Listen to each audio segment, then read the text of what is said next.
Hey, that's enough of you, Bizet.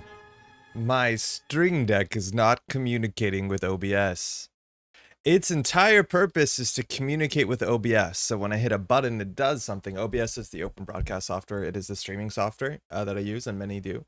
And it's just not. It just can't communicate, which is a good surprise. You had one job. Never update software ever. This is a message brought to you by Vulnerabilities. Top of the morning. Elwin, how's it going? Good morning. Happy it's a Tuesday around here. It is July 30th, 2024. There is another day in the month. So July will be slightly longer. We'll be returning on Thursday. Pat will be here on the 1st of the month. That never lines up. Tom, Andre, hello. Hey, welcome. Phil, I enjoy living in the Stone Age, to be honest. Yo, inappropriate segue maybe. How you all right out there? I thought a lot of your place was kind of on fire a bit. Hopefully you're doing okay. I've seen some photos. It looks pretty bad. Hopefully you're doing all right. It's smoky. Yeah. For those who don't know, the Jasper area, which Jasper is, has its own like provincial park. Yeah, a lot of it caught fire real bad a week ago and burnt down. Yeah, the footage is absolutely horrific, specifically because Jasper is like one of the most beautiful areas in Canada, where you're meant to go to be a nature person. Such a tragedy, Alec. Yeah, no, really quite bad. I'm not sure if people, like if there was loss of life, but there's clearly loss of a lot of other irreplaceable stuff. Still, moon is illegal. Second account, Owen. No, we're be howling at the moon. Woo! It's Tuesday afternoon. You know what that means. We're on a woo as well. I love Jasper. Really hurts to see. I'm actually I was born in Edmonton, in Alberta. I left when I was like 5, so I don't remember too much of it besides West Edmonton Mall. But my family spent a lot of time, because that's where like my dad immigrated to from Yugoslavia back in the 80s. So like he had to go do school again, and so he spent a lot more time in Alberta than I have, which means he knows the place really well. Jasper and Banff, obviously two national parks there. They lived through, what is it called? Is it Black Friday? Dark Black Wednesday? There was that like hurricane, or sorry, tornado that ripped through Alberta in the, I want to say late 80s, if not early 90s.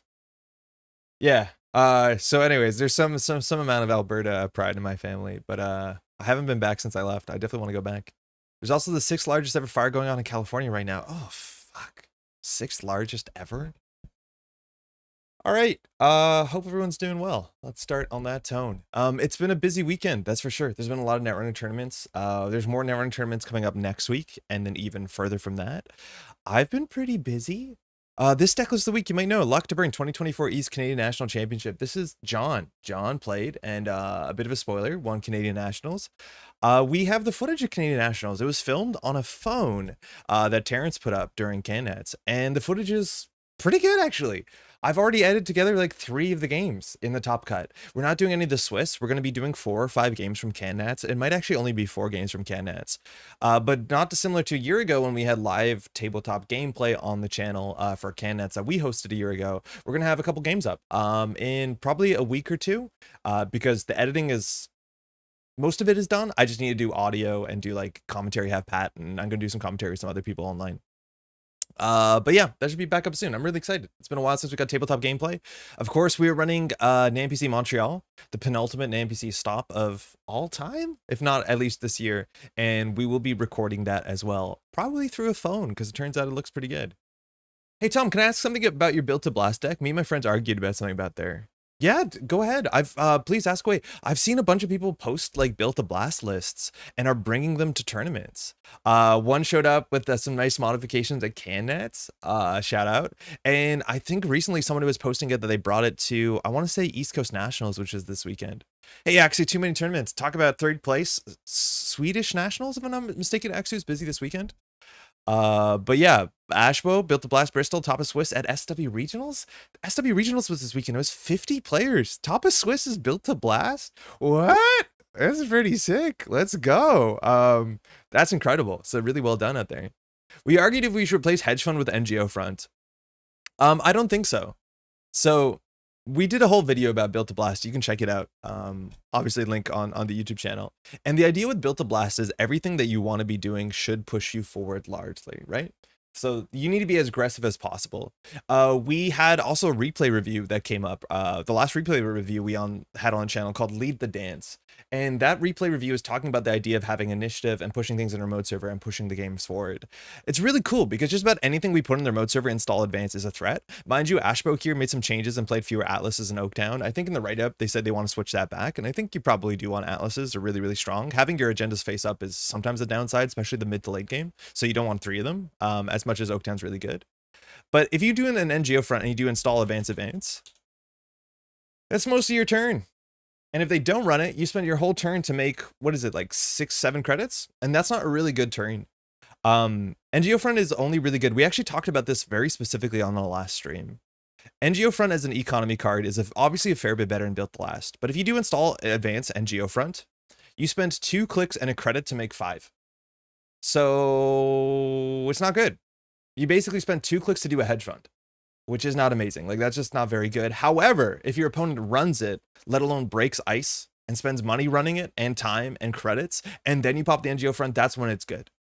So NGO front is only really good when you can do install advance, maybe advance, probably advance because it looks like a 5-3, and then they run it, which doesn't happen that commonly in the standard format. It doesn't look like, because NGO front's also not that common. You're already pretty slow with Charlotte. Like, Charlotte is your slow value option to do install advance and get some money. But hedge fund is a click for 4 credits, and NGO front is a fair bit more time and money for how rushy and how jammy our deck wants to be. A better play for us, like, this is also the play patterns for the deck need to come up a lot, right? Like, one of our best play patterns is install an agenda in our mode server and ice it up hedge fund. Or like just having that turn 1 economy play, or like ice 2 centrals hedge fund and then turn 2 jam in remote server. Hedge fund means that you can make those plays really, really aggressively because we want to be an aggressive deck. And then spending at least 2 clicks to just get econ is probably not what the deck wants to do. I have some great numbers for you from SW Regional regarding single-sided Swiss. Bah, how'd it go? Congrats. I imagine you were out there. It was 50 players, which is fantastic. Built to Blast food really well at Southwest Regionals in Bristol. Hell yeah. I don't know if I said hi, Rohit. How's it going? You played well at East Coast Nationals. My tone came out like I was surprised. I was more excited for you. That's really cool. NGO front install advance 1. You gain 6 credits for 2 clicks on a card. Yeah, that's not amazing.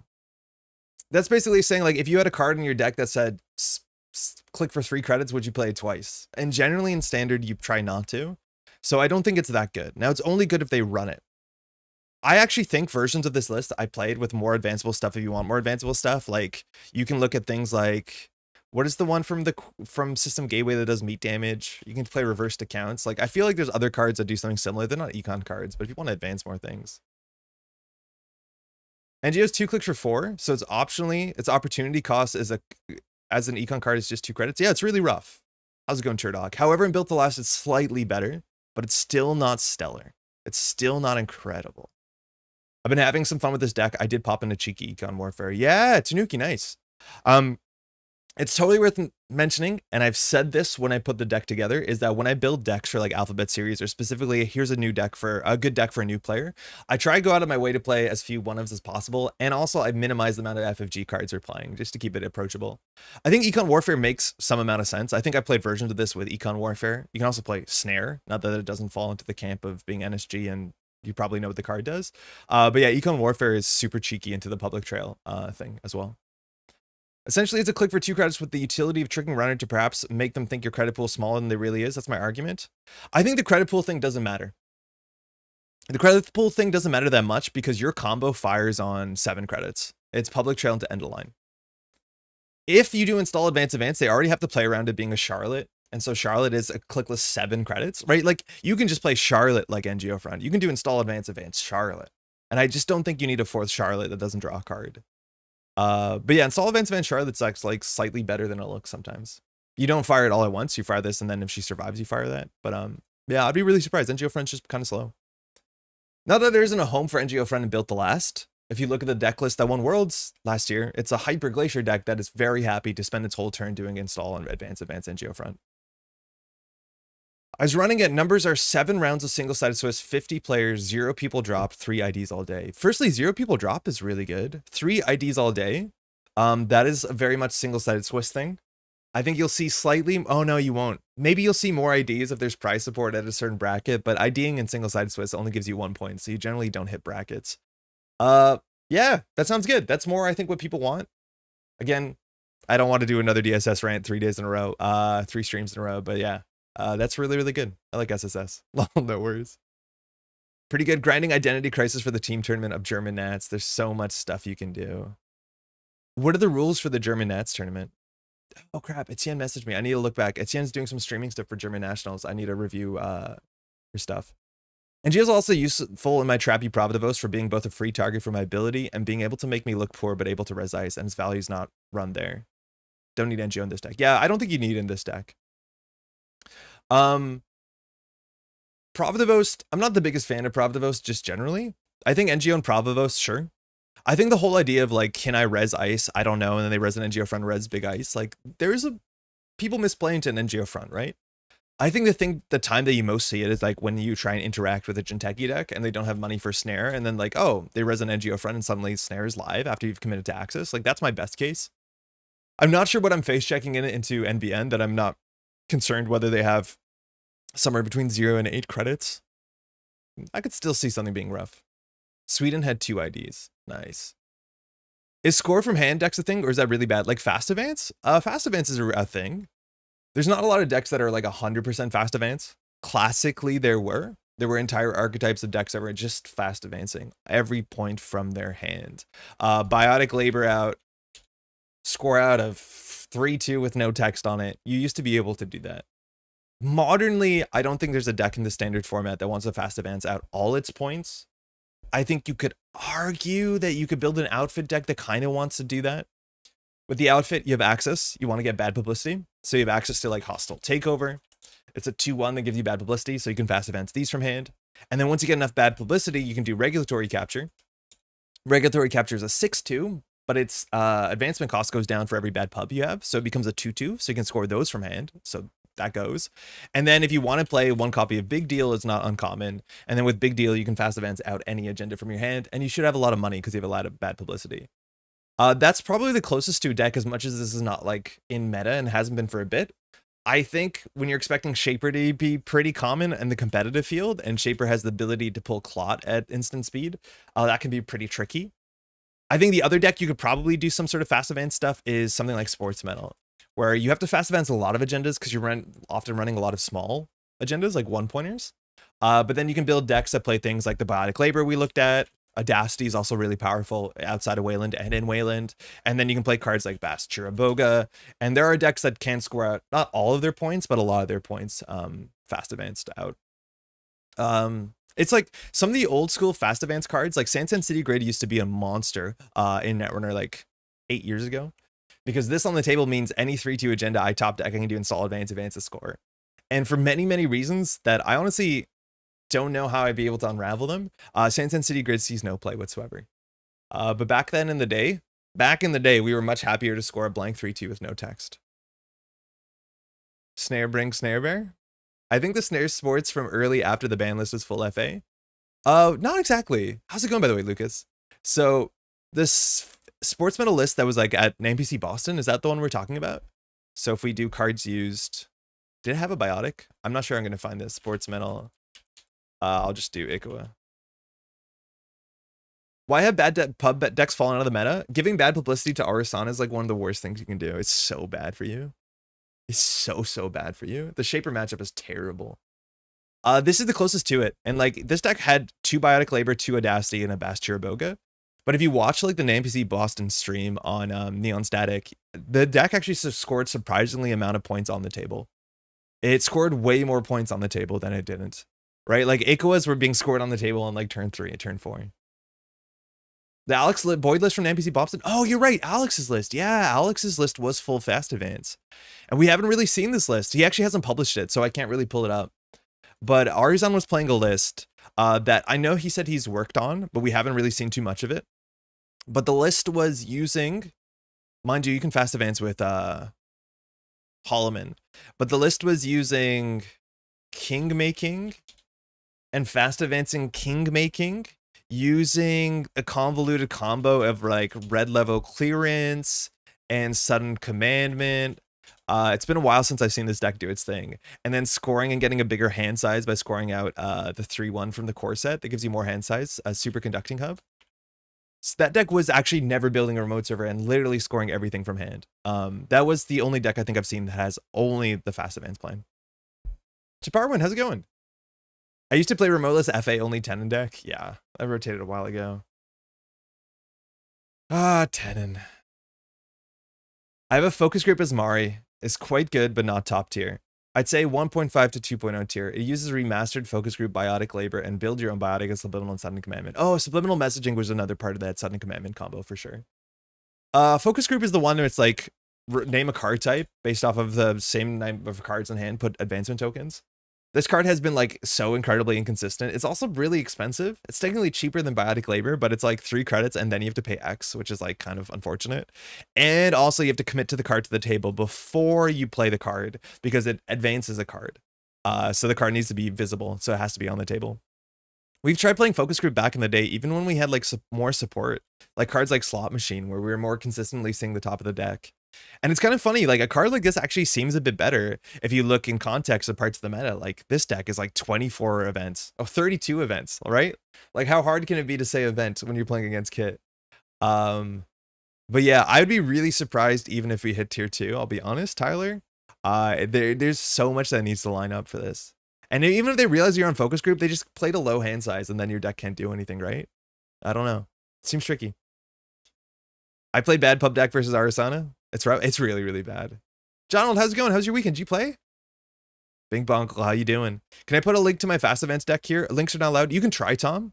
If I don't respond to your link, it means that it was shadow banned. Generally, when you post a link, you just like post the back part of it, right? Like people will post, look at Axie's list here. So utilitarian. Look at this list. Just like post the deck list code like that. Hey, Eric, how's it going? Hopefully your computer stuff is going okay. Focus group standard op plus Peeping Tom. Man, Peeping Tom is so rough. It like, based off card types in your opponent's hand, it gives them a tag. It doesn't even end the run, or it's end the run unless the runner takes a tag, right? Like it's rough on top of rough on top of rough. Man, this is a really cool idea for a card, but not a lot of the Ice and Rain and Reverie is bad. This is one of the ones that I think is kind of bad. It's cool you can see their hand though. Actually, I have an idea for PD. Hey Python, I think NSG doesn't get the theme. Additionally, not a fan of the temp removal trace. Just hot take. Sorry, Python, how's it going? That's where I work here maybe. I think NSG gets the theme really, really, really quite well. I think the removal of trace is maybe that is a hot take. I think some people miss it. I think trace is going to be coming back, or at least Link is going to come back in some way. But I think trace was not worth the effort to learn how it works. I don't think.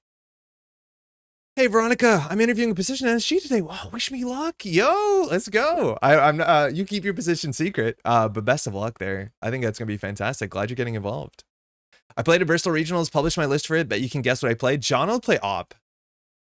Jonald so confidently played op, and I think Jonald did well with op. Not that Jonald doesn't do well with op, but I think notably, I don't think op is doing well. Where's Jonald's list? How do I get the O in it? Search cards used. I'll just search op and I'll do by date. This will work. Common John W. Thimblerig 4-1, 4th at Bristol Southwest Regionals. I think that might be John. I'm not sure. It looks good. One of armed acid protection. Yeah. 2 notes listening. Looks fine. I've been struggling with, okay, so tell me what you think. This is the sort of like Tuno-esque Eminent Domain double Archer list, which has been around for a while. And it's one of my favorite decks to watch competitively, especially if the player who's playing it is good, because there's a lot of flexibility in the deck list. We're looking at the Tranquility version, which is the last version also that Tuno played, but it kind of got eliminated from ICC incredibly quickly, as fast as you can, unfortunately. Crucium Grid seems to be worth its weight. The Stavka also, especially in ICC, which was an open decklist tournament, I think that's incredibly valuable. And to World Tree, that's a really bad face check if they don't have the tech. We're on 1 Afshar, 1 Enigma. It's kind of neat, because you technically want the Enigma on the remote server at some point. You don't want to, you can put Afshar on the remote server, it's not terrible. And then I think we're fewer Ice Walls and then fewer Sandstones by 1 each, if I'm not mistaken. I've been struggling with this deck. I've been finding this deck that it is like an ultimate snowball of a deck, where like if you can score the Eminent, you have a game. If you can't score the Eminent, you don't really have a game. And Shaper just seems hard. I don't know what y'all think. Oh, it's on fewer wall-to-walls as well. But I've been finding it really, really kind of difficult to rush out against something with any amount of central pressure, like a deep dive deck. Maybe that's why you need the Crisium Grid, but it's pretty hard. I got a game loss in the final round of Bristol Regionals in a win and make the cut game. Oh, Connor, that's heartbreaking. Anything particular why the game loss? Like, was it a learning moment, or was it just like straight up maybe a physical mistake? It's obviously a heartbreaker to get that at the most important time. I had the same issue. Sable's a rough matchup. Oh, I haven't played enough into Criminal. I think Criminal can like struggle into SDS. That's not too bad. Yeah, Miss Bones and stuff like that can do work. But like I've just found anything that wants to run centrals consistently like kind of difficult. As much as we're on 14 ice, I don't know. Yeah. Were we doing Mooncore Sports today? No, George, how's it going? Misresolving a draw from a raindrops and then played on. That's a game loss? I assume that would be just you missing out a positive trigger, which would just be your problem. But apparently that's a game loss. Yeah, one of those things. What are we doing with the SDS on 0 credits? Yes, this deck is bottoming out. If it runs out of money, it doesn't really do much. I think Armed Asset Protection showing up is like, we just need one more econ card that sticks on the table, right? Like, that's really important. Obviously, Extract is kind of busted. But yeah, that's another thing, is it runs out of money at some point, and that's kind of difficult. I think core damage and hit a steel skin. Oh, yeah, that is incredibly unfortunate context. Draw would have changed things. Bummer. Sorry to hear that. That's obviously kind of heartbreaking. This is something I've noticed too. So I'm editing together CanNats footage, and it's really fun to get back. Every time that I get back to editing video, I make my workflow smarter and smarter so that I can edit faster and faster, which is really, really satisfying as someone who's been doing it for a while. John, when he's playing, I know he's nervous on stream. He unfortunately makes a couple mistakes and misses a couple triggers. And some of the triggers, like, you don't want to be missing triggers at the finals of a nationals. Of course you don't. And some of the triggers are like Onicom. And I think this is a really big learning. I don't know whether it's going to make it into the replay of the video itself, but I'm just going to say this out here just so that everyone can listen. If you're playing Onicom, whatever you do, and even if you're not playing Onicom, if you're playing cards like Dirty Laundry, if you're playing cards like Bravado, it is in your best interest to, when you play the card, this is the problem that John has, is when he plays the event, he puts it straight into his bin. I think you should never do that. I think when you play an event like Bravado, you should put it on the table in front of you. I think if you play a Diesel, you shouldn't put it straight into the bin. You should put it on the table in front of you. Then you should resolve the effect. And then when the motor skill kicks in of you picking up the Diesel and then moving it to the bin because it's resolved, that should be your emotional trigger to fire Onicom. He almost lost 7 credits to Bravado, where he just bravadoed in the bin, made the run. The run was complicated. He accessed, he had to make a hard decision, and almost forgot to get 7 credits. Obviously, the judges are there, and he remembered, and like losing 7 credits, that's the worst case. But I think there's a bunch of times where Onicom gets missed because we're playing cards straight into the bin. I think as a player, as a habit for clean board state, for so many reasons, you should never play your cards straight to the bin. You should put them on the table so you resolve. Onicom has changed the habit for me specifically. Yeah, I think this is one of the big ones that I've seen a lot of players miss Onicom triggers. And the more you put your events on the table, and then, how's it going, by the way, Terrence? Thanks for filming. Taking, and let alone sharing the footage. Taking the card and putting it from the table to the bin, that should be your Onicom trigger memory. Because it's a bummer. I think John ends up missing like 2 draw through the game from Onicom, which is incredibly important. And you don't want to be doing that at CanNats. Obviously, it worked out for him. But yeah, you want to be playing as cleanly as you can. And you want to be making less shortcuts, and you want to making it harder for you to miss your triggers. Like, you want to figure out how to play the game to make it as less mentally taxing for you. And I think putting your events on the table and not having to remember, oh, this was a Dirty Laundry, is probably really important. Is Shayna better today? I don't know, JM. We haven't tried yet. Hey, Norada, by the way, nice I could catch another stream. I think this version specifically, John is talking in response to the op deck. Helps with some of the issues you mentioned. Crisium on R&D is really good versus Shapers. Hearts and Minds is very snowbally card, whereas Trankard is more consistently. I agree. I think Trankard's an econ card the deck wants. I think the conclusion that Hearts and Minds should just be trash for 2 credits is deeply satisfying, but I also agree. It's a really bad card when you're not ahead. So that getting cut makes sense. But I've been playing a version like this and still just kind of seeing it snowball backwards. If it doesn't get the early, like if it can't just make the game about I have an archer on the remote server, I don't think it has a strong game plan. And I just don't think that's a particularly healthy design. I don't know. You gotta leave it on the table. You gotta leave it on the table.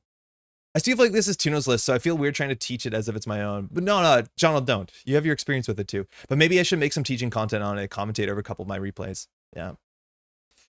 What step in a run do we resolve emotional triggers? It depends on the run and what you run into. I definitely do that with my money gaining cards, but every event is not a bad habit. I think you should do it with every event. You just not mess it up as like I think it'll help you overall. For the things like Dirty Laundry Bravado, stacking all the money on the card also helps you not forget it even more. I 100% do that. I never corner cut Dirty Laundry, even if it's like accessing archives with like 2 fewer credits because you're dirty laundering archives for no reason, right? Like I will always put the Bravado down. I will pay 3 and I'll put 6 credits on the physical Bravado. And then every time I pass ice, I put another credit on it. And that means I literally cannot trash the card without taking 7 credits. I think me and Eric are doing the exact same thing, but I highly recommend that. Put the card on the table and put the money on top of the card, and then you'll never forget your 5 credits. So I pay 2, put Dirty Laundry on the table, put a 5 credit chip on Dirty Laundry, and then make the run. I think these help a heck of a lot.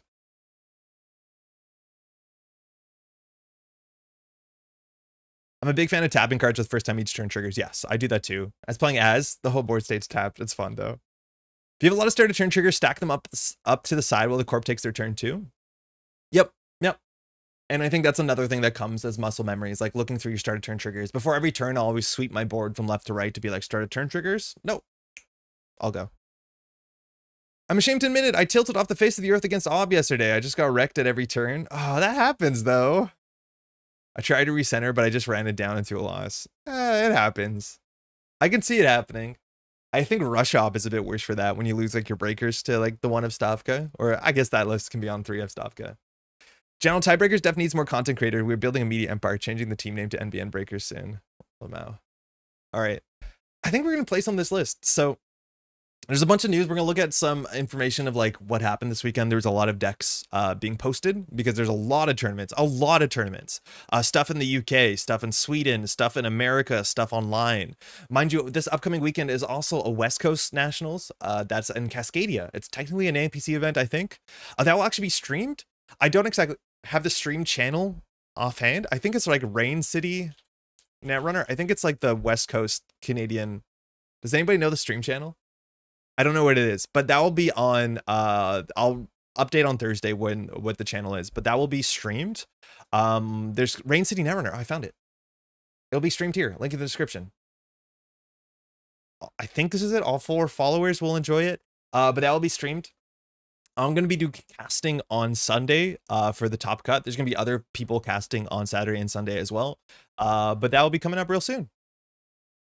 You going to Cascadia? No, I'm going to be casting remotely. I should have made that clear. I'm casting remotely from the distance, from the comfort of my actually pretty uncomfortably hot. Either there or my personal Twitch account. Okay, Alec, we'll shout it out on Thursday when we have the channel. This weekend's also Gen Con. That's kind of cool. I don't think there's any Netrunner presence at Gen Con. They used to be totally different back in the day. There used to be some of the biggest events in Gen Con of all time. If you're going to Gen Con and you have like 20 minutes, go down to the FFG booth. And then I think you have to do like a learn to play thing of Marvel Champions. You want to just do that for a bit. Say that you think the game is really great. Just do the learn to play. Play Spider-Man. Spider-Man's pretty good and just win. And then I think there's some promo cards you can get. So you just want to get those promo cards and then say like, can I get another set? I have a friend at home, and they'll probably be like, no, but I'll come back tomorrow or something. And then you can send them. I want a Spider-Man. Did you see the bonus pricing I secured for Cascadia? No. I haven't. Gordy, greetings, Andre and Chad. How you doing? Welcome. Just wanted to say thank you for the content. Went to my first reg and CO on the weekend and came 16th reg and 5th CO. Just miscut. With your vids would have taken longer to get up to speed. Marcus, Nerdism Guild, welcome to the game. Firstly, huge shout out that you are getting into the game and getting involved and going out to organized play. Organized play for this game is so fun. It is incredibly, it's like the best part of the game is going out, having the excuse to meet people and play this game against other people. So firstly, glad you've been enjoying it. Glad you've been appreciating the content. And then thirdly, thanks for taking the jump to go out to organized play, because if folks don't go out to organized play, it's like so important. Newer players are getting involved in organized play. So Marcus, thanks so much. Did you see Payu chopped with freedom? Time to be a Freedom fan. I haven't seen the deck list yet, but the East Coast Nats results have like one Padma in the top cut. I was getting taunted. Kat was messaging me, be like, you thought Padma was bad. I also got the same kind of response from Lucas too. Lucas has been grinding Padma. And I think the Padma list was posted with the comment, don't play this. It's really bad. One Lobi is correct. Shout out to Cold Lava. I do not remember why I chose Padma. Play Kit, she's better. You might know this, and this is going to be something that will come up later on the stream. We're technically on the Alphabet series. We're going to take a bit of a break because we're doing candidates footage. I'm stuck on C for Captain Padma. I have hours and hours and hours of Padma footage. I played against Ray S. Yeah, I read the write-up. Your name comes up. Or he says Eric playing Asa, so I thought that was you. Padma's terrible. Maybe we should keep this for later, but I've been so unendingly frustrated with Padma. And I think a lot of it is just like, charge is not a very good ability. This card that already has one text is actually really, really rough. It means that you have to like structure your whole turn or your whole game around Lobisomem never emptying, because as soon as Lobisomem empties, you kind of lose the game. So that's like already a restriction. Like playing Lobisomem in Kit, don't have to worry about it. Playing Lobisomem in Padma, literally a strong challenge. Very, very, very difficult. And then just making the game, and the game right now in Netrunner, let's be honest, it is a bit too fast. But making the game be about R&D is so difficult. We're on like turn 2, there's like 2 cards in a remote server, 2 ice, and you're like, okay, just wait for me to draw into my Spark of Inspiration, have a 50% chance to hit the right breaker, and then I'm ready to interact. But if I use my only counter on the Lobisomem to break a barrier, I lose the game. It is so clumsy on top of clumsy. It's like 3 layers of the worst stuff for Andre. Firstly, the inability to run or interact until you draw your Spark of Inspiration. I just don't like that playstyle at all. I think with Kit, it's a bit more forgivable because if Spark or Inspiration hits your Lobisomem, you're good. But if you're playing against HBPD that's scoring out on turn 9 and you have to find your Orca because every drafter is firing, no, this Breaker Suite makes no sense outside of Kit. Secondly, Padma's ability doesn't matter. Charging stuff isn't relevant. I know the idea is that like you can get an infinite cataloger, but even having an infinite cataloger doesn't matter because cataloger sees 4 cards. Say you steal 1 agenda because you found out how to break a drafter on R&D, and heaven forbid you have to install your 10 cost Orca. Then what do? The next 3 cards? The cataloger's useless for the next like 2-3 turns. So why did you need an infinite cataloger? The game's over. I just don't like any of it, and I'll show you my other Padma list, like we'll get to it, but like none of it makes sense. Literally no part of this feels good. I am so concerned. A captain without their ship is a recipe for disaster. Dan, it's exactly kind of the point, and for maybe newer folks who don't see exactly what happened here, Borealis cycle was really fascinating because we got 3 runners, and the 3 runners were all focused around a new keyword. And the idea of having charge, like technically not bold, but you know, charge, that's a keyword. And Netrunner hasn't had keywords to date. Borealis was the first time in like the 10 years of Netrunner that we got keywords. We had sabotage for anarchs, we had mark for criminal. Both of those are doing really quite well. And then we had charge for shaper. And unfortunately, charge was not very good, but also kind of the best thing ever. As you might know, Endurance is banned, and when Endurance came out, this was the best charge card ever printed, and obviously there's going to be a bit of balance around Padma's ability, because Endurance existed, and Endurance, it turns out, if you played Netrunner 2 years ago, was 10 influence in every single deck, and then 3 copies in every Shaper deck. It was just one of the most ubiquitous cards because it's absurdly powerful. Running is good, breaking stuff cheaply is good, and this makes Padma make more sense, because every time you run R&D, you basically get a free endurance. You get 1 for making the run, you get 1 for the successful run, so R&D running is free. It also gives you 2 MU. Yeah, I like that though. I do like having more MU in general. But Padma lost Padma's best card and then is left over with what's left over. I'm also so surprised, and this is probably an endurance thing, but we haven't seen NSG, if I'm not mistaken, print an ability that fires off of a single server. And this is one of my most frustrating things with Padma in general. Again, for those who played for a while, one of the original criminal was Gabriel Santiago, and Gabriel Santiago says the first time you make a successful run on HQ, gain 2 credits. That's an okay ability. Gaining 2 credits clicklessly is obviously very good.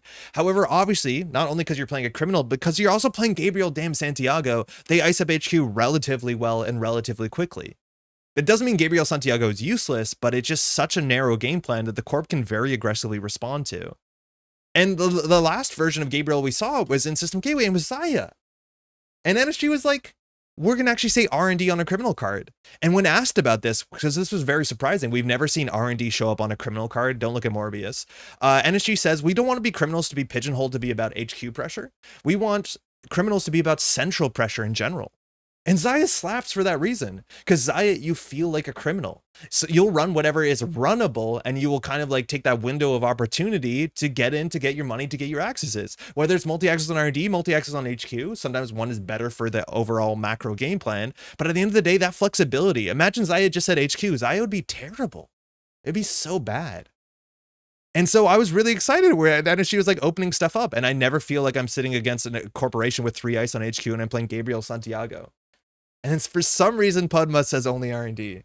I wish Padma was any central server or R&D and HQ. Same thing as Xayah, but then it'd be like, is this a criminal? I don't know. Moose Safecracker. Oh, I forgot about Moose Safecracker. Yo, Henry, how's it going? You're totally right. There might be more than one. They're not great. Thanks, Andre, for the content enthusiasm. I finally got to play competitively online over the weekend and even won a game. Yo, did you play at AMT? Dan, congratulations. Also, you're doing the work. I'm just out here hanging out, having fun. You're the one who's like, I'm going to take some time out of my weekend and meet some strangers, right? Like, you did great. Yeah. How's the weather in Canada? It's really, really warm, Aku. It's like 30, 32 here in Montreal. My partner and I started jogging at maybe the worst time possible in the year, and it's been very satisfying. It's really hot. The AC unit is out of refrigerant, you can tell. Feels like without the boat, her ability should have been not been once per turn, maybe? Maybe not. How's it going, by the way, Sven? I imagine it'd be a bit boring if it wasn't, and I don't think it would even, like, assuage the problems I have, where it's like, what do you do if they put a Brawn on R&D? What do you do if they put a Drafter on R&D? Right? Like, your ability just doesn't do anything for the next 4 turns of the game until you figure out how to break a Brawn or a Drafter relatively well, which is not easy to do. Ray used the ability a lot for lobe charges. Seemed like quite concerned about running out with all the barriers I had up. Cataloger finished seeing 2 agendas in 4. Yeah. And I think Ray talks about it, saying like you basically have to charge the Lobi. Because in Padma, if your Lobi runs out, you lose the game. Barriers are so good right now. Most decks have a lot of barriers. And so like Lobisomem is a legitimate problem. When I play against Lobisomem and Padma, I just never res a code gate and then watch them slowly run out of gas. It is so frustrating to play as.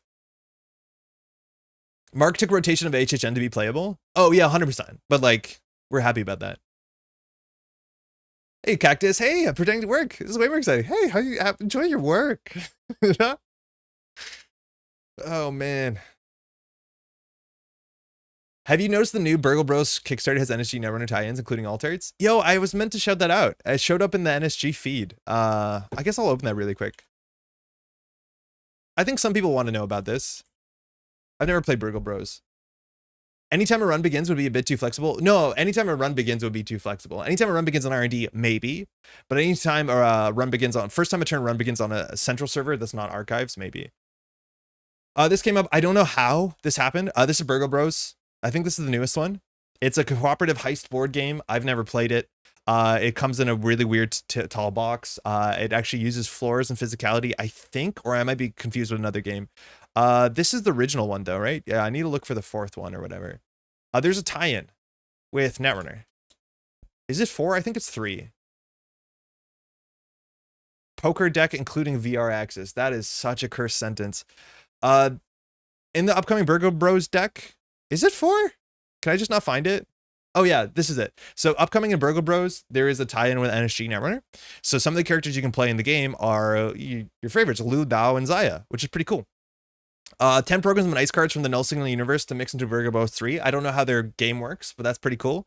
And then if you buy this, it comes with alt art IDs that are basically the stock IDs from NSG. I wonder if the frames are going to be different, but with the art from Burgle Bros.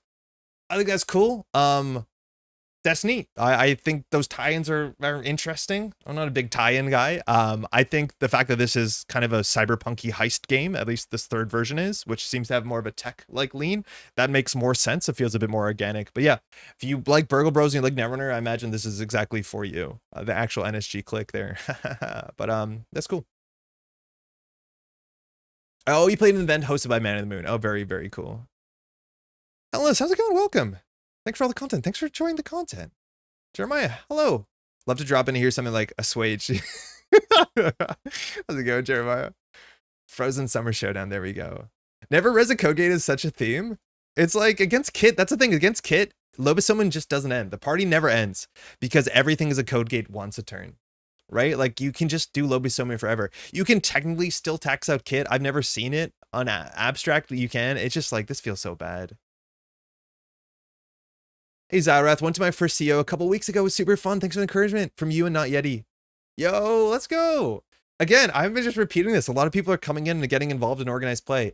If you have a good time, let me know. If you have a bad time, let us know too. I promise you, it's incredibly in the minority. If you're going to have a bad time, I almost never heard it. If we want to hear it, if you do, because it means that someone's messing up, but we need to know like how to make newer players more comfortable. But I promise you, like, if you're a newer player and you can enjoy the channel, get something out of the game, and then you think, I'm going to take the brave leap to go out and get involved in organized play, and yeah, probably lose a lot of your games in your first tournament. I promise you it's still fun. And secondly, like, people are so excited, myself included, when you do that, because you're, you know, supporting the scenes that people, you know, organize for. I'm demanding my brother hand over his alt arts backing the project. Ice from Netrunner goes into the board game too. Oh, that's cool. I played Burgle Bros a couple times. Summary, 4 actions a turn. Move, blindly or scout first. Some tiles are traps that alert guards. If you move through them wrong, avoid guards, find safes. Okay. You can tax out Kit if you get a barrier with enough subroutines.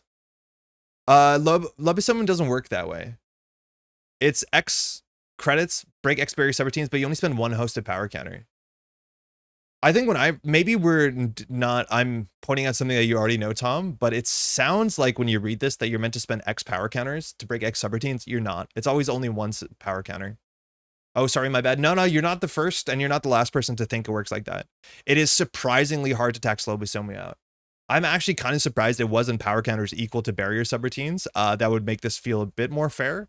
I do think if Kid gets a Lobisomem down, you're kind of cooked. Like, I don't think Kid has much to worry about. It's really hard to play against.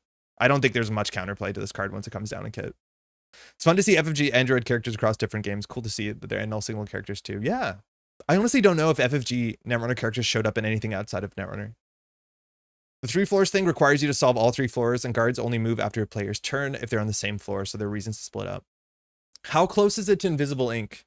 Because Invisible Ink is really cool, and it sounds like Invisible Ink. I probably should have taken a runner deck with less triggers. Super fun time. That's a learning thing too. I don't know if you played World Triari, but welcome. Hey, David, I'm getting a little sad and missing Gen Con this year. Hope you're doing well. And yeah, there's not enough barriers in the game to tax out Lobi. It's not possible. Are you one who went to Gen Con every year? It's still on my bucket list. I haven't gone. I've heard good stuff for sure. And I think at some point, friends from Montreal will all go down together. Gotta remove Masvingo from my deck now. Yeah, it's probably not the best. You played Yeti's Jaichinyo Sable. Oh yeah, that one still has a fair few triggers. Invisible Ink was so good. Invisible Ink is really, really, really good. I'll just shout this out before we get back to Netrunner, which we should. Steam. Invisible Ink is a game from Clay Entertainment, I think they're called. Mind you, a bunch of the folks at Clay Entertainment back in the day were also making a Netrunner podcast. Shout outs to Terminal 7. This is a roguelite turn-based stealth game in which you control some agents and you're breaking into corporations using programs to get around their security and then sneaking out. You can play aggro, like you can get involved in firefights, and it's not the highlight of the game, but it's largely a stealth game in which you're trying to avoid stuff. Nels and Jesse, yeah, that's their names. It's really, really, really good. This game is relatively old. It came out in 2015. I played the heck out of it. The expansion, if you can get it too, seems like it's in the bundle. The expansion is also quite nice. You don't need it right away, but it adds a lot of variety to a game. A lot of the programs are kind of like references to Netrunner stuff as well. I think one of the base econ cards is like an Adonis campaign straight up, but it's like very, very good. Cannot recommend this enough. If you like tactics, if you like stealth. I'm on a Shadow Gambit kick again. I've been really enjoying Shadow Gambit, which is kind of like this, but not Netrunner. Shadow Gambit, it's incredible. Bless me games. I'm a cult member for anything Clay. They really, yeah, Clay does some really, really, really great stuff. Clay keeps hitting home runs. Mark of the Ninja. Yeah, Mark of the Ninja is another really good stealth game. One of the best stealth games ever made, if you ask me. It's a 2D stealth game where you play a ninja, and it does give you a fair bit of creativity how to deal with stuff. I'm a big stealth fan in general. It's actually, I worked for Ubisoft back in the day, so one of the big reasons I think why I'm into Netrunner is Splinter Cell Chaos Theory. Splinter Cell Chaos Theory had a really good single player. It had a very good single player campaign. Probably one of the best single player stealth campaigns of all time. But it also had a multiplayer game. And the multiplayer game was a multiplayer 2v2 game that was asymmetric. It was kind of like Netrunner. Two people played as spies that they broke into like whatever map you loaded into. So anything between like this like a subway system or a medical lab or a bathhouse, stuff like that. And then they played as a third person. I would say a bit of an action game, but it was a stealth game. You were very, very squishy. If the people that wanted you not to be there found you, they would remove of you, and you only had a couple respawns in the game. And then the other side of the game played as a first-person shooter, first-person view, so totally asymmetrical, and they played as mercenaries. It was called SVM, Spies versus Mercs, and their job was just to guard the spot for the 10-minute match, however long it was. And they had guns and mines, and like mines were kind of like ice. You could set them up in different ways, and they would guard certain areas, and it was really cool. It was like Andre's teenage first Netrunner, as much as obviously it's more of an action game, and it's not a card game. I don't know if the servers are still up. I doubt they are. 249, you can't go wrong. But if it's me and my family at some point, we need to come together and play this. You need just like 4 people to play it. But it's one of the best, coolest asymmetrical multiplayer games. That's basically like Netrunner, Spies versus Mercs. It's so good. Criminals versus Wayland. I think I remember a trailer for this. Might have been a Corridor or digital thing for Splinter Cell. I'm working on a board game based on Chaos Theory without IP yet. Get out, Aku. That's sick. Chaos Theory PvP was so good. Yo, Safer, you played? It was so interesting. This was like this is 2005. Like I was like 13. This was one of the most interesting multiplayer games, which is kind of like the same thing with Netrunner. It's like back in the day, people were just playing Halo, and this was like, wait, it's not Halo? It was so genuinely interesting. You want a stealth game? Home Alone for the NES? Brutal. Chaos Theory multiplayer was really good. Yeah, it was so good. Chaos Theory hype. I also 100% recommend Invisible Ink. It's one of my favorite games. It's really, really good. Firewatch wasn't Clay. No, Firewatch wasn't Clay. Yeah, Nels left to work on Firewatch after. Since then, I think the company now is bought by Valve. But Campo Santo made Firewatch. That was Nels, if I'm not mistaken. I recommend Origins or PAX Unplugged over Gen Con personally. It's a much smaller convention, but it still has plenty to do and it's way more relaxing and fun as a result. I've been to Origins once and I had a great time. It's the only board game convention I've been to. I'd consider going to PAX U. God, this game is so good. I did not realize the Mark of the Ninja was Clay, even though it's obvious from the art in retrospect, but I really like that one. Yeah, the art is very, very consistent. If I'm not mistaken, the art lead is either Jesse or Nels. One of them was the art lead, if I'm not mistaken, but that is unsubstantiated. People in chat are saying Griftlands. Griftlands, I never really got the time into. There's a demo, apparently. But it is another kind of future deck builder, not different to like Slay the Spire, except half of the game is like combat encounters like this where you're playing cards with energy systems. It's Slay the Spire. And then the other half I don't fully understand, in which like you're having conversations, and so your cards are like different arguments, and then you can be like, you know, aggressive, or you can be whatever the opposite of aggressive is. And so you actually end up building 2 decks. One's your social deck and one's like your physical deck. It also has like an overworld where you make decisions and has RPG-esque things, like you meet characters and characters have relationships with you, that sort of thing that you'd expect from some sort of spacefaring game. I bounced off of this real hard, and I think it did a really bad job tutorializing some of the systems. Like I still don't understand how the social system works. I think the tutorial was rubbish when I played it, which might have been early access, but I bounced off of this really hard. I've heard so many people say great stuff about it though, so I think I'm the outlier. I would give it a shot of any, but this looks interesting. Are you doing more Arkham stuff in the future? Really enjoy the game. Axu, I love to. I'm underwater in so many ways. I get that comment every week, and I'm not saying not give me the comment. I think the more I get the comment, the more it'll probably like light a fire underneath me. I have recently just built a really good Arkham deck. My Arkham group were on a bit of a vacation for a couple weeks, unfortunately. But I've just built an alternate Ashcan Pete deck that I'm excited to try out. But like, I'll be honest, after this, it's more editing. And then tomorrow I have to film a video for like KNets. And then the next day it's more editing and a stream at night, right? Like it's hard. It's really hard to get enough time to do everything I want to do, that I either have to manage my time better or do less of one and more of the other. And yeah. Monaco's a really fun heist stealth game.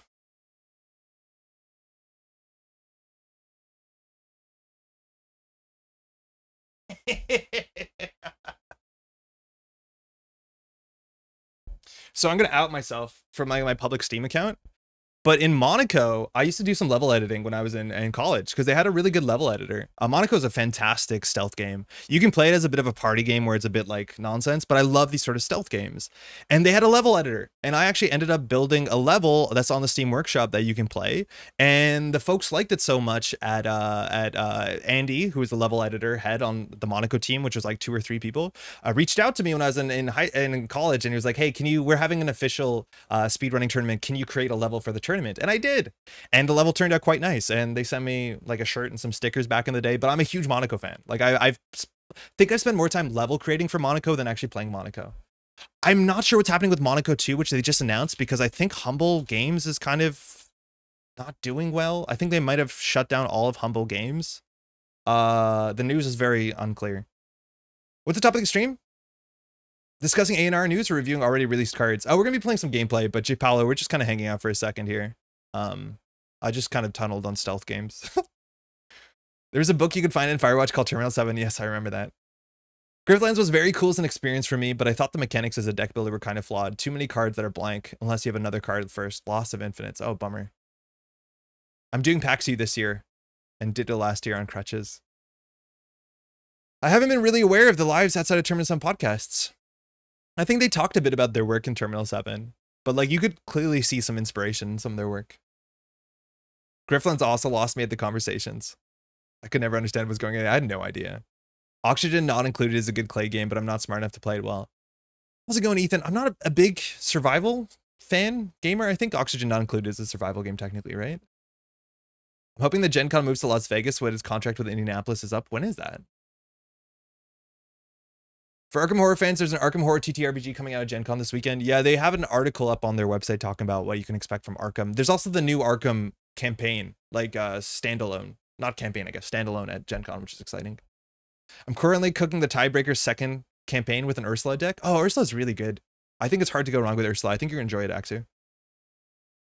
My wife mains Ashcan Pete because Duke is best boy. Unfortunately, if you play alternate, you can't play Duke.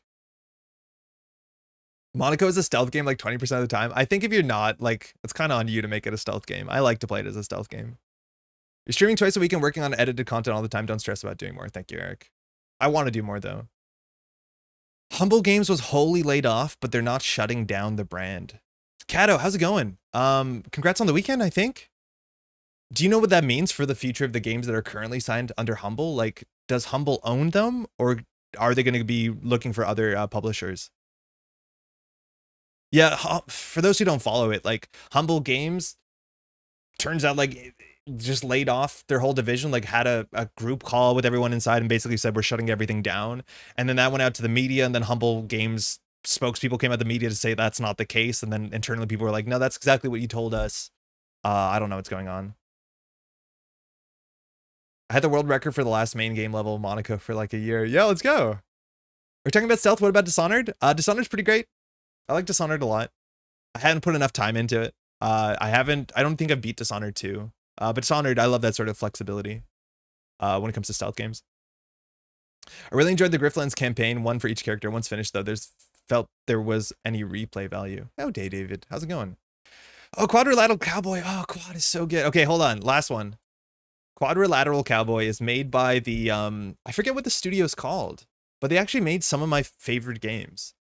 What are they called? Blendo. So Blendo is this indie studio that has this very, very specific style. It's incredibly blocky and simple, and they make a whole bunch of games that are generally in the same universe. And some of the games I think are some of the most like interesting artistic video games, and they're still relatively fun. So 30 Flights of Love, is that what it's called? 30 Flights of Loving is a super noteworthy game. This is a bit of like a highbrow game, but like notably, it's a story game. It's a very short game, mind you. It's like maybe 10 minutes, not even, which takes you through a first-person perspective of you playing through a narrative. And the narrative is non-linear. And this is the sort of thing that comes up, right? Like in the history of film, we started filming stuff in like the early 20th century. How long did it take for our first jump cut? How long did it take before someone said, I'm just gonna put one scene next to another scene, they're not related, and then the human will understand that they're not, like, time after time? Right? Like that there's some amount of difference in time and location. How long did it take for the first jump cut? It took decades before someone did the first jump cut. And when somebody saw the first jump cut, they were like, what the heck? This doesn't make any sense. And then now, obviously, it's modern. In fact, it happens probably 2 months, like 3 months. Sorry. It happens too much. 30 Flights of Loving is the first narrative video game with jump cuts with no explanation I've played. And it is so cool. I can't recommend this enough. It's been a while since I played it. I would have invented the jump cut in like 10 minutes. It's a heist game technically, in which you're a team that's going on a heist, but it's constantly just jump cuts from like time era to time era to time era, and you need to piece the story together. It's not a gameplay focused game, but it is like one of the coolest video game experiences that I have remembered in a long time. There's another one slightly attached to this, which is, I'm not sure how you get it. It might be free, but what is the other one, Kato? You probably know about the heist in the hotel with like, I want to say the balloons. That's also really short and has a really notable ending without spoiling it. Oh, it's called Gravity Bone because this is the sequel to Gravity Bone. Gravity Bone also very similarly. It doesn't have as grand narrative stuff, but the reason why we brought this up is Quadrilateral Cowboy is within the same universe, except it is a stealth game that has a sort of like 90s hacker aesthetic, and you actually have to do most of your hacking in terminal by writing code. So say you come to a problem and the problem is like, put your drone on the table, and then you want to send your drone into this air vent to turn right, walk 20 meters, and then shoot a laser that'll turn off a fan system so you can crawl through the ventilation. That is not done by you like pushing a controller and moving your drone around. Is you physically have to drop your laptop, open your laptop, maybe even turn it on, and then write command line to be like, connect drone walk 30, drone pause, drone rotate 90, drone, and then you're doing everything through trial and error through writing code, and very simple code that is hopefully accessible for most people. And it actually has like a narrative. It has a series of levels of escalating complexity, and the final heist requires you to use all your tools together. Cannot recommend it enough. It's really, really, really great. It's maybe 2 hours long, 3 hours long, so don't expect a huge thing. It's a small team, but it's a very, very good at what it does. Do you like story emotional driven games? Silent, I think I do. How's it going? But it depends how it's portrayed. I get really frustrated, and I think this is a big reason why I thought 30 Flights of Loving was so powerful, so successful for me, is I get really frustrated. There's a lot of narrative games and video games which the narrative is delivered by either standing there in exposition or reading. And I'm not saying those games are wrong. I just find it a bit like kind of a failure of the medium. Right? Like we're in a medium in which we can feel, we can act, we can express. And the easiest thing to do is like have a cutscene where two people just talk at each other at medium like distance. And I have really bad attention span for that sort of thing. Cause it's like, imagine you're watching like a film, and then the film is just two people standing next to each other talking to you. You'd be like, why is this a film? This should have been a book. I'm just reading. Like, I don't know. In short or long is, I don't think there's as many video games that excel at narrative and storytelling within the medium that video games can very specifically deliver that other mediums can't do better. There's a lot of video games with a lot of exposition that I think would be better books for at least part of their runtime, for part of their exposition. And 30 Flights of Loving is one of those that has no exposition. I don't even think anyone talks. I think there might be some sort of like Charlie Brown wah, wah, wah, wah, wah sound in it, but allows you to get a very compelling story through things that are uniquely video games, by you experiencing things and forced to be doing things. So I'd say yes, 100% I am. I just find a lot of the times the way that narrative is expressed in video games doesn't feel like they're doing it well within what a video game can and should be. Zachtronics is best in class for faux coding. Zachtronics is sick, but I can't pull up another series of games, Kato. I can't do it. Zachtronics is amazing. I've played a lot of Zachtronics games. If you want to do Zachtronics coding, if you want to code in assembly, you can code in assembly. But probably play Exopunks. Exopunks is like the 90s, also terminal level coding and hacking. It's really sick, and the aesthetic is great. Does coding in QC allow me to create functions? Someone who hates having to write code twice? I think it might, but it might not. I think you can tab autofill though, David. So I don't think it's incredibly repetitive, but you're not spending hours coding. You're spending like 3 minutes coding. I have tried Outer Wilds. Outer Wilds is really, really great. I don't think I had a great time with Outer Wilds though. It took me 2 attempts to play it, and then at some point I also got stuck and I spoiled it for myself, which is probably the worst thing you can do for Outer Wilds. Like I looked to get help, but I found funny enough, moving the ship in Outer Wilds to be a frustration that was hard to overcome. But Outer Wilds is like a very good game at delivering an absurd, really, really good exposition and world building within the strengths of what a video game is. I'd pay so much for Quadrilateral DLC. Z, yeah, me too. I really want more of it. The game is so good. Exposition generally seems like the laziest way to communicate universe detail. I always want it to be in the way that I learn things, not to be the way I learn things. Yeah, I agree. I think the video games excel at specifically environmental and exploration storytelling. Yeah, and I think, you know, there's a lot of games that I enjoy because of environmental storytelling. In fact, it's even for something like Monaco, which is a very mechanics heavy game that has very little narrative. I like game design, or sorry, I like level design for that sort of thing because I like telling a story in the world I'm building, right? Like the rooms and what's going on in there, the detailing, you can tell stories with that on its own. So does anyone remember Uplink, or am I just showing my age? I don't think Uplink's that old. Leon, like the hacking game? Because there's like modern Uplinks. Maybe I'm just thinking of those. Yeah. Oh, 2006, it is old. No, yeah, but there's a whole bunch of modern Uplinks. I found Uplink to be not as interesting as I thought, because I thought from my minor playing of Uplink and the modern Uplinks, it seems like there's only one right solution, and it doesn't feel like they gave you a bunch of tools to solve a problem. It was like, here's one answer, you have to figure out what it is. There's modern Uplinks. Played it only in VR. One of my best experiences. I didn't know that was available in VR. That's cool.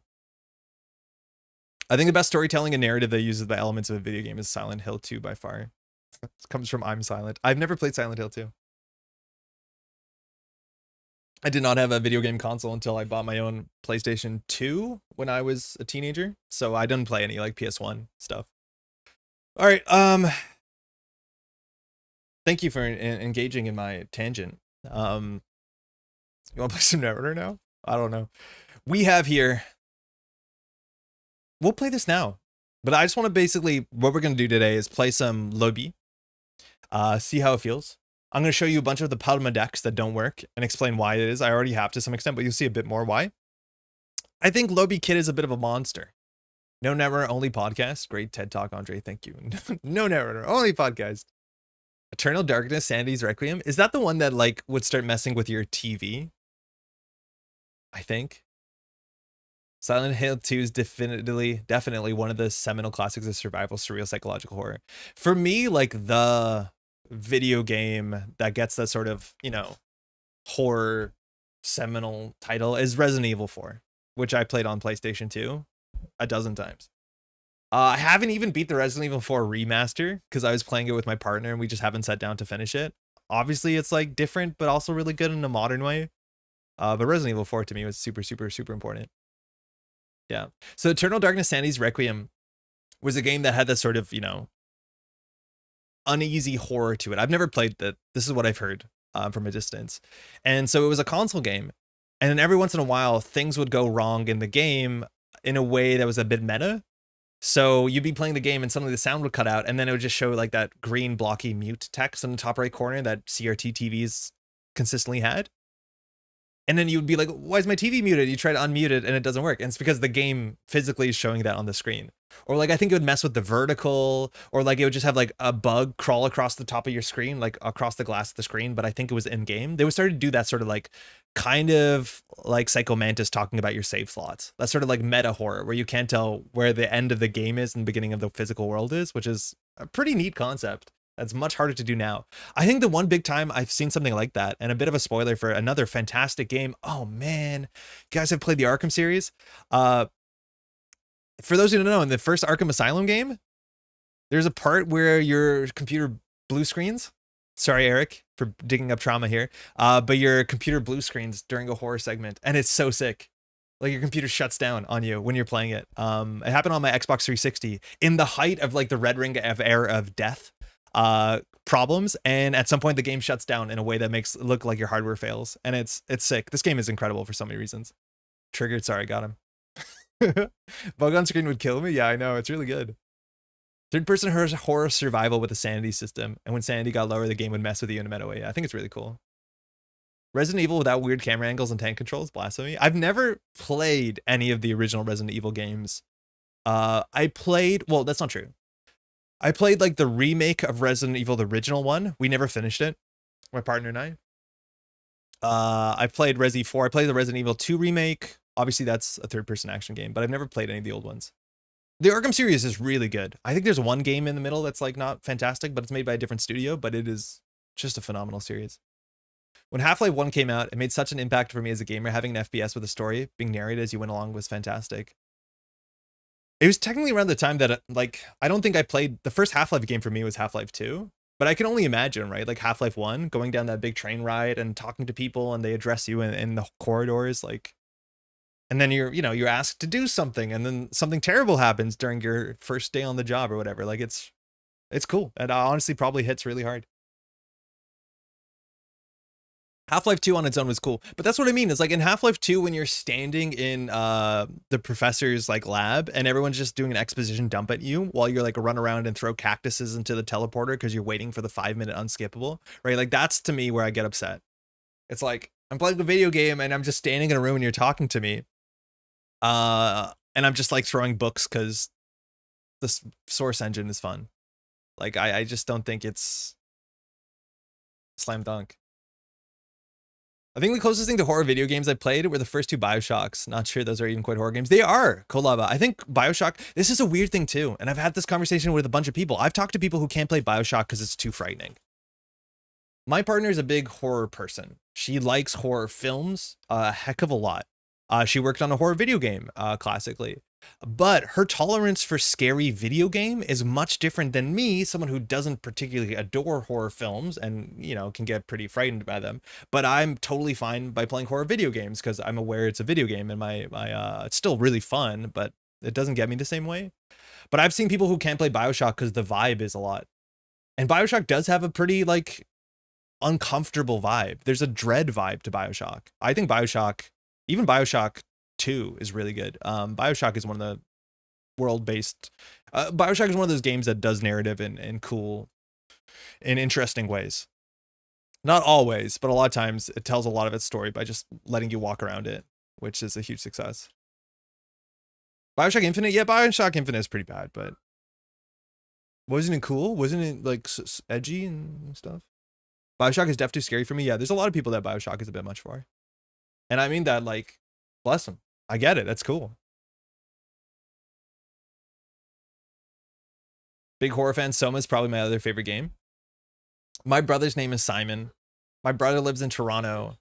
I think his birthday is on the day that the character Simon in Soma, something bad happens to him. It's a really funny happenstance. My brother played Soma. I never finished Soma. I feel like I'm not into the sort of horror games where you're like kind of lurking around hoping it doesn't see you. Which Soma, at least there's parts of it where I ran into that. But shout out to Simon from Toronto. Oh, this sucks. It's not gonna be fun. I forgot R+ existed. I thought we all would. Thanks, you too. We have no tech into this. This is gonna be bad. BioShock's def spooky, but the action enough once you get comfortable with the game, I think. It's definitely a walking simulator. The action in BioShock is totally fine. Like I am a sucker for the sort of, you know, powers-based stuff. Like we've talked about Dishonored already. The idea like here's a bunch of tools that you can use in creative ways on top of just like gun. Reality Plus is a bad design. I'd agree with you. Imagine there's a Jinteki ID that said whenever you do a net damage, draw 2 cards or gain 2 credits. Would we be upset? I'd be upset. Deus Ex was another big step in FPS with story. Loved it. Yeah, I'm slightly too young for the original Deus Ex. Horror really interestingly translates across mediums. It's so hard to make an actual scary horror board game or TTRPG. Jidled, how's it going? I don't think we like this hand. I think one of the coolest things is like playing Arkham Horror, the card game. Oh man, imagine we get self-growth programmed. I've been scared, but not scared because like, ooh, the spooky thing in my Lovecraftian game. But I've been scared because the consequences to your actions can be really unpredictable. Where like every once in a while, it's really silly. Like every once in a while, there'll be a card in Arkham Horror that'll be like, do this test, like jump between train card to train card, do this reasonably easy test. If that fails, do a slightly harder test. If that fails, do a ridiculously easy test. If that fails, your character is killed.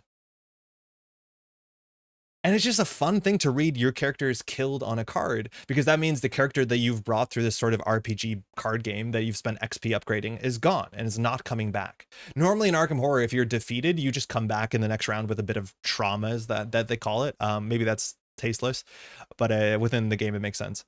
But every once in a while there'll be a card that just says like the consequences to this are absurdly high, and that frightens me because you finally feel mortal and you'd be like, whoa, I could die. I don't want to die. And then even doing like the easiest skill test, you try not to do it because there's a chance of death. And I think that's what scares me more. I think horror board games can succeed by leaning on tension and narrative. Yeah. Yeah. But I'm not scared of like the Shoggoths showing up in Arkham. I'm scared of like the consequences of my actions. Well. The consequences of the actions. Yeah. Hey, no worries.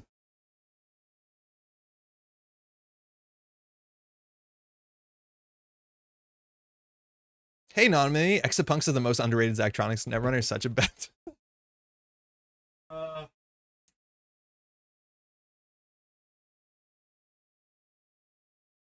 I got my Trash World News. Yeah, I think I have the other one on the shelf, but I printed out all the Exapunks magazines to use. My partner and I got into it for a bit. We have, I think, the other one somewhere, but yeah, I'm a huge Exapunks fan. The first time through Depths of Yoth? Which one's Depths of Yoth? The Descent one? I love the zine. Yeah, there's two zines. One of them is like the in-game zine, and the other one's the like learn to play zine. I'm not sure where the other one is. It's probably on the shelf. But like learning how to code through a zine, again, I'm slightly too young for it, but it's definitely a vibe. I'm just gonna say none of this matters. If it's an AR enhanced security, like I don't care.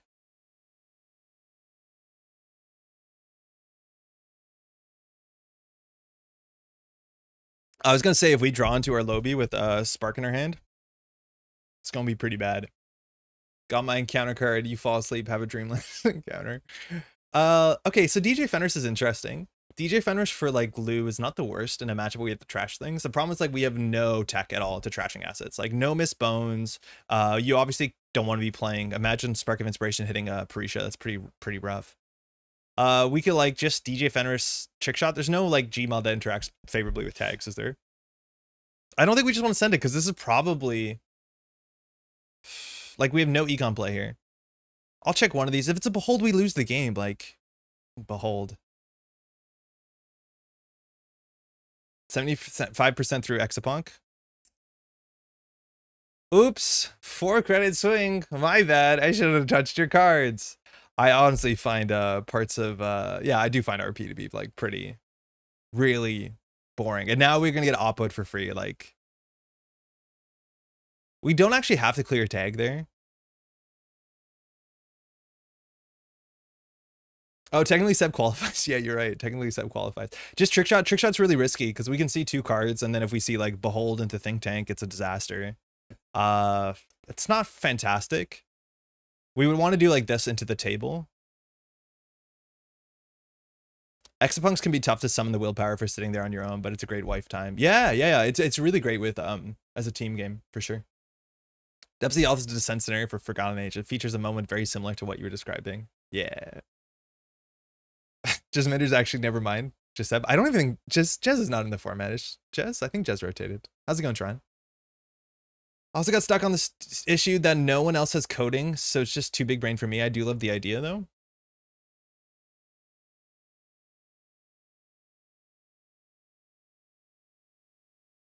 Part of me is upset that we don't see more Reality Plus tournament because I just think, like, I think design needs to think about this. Like, is that fun that I ran and now I have to clear 2 tags?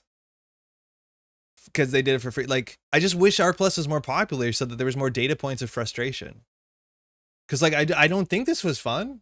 I didn't have fun that turn.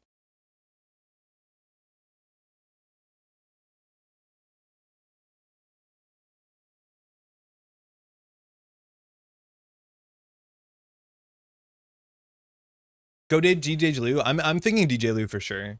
This actually might be an agenda because they might do like a cool tempo play. So I want DJ Fenris. There's a chance that actually like Steve might be fine. We don't have any assets there. They're probably on a fair bit of assets, but like going HQ with Steve and getting back Econ is a nice way to like kind of get them down. Burner's obviously very good because we can bottom like their combo pieces. Don't forget it's also 40 card ID. Jason, we'll never forget.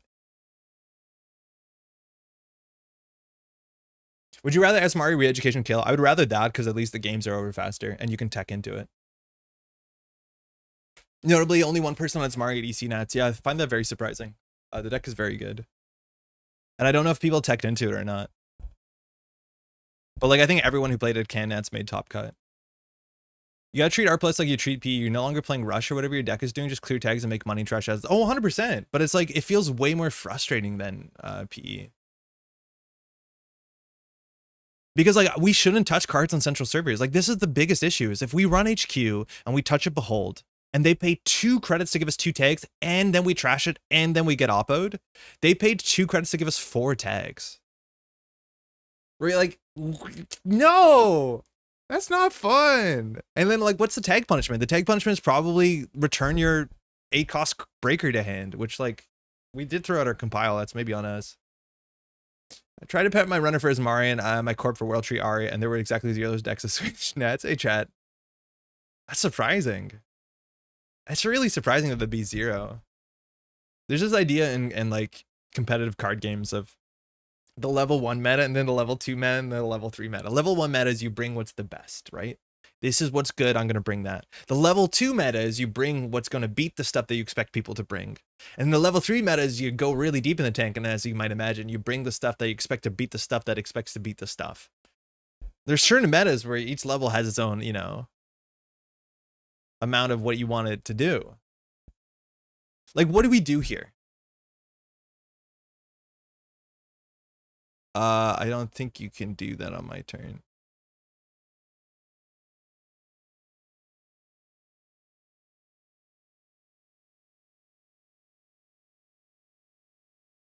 A lot of times just take the level 1 deck. Honestly, I think my learning is just take the level 1 deck most of the time.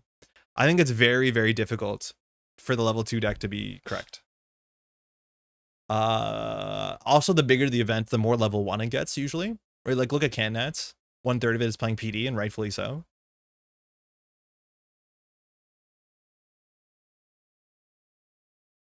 I'm excited for Bio to publish Ergood War, God of War. It's on God of War? I saw the placement. I was like, I want to see what this deck is. Yeah, no worries. But I didn't see the deck itself. I'm excited to see it. I mean, like, I'm just gonna not care. Watch us take 3 tags on an Oppo research. And then what is this? An AR and hand security? Like, I don't know. I'm tilting out. I don't want to play this. I'm so sorry. Fuck. Oh, that's fine. Imagine an Ice IRD is better against Lobisomem. Oh my god. Okay.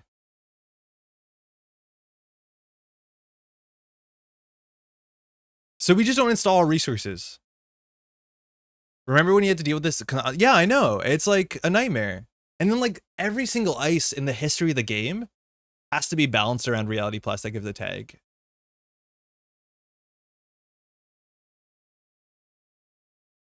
This is me playing against that off yesterday. I do think Hammer's a big tilter. Like if you get hit by a bad hammer, it's GG sometimes. Or at least it feels like it's GG.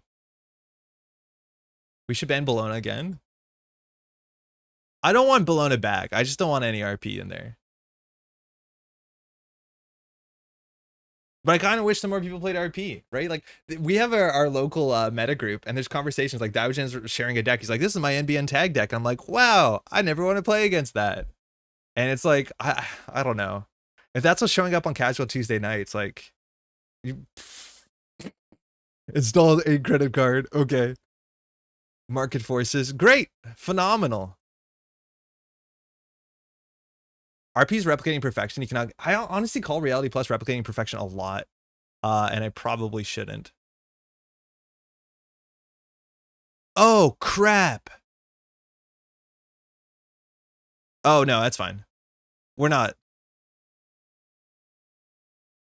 because it's not charge. Yeah, Lobi is a fractor.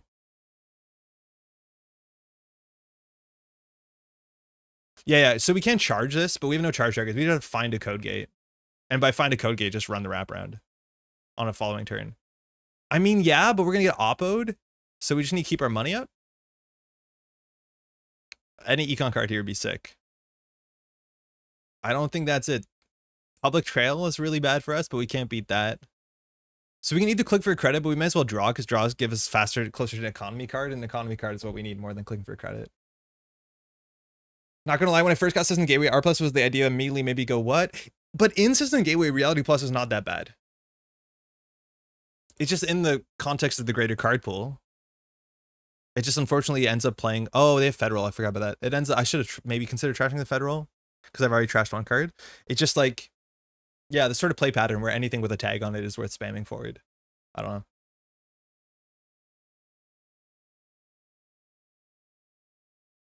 More influence on hammering because less influence for end the line. I'm not sure what their win condition is. I don't think it's end the line. I actually don't really know what a win condition for Reality Plus deck looks like right now.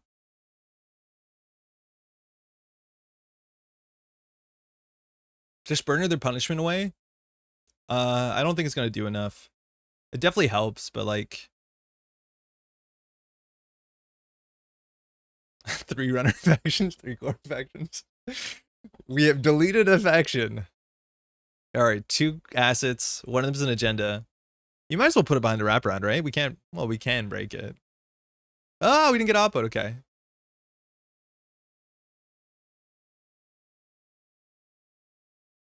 We really need the econ card. A Dirty Laundry would be pretty nice. I mean, look at them not icing up, not putting their thing behind wraparound. This is not the econ card I wanted. Did I miss something? Where did R Plus prove to be good again? Hey, how's it going? I don't think it's terrible. But this is JNet Casual. This is not a tournament. People can do whatever they want. And I can be upset about it. Okay, so one of the table is really bad. Reality Plus, sorry, AR enhanced security is really bad. We've seen 2 Rashidas. Onicum seems way too slow. I think we have to draw for a Dirty Laundry. That's not it.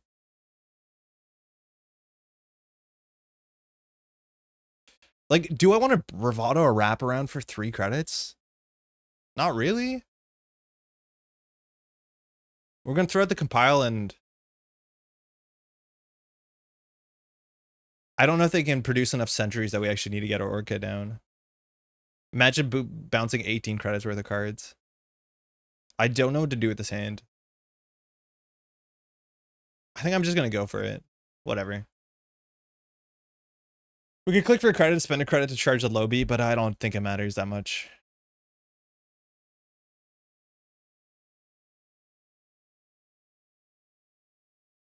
We might actually want to keep a self-growth program, or sorry, compile to deal with self-growth program. You discard it and then like SGP it, but that's only good then if you have another spark, so it's probably not worth it. Oh yeah, I forgot Hollowman. Hollowman's how they win. All right, if we run last click and we take a tag, we lose Lobisomem to the SGP. That's probably in their hand, if not on the next 2 in R&D.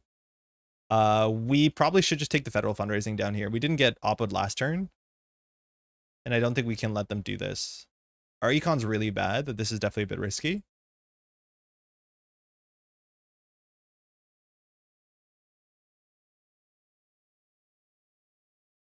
Do we have rigging up? Yeah, we have 2 rigging up. Okay. It's another federal. Server 7 looks like an agenda.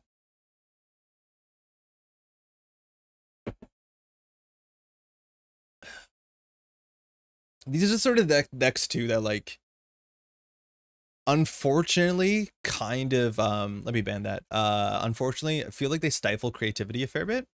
Or like one of the best things you could do against this sort of deck is play Hoshiko with like 2 missed bones and just an absurd amount of economy. Right? Like it's a sort of deck that's beat by just having a lot of economy. And I don't know if the game wants to encourage that. Like when I show up to tournament and feel bad that I don't play good stuff Hoshiko.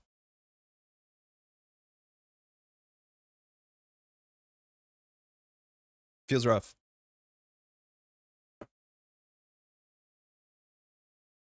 Okay, second ice. We need to keep our money up. They didn't develop the board today. We don't know what server 7 is. Looks like it's probably an Oracle or a thing. Cash Runner, yeah. Yeah, it's not my favorite. Just an econ card. Yikes. Wait, there's a lot of econ cards in here.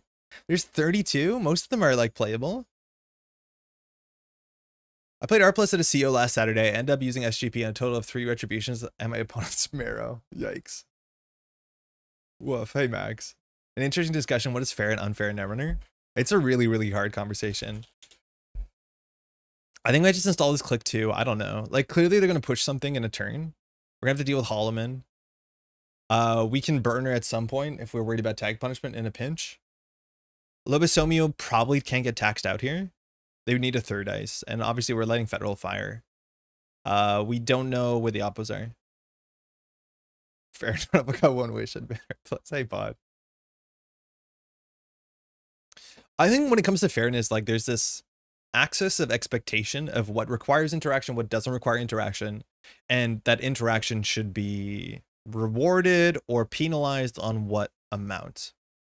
I think the biggest thing that comes up with fairness with Reality Plus is that there's an assumption, specifically when you teach newer players, that you should face check ice because ice reses cost the corporation money.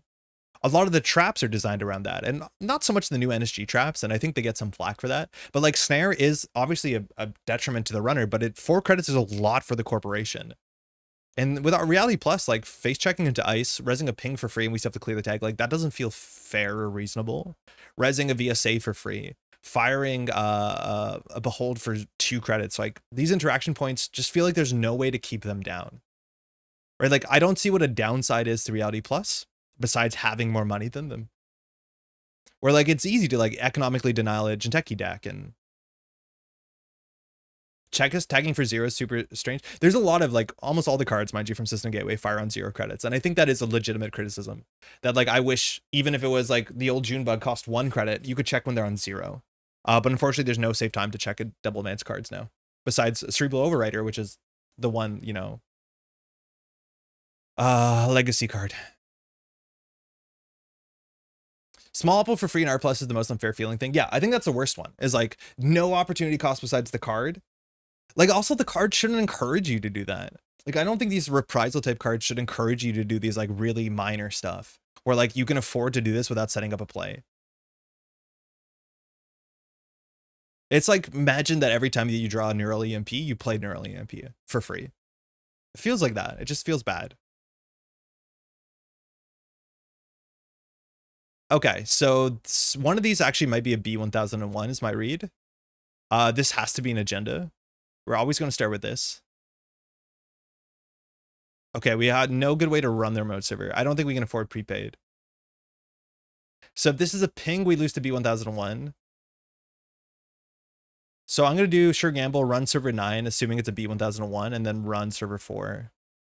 If this is a crypto crash, we're playing around it pretty poorly. The B1001 might be server 7, actually. It might make more sense. This might just be whatever card they put on the table. Holloman.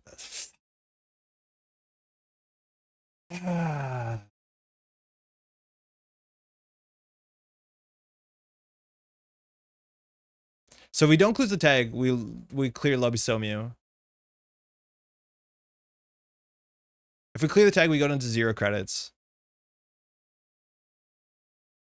This is a B1001, this is a ping. Otherwise, I don't know what this is.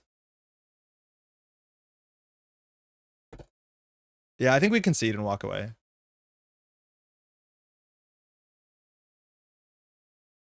If we compare Small Oppo to Economic Warfare is a click the corpse spends to use 4. Oppo Research is a click they spend for 0, and then you lose 4 and 2 clicks. You lose half your turn in 4. Economic Warfare, you lose no clicks and lose 4. It is like 3 times worse to get oppoed. And really, you could choose not to clear the tags, and so maybe it does nothing for you, and then you lose no credits. But like that's a big thing. Economic Warfare is a click they spend. Here you still have to clear the tags. That's half your turn.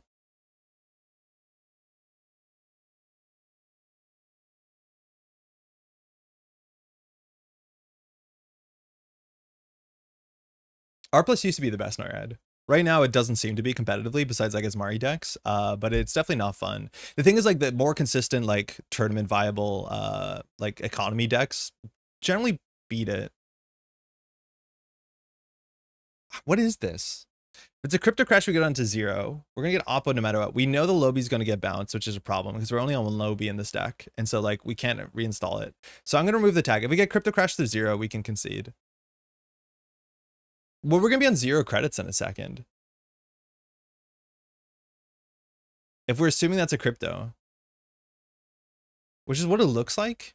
The other worst case is an Oracle think tank. Or sorry, it's Tomorrow's Headline. They score Tomorrow's Headline, bounce the Lobi, and then the game's over.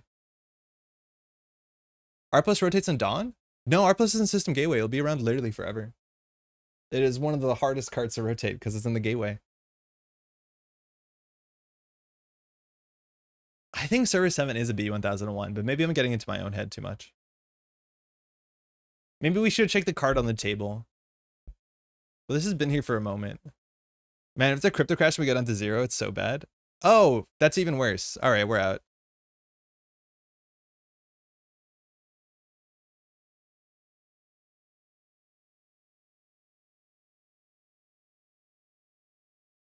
Huh? So it was just an ice we could have ran? What's going on? The first time the runner plays a run event or installs an icebreaker each turn, you may give the runner a tag. Great. They can boost the trace. They can technically boost the Lobisomem by going up to trace 8. So they have to spend 4 more. It drops them to 2 credits, which is like not great. Assuming no R plus and click savings for those 2 clicks and credit differential result is the same, feels to me like the issue is not so much actual strength, more of feeling. Well, the credit differential results are the same, but for the runner, it takes 2 clicks, so it's actually worse. Right? Like imagine you're just clicking for a credit. That means that you lose 6 credits.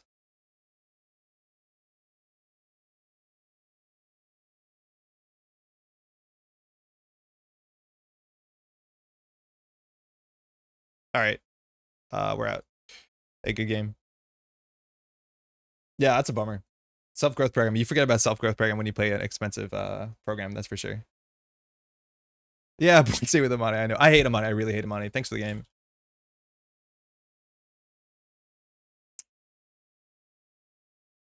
Yeah, right, Ren. Board stay with Amani is like, catch your end.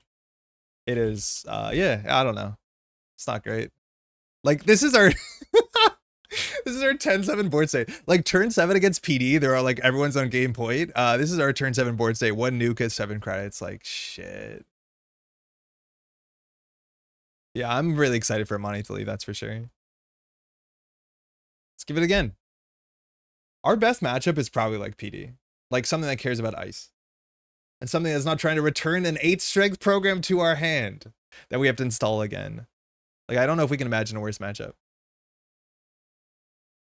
Hey, Gentling Amani, SCP is the best weapon against big breakers and World Tree, though. I can't be mad about it. Oh, I can, because it feels terrible, but I hear you. It feels like there's not a good enough ways to play around World Tree and Amani that you're right. Like Public Trail into Self-Growth Program or Amani is one of the few ways that you feel like you can fight forward into that sort of stuff. Maybe a Smurf, too little data. Like that's never a good sign. Hey, Pat. Prov. Yeah, it might be a Smurf. Shouldn't queue up with Epiphany I played at ECN. Oh no. It's bad beats, but there needs to be things to deal with it. Yeah, but I don't think they should be like that. Hey, best of luck, have fun. I don't like Prov. I don't like any side of Prov. I think a lot of people build their strange Prov decks that they're really excited about, and then it's either like Dirtle Hyperglacier, where if you have the audacity to run, or it's like Red Planet Couriers, which is its own problem, or it's like Urtica on the table. Do you have an NBN ID you like right now? No, I don't. But NBN as a faction has like very little that they're doing on a consistent flat basis, right? Like, I think a big argument with NBN I've had for the last while is like none of the IDs do anything different. Like Pravdivos is the only ID that actually builds a different deck. All the other NBN decks are the same. The problem is like NBN doesn't do anything right now. Their only like angle is like Opal Research Amani Sanai. Obviously you have Re-Education, which is its own deck, but no, I don't think so. Let's talk about this hand. It has a Lobisomem in it. It's really hard to read also, like, if it's a newer player, like what they put on the table and what they advance. So like we can die to Urtic on turn 2 and like it is what it is. Epiphany FA is a couple cards away from being really cool. Actually, no, that's a good point, Henry. We built Epiphany fast events decks that we thought were kind of fun. They were genuinely kind of fun, and they played with weird cards. Like that was interesting. But honestly, no. NBN as a whole faction, I don't think they're doing anything that either feels healthy or interesting. Patrick, you need to either help stop Andre tilting from NBN or help them sales faster. Patrick will be on here on Thursday. When you say NBN doesn't do anything on its own, what do you see the other corp factions doing on their own? So let's talk about HB. HB is really efficient, has some great ice, has some really interesting face checks, pushes the game forward, and has some of the best utility to score out games and do some good stuff. Great. Wayland has a bunch of different win conditions, whether it's meat damage based, where they have a bit of fast advance, they have op, which is his own archetype, they have like bad publicity stuff. There's so many different stuff they do. There's like so many angles that they do. Jinteki, not wide enough, honestly, but like we saw Atea decks do well at ECN recently. There's Jinteki trap decks, there's Jinteki tempo acid decks. You can play Hyper Glacier, you can play Ag Infusion. What can NBN do? Like, name an NBN card that is unfair or powerful, but in a way that feels interesting. Because all their unfair powerful cards are like, oh, it just does something terrible to you. Oh, that probably was interesting until someone saw Advanced Ice and said Infinity. I know, we got so too much Advanced Ice, if you ask me. What would NBN Butcher need to be good? The combo? Focus Group? Focus Group is cool. That came up earlier, our anonymous friend. It's neat. It's not good or consistent, but it's definitely neat. Okay, we're gonna never draw our breaker. That was the best possible thing we could have done. So we're just not gonna run because we don't really need to. I don't think we need a spark now. The problem is, what else are we doing on our turn? If they build a Kets, we actually want DJ Fenris for Quetzal, because that's really good. Otherwise, we can do credit daily cast and just not show that we have a spark. That might be actually fine. I don't want to show them that we have spark on turn 1 as much as it could whiff. Spin Dock? Yeah, Spin Dock's good. I'm mostly on Andre's side as long as the side is the opposite side. I'm mulliganing the hand from this deck containing a Lobby to one containing Orca and felt bad. Yeah, that's true. I think the fast events King making as Mari was great. That was a cooler deck. That was for sure. That felt closer to like PD, but I don't think that deck, like, that's the point, is the deck had one cool card in it, which was King making. I think Azmari is also like the most eye sleep possible of a card. Bravado for some money. I don't want to face check. So this is unfortunate, but the game is going to come down here.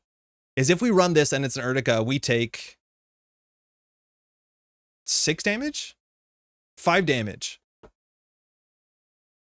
Sorry, I'm late, Jai. You're forgiven. It's okay. How's it going? NBN's game plan is like if Wayland kill was followed 3 to 5 turns of solitaire where the runner gets to watch but have their hand slapped away if they try to do anything. Right? Like, this is where I don't have a read on the deck and I don't know what to do here. 2 plus advancements for Urtica? Yeah. So it'll be 5. So, like, how do we make decisions into this? I can't make decisions into this. If it's a checklist, we take 3 tags, so we have to, like, run right now. If it's an Urtica, we take 5 damage, which means we lose this whole hand, which is bad. I do not think I like NBN traps. I think it's as exciting as the effort you put into it. What's the kit deck win con? A catalog or trick shot. Just don't run it? Yeah, maybe. But then, like, what's the worst case happens if we don't run it? Or, like, not even don't run it. This is the problem. It's not don't run it. It's run nothing. And the issue here is if we don't run it and they continue to advance it and it's a clearinghouse, like, what do we do? Like, to some extent, the best time to run it is now. Never run the first, always run the second. Because that's the problem. It's like, we can't do anything. Oh, I shouldn't draw. You should spark. Monkey. Okay, we're fine.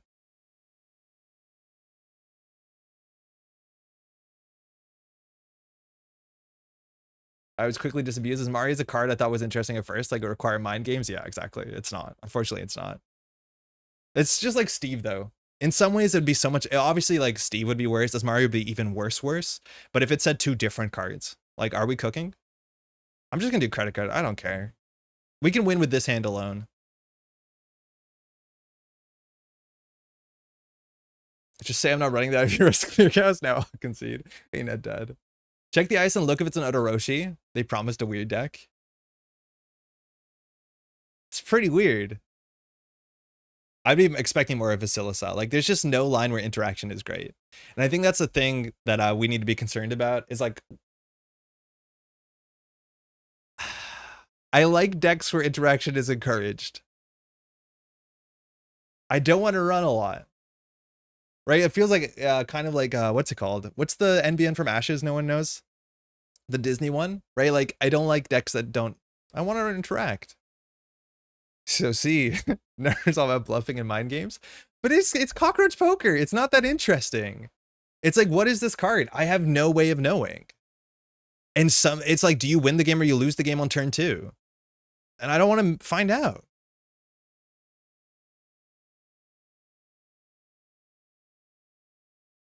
I'm getting bored. Probably shouldn't have let you pick the same type twice in a row. If it didn't, it would be really bad because it would do nothing. But if it did, yeah. I do see plenty of players calling event versus Arsana. I wonder if they have literally programmed their brain to only call event. Yeah, I think some players just have it locked in because it's easier, but you probably shouldn't. Game that the ID built around exactly Gold Farmer. There's more than that. Maybe we need more expose in the game. I would honestly say no. I think expose is like, it's weird. Like, the cool part of the game is cards are face down. I just wish the cards weren't like, do you lose the game or do you not lose the game, right? Like, it comes down to cockroach poker. Please advance ice. What is this cockroach poker shade? Uh-oh. This is punitive? Cockroach poker is cool, but cockroach poker is cool because the rules are simple and it takes 10 minutes. I don't like my Netrunner game to come down to a game of cockroach poker. I think bluffing exists in Netrunner, but I like bluffing where the bluffing is genuinely interesting. What? Oh, they have to go. Okay, I thought they were just upset that I still have 5-3. Thanks for the game.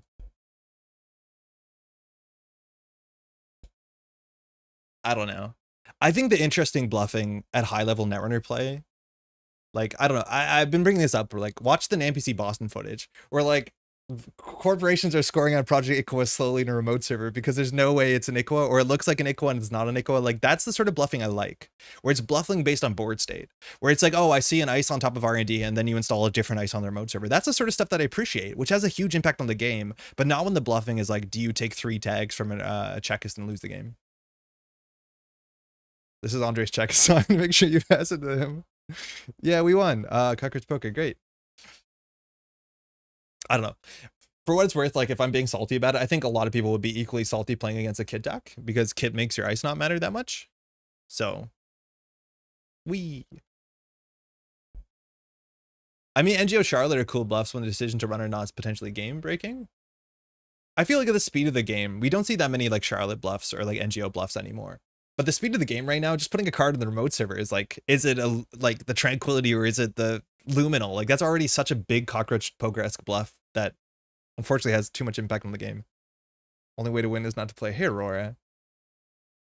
Jamming an upgrade but convincing the runner it's an agenda is the best feeling, yeah. Egg, okay. This might be, hey man. Thanks, dude. This is Alex. This might be Sokka's list, which I'm not sure was published. Sokka might be going for 2 weekends in a row, 2 national championships. He did come into Boston, took the event. It's going to be at Cascadia next weekend, couple hours drive. Sokka messaged me Thursday morning. He's like, hey, I just got into the Montreal airport. I'm delayed for a bit. Is there anything you'd recommend to do? And I did not respond to him at any point in time that it made sense. I was like, oh, hopefully you figured something out.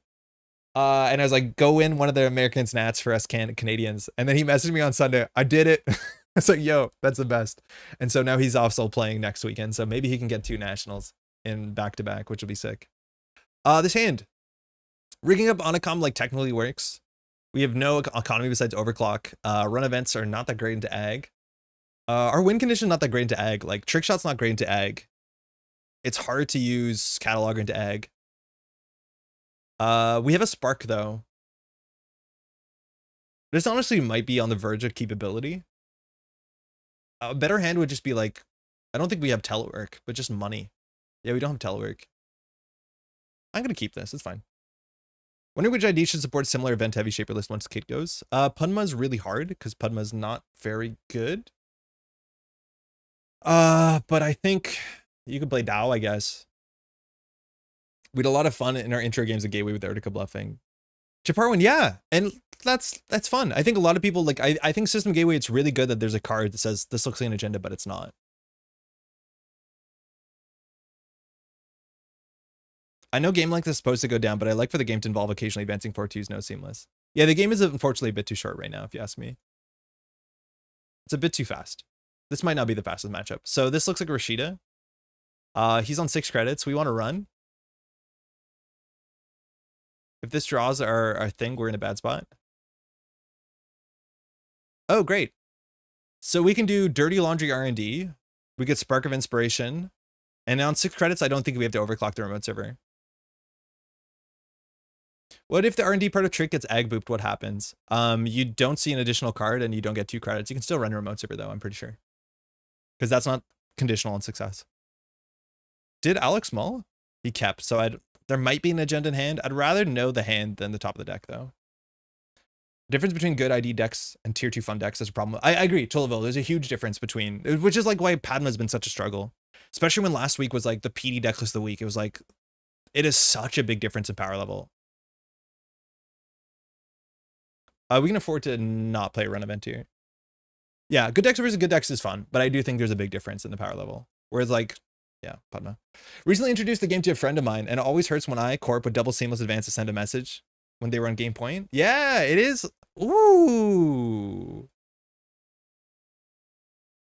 That's a good res. I totally agree with you. This gives us exactly Rashida money, so this is bad for everyone. But I agree. Like, that is my problem with things like Vulnerability Audit, is when the game just loses out of nowhere, or ends out of nowhere, it feels bad. All right, so he has a Botu, which is hard for us to deal with. We actually should have overclocked that. I was not realizing that Botu would be the most expensive. I was assuming we would end up breaking like 3 credits maybe for worst case Anonica. What's it called? A Saisenton. But that was definitely very good. Now we have to run every single turn. To keep out that subliminal. The best draw he could do is like install credit, advance a Charlotte. Seamless is an interesting card. Yeah, it just needs to be a bit more expensive, I think. It's just a bit too cheap. I think the game changes incredibly if they're seamless. So that's a Thimble Rig. R&D still open. Can we draw into a playable econ card? Not really. So Access on 1, we could, in theory, trash an Anoetic if we really wanted to. Hitting a SGP here would be really bad. Sorry, a Bacterial would be really bad here. So we just did that run mostly to deny the Subliminal, because with the Subliminal, Arizon can Hansei, let alone Arizon can Hedge Fund. Now it's hard for him. He needs like a Mindscaping, something like that, to get back in the game. I think if you overclock, they just don't res. Now you have overclock to run back if needed. Yeah, that's true. They probably won't res if we overclock. If we do Nuka draw, I think we have to. Then we can do credit. Oh, build script's good. That draws 3 cards though. A run event would be really good if we have a Dirty Laundry. We don't. So we can end up, we can't Bravado. So we know there's a Hansei in hand. So if we run Archives, we discard 2 cards.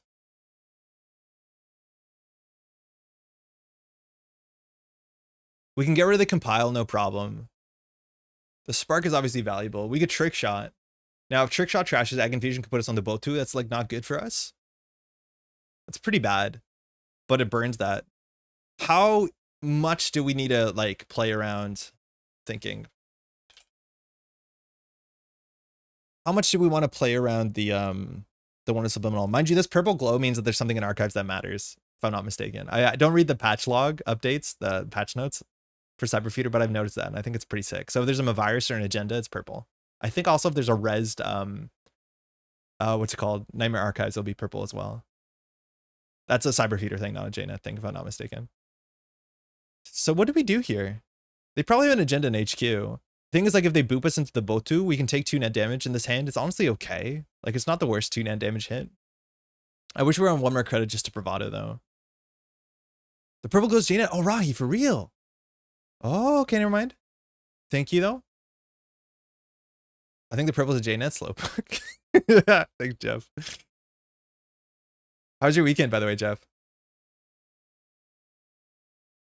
I don't want to do it, but like, none of these are great value runs. I just don't know what else we do. I think we just do the Trick Shot, unfortunately. I think it's going to get booped, and maybe that's fine. How's the games? Oh, this is like our 3rd game. It's been all right, Darren. How's it going? But to be more positive, Andre, you're doing a tremendous job keeping a lot of people's interest high and promoting Netrunner. Oh, thank you. Yeah, that's great. I mean, yeah, that's fine. He's drawing unknown cards. So now we can run server 1 and charge this for free. What does it cost to break it? So we have to do boost, boost, break, break, break. So we pay 1 credit to get a Lobi charge. I don't think we can afford to do that. Had a good weekend, not happy with my runner play or my GPS GPS reading skills. Oh, you had Pad in the car, huh? If we run this, fire counter, right? Sorry?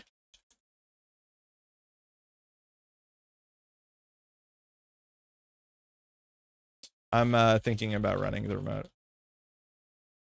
It's 4 credit for Lobi? Boost? Oh yeah, it's 4 credit. Yeah, you're right. Yeah, I messed the math up. Thank you. Thought I had to pay 1. Yeah, so it's free here. Unfortunately, we didn't get any lock on the top of the deck, but we can break all of this. It's a free counter. It's whatever. Yeah, it should be enough. Yeah, I thought it was 5. I technically did the math wrong. I don't think I thought it was threat 6. I just straight up did the math wrong. Now I'm catching strays here. All right, so our credit situation is still pretty bad. I think we can get rid of the compile. The lag is awful. I heard Andre say it was bad, but I hadn't played until the game string. My lag's not been bad. My opponents seem to be having worse lag than I am, but like the lag hasn't felt particularly bad today.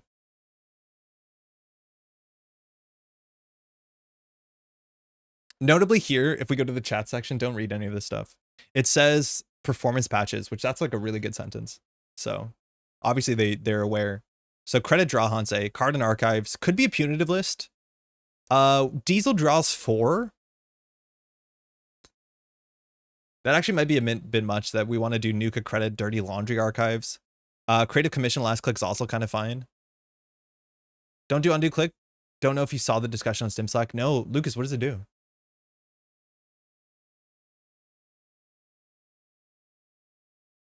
Yeah, okay. So now we still have too many cards in hand, unfortunately. We can do creative commission. Onacom is not, it's a mandatory trigger, so we're going to be discarding cards. Our economy just has not kept up. We probably, yeah, our economy's in a really rough spot. I've mismanaged this. We're way too low. We just can't do anything here.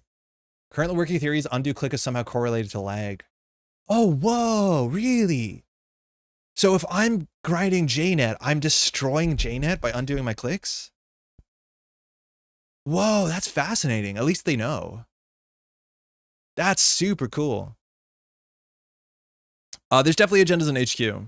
The problem is if we overclock, we can't creative commission. So we could probably do creative commission, sure gamble, and just say whatever. Actually, now we just do daily casts so that we can sure gamble next turn. Wow, this hand is so ugly. This hand is so good, but nothing is coming from it. If we bravado, we can hit the Botu.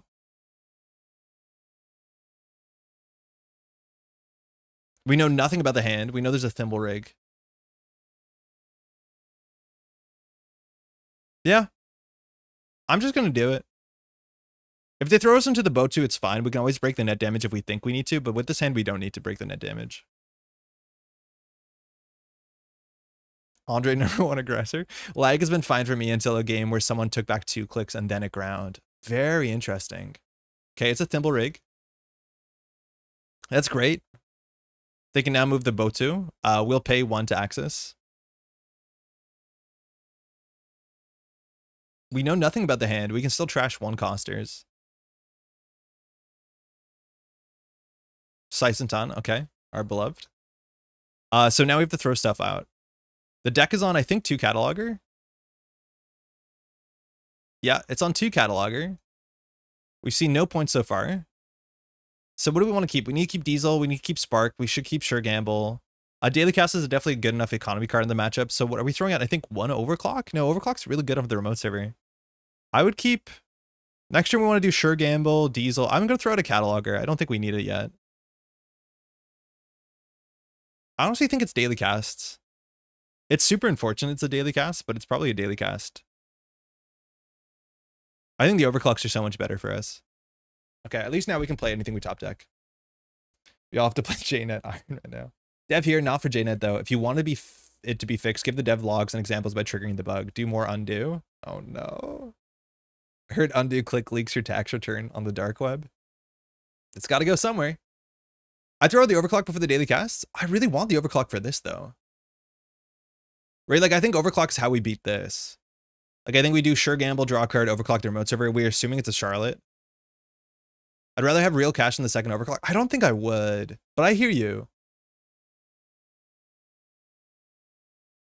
Right? Like, I think every turn they jam behind the Botu and overclock is worth its weight. The problem is, like, this overclock will probably get eaten by the boop, so maybe that's something I should have respected, is that, like, overclock is not great into boop, but if we trade an overclock for an ice, I think we're happy. DC is a better rate for a click. I think 4 credits, a card draw, and a run is not bad. I think 4 credits and a run is pretty good.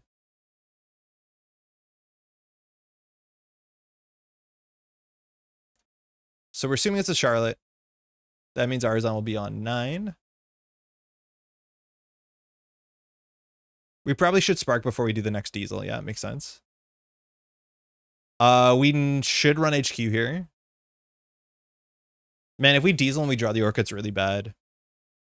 Why do you get rid of Cataloger? That's our way to disrupt Arzon's ability to grind us. We have another one. Maybe it was right keeping 1 fewer econ cards. Or just clicking to draw. Like, maybe Diesel was not worth keeping, considering the speed of the matchup. I think this is maybe a Saisantan here, but we have a chance of hitting an agenda here. The problem is, like, we don't want to hit a Bacterial, because Bacterial, like, basically gives Arzon back in the game.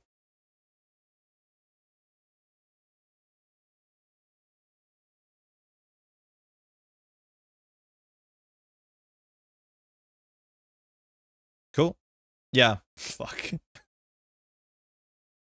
Well, shit. That's the bad one, man. This card is so good. I'd be like, oh, here, draw 6. It's like, oh, that's not good. Because now he can do, like, install the Costa, install Anoetic, install Agenda.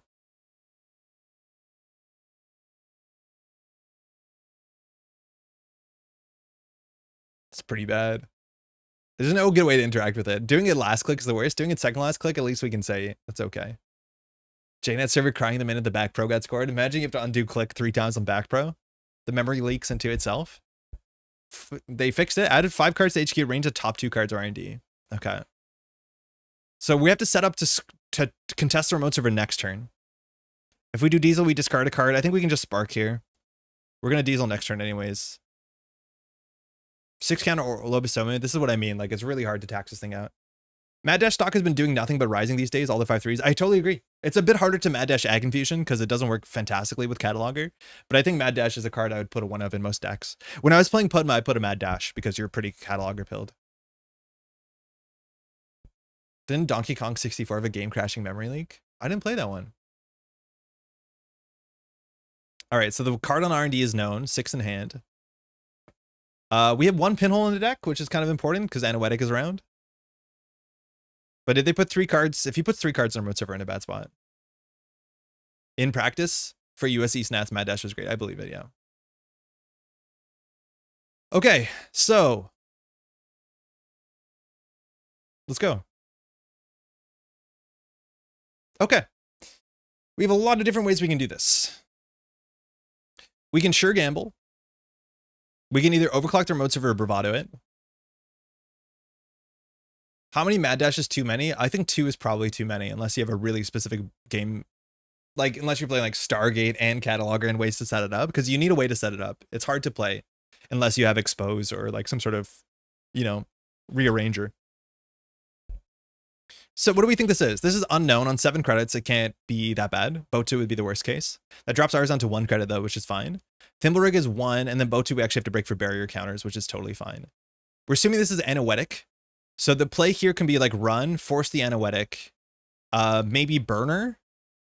The outermost being res is not great. Thimblerig can always move this back slowly, which is like not good for us in the future. But Lacosta into Nisei Mark II is probably the worst case scenario here. I do think we just do sure gamble, overclock it, and see what happens. Because if an ice gets res, it's expensive. If an Anoetic gets res, it's expensive. I mean, I guess we'll try. We at least have to force some reses here. I'm not sure if the last version that Sokka was playing was also on Niseis or was only on 5/3s. Fuck, that's good. That's really good. That's res. Oh my god, imagine a card. That's such a good card to Ag Infusion people into. That's gross. Oh man. Pay 4? Mad Dash is much harder to land than it looks like right now. It basically blank against all Wayland. It's mid against HB because of the Agenda Suite, and you can't land against our Egg. I don't think it's that bad, but Reddish. It's definitely not easy. So we want to break all of this. This is 4. Yeah. Yeah, it is really good. This card's only 2 influence. This card's good. Besides, like, bypass for 3 or whatever. And even then, that's fine. So that means that he can't fire, what's it called? Anoetic.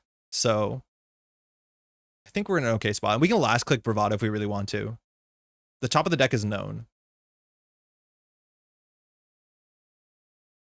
This is why, Jeff, I like the overclock, right? Because we expect something to be jammed to their remote server turn after turn after turn. I don't know. The thing about op is good because if you see an SDS, you can run back. Like, the bad thing about it is 5/3s that don't have an additional cost. Because if I see this on top of the R&D, I can choose not to steal it and run back if it has an additional cost. This one, unfortunately, doesn't. So you just have to steal it. That was a big thing also with Bologna, is that there were just like 9 points in every deck you could touch and not steal.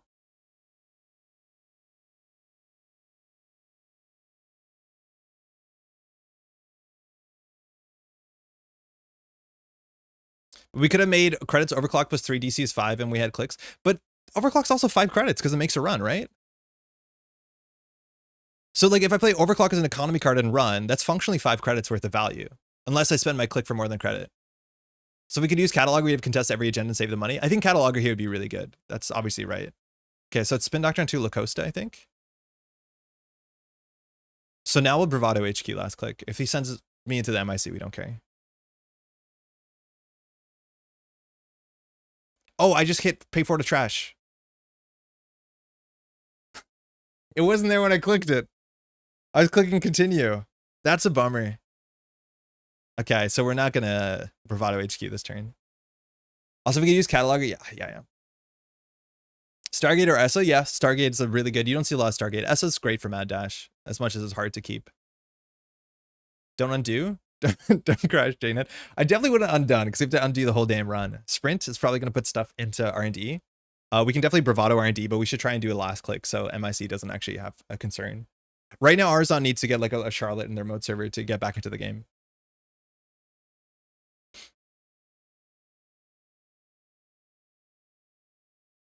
We held the overclock for 3-ish turns to get the value, which suggests to me that DC is probably better value. I feel like DC would just pay off next turn, though. Shit, that's good. That Lacosta died so JNet could live. I think you kind of have to trash Lacosta if you want to be able to take turns off for the remote server. Yeah, I agree, because now he has a prevent. So this is a Charlotte. If we draw our win pinhole threading, we're in an okay spot. We don't have it. So what's our turn? We probably Diesel for 4 cards.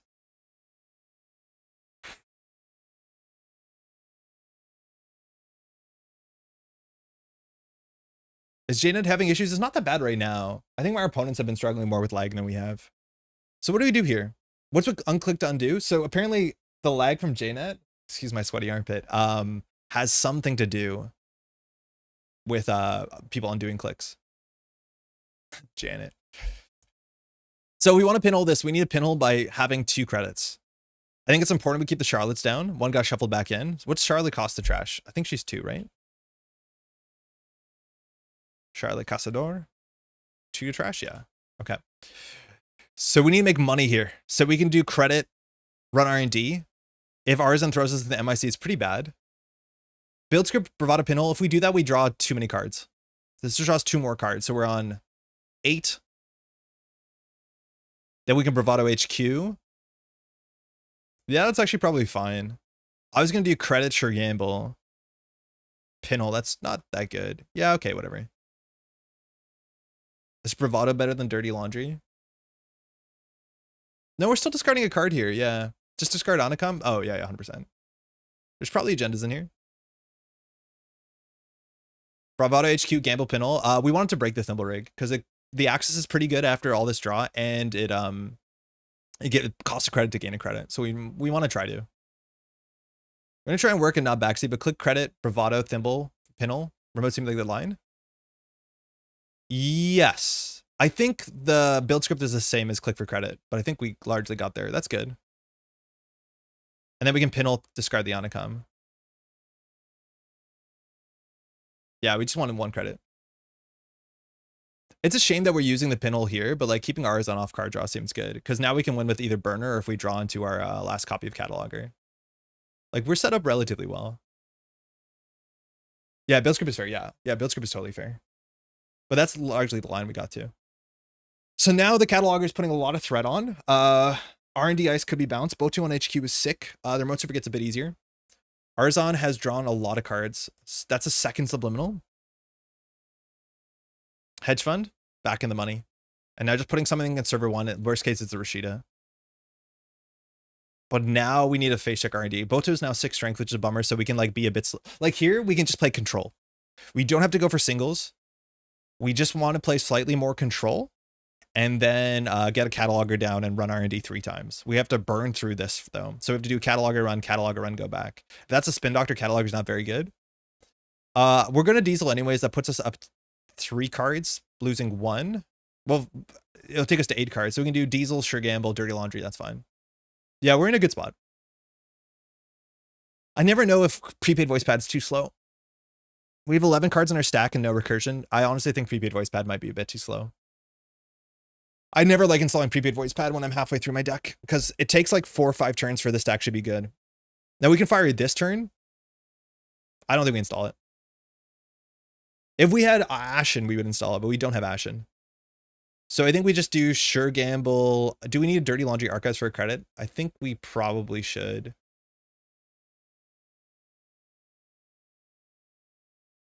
We can also do creative casts. I think I'll dirty laundry archives. There might be agendas in there. Really slow. Prepaid, you got it down on click 1. I'll give you a credit a turn. A virus, Nancy. Pressure R&D. We don't want to get booped into the MIC. Like this is the big thing is we don't need to go for singles. Like we have a cataloger in the bottom 11 and another trick shot. Like we basically just want to get our money up so we can run their mode server and Arzon doesn't feel safe and then swing to this. Like we don't have a huge incentive to go for singles. If anything, we should go HQ because there's very likely a 50-50 on an agenda in there. It's between daily cast and creative. We'll do the daily casts. But I don't like spending like what's probably a lot of money to get a single. Like if that's an Anansi, well, admittedly we only spend 4, but I don't think we can pay 3 to 4 credits for a single access here when we don't need to do that.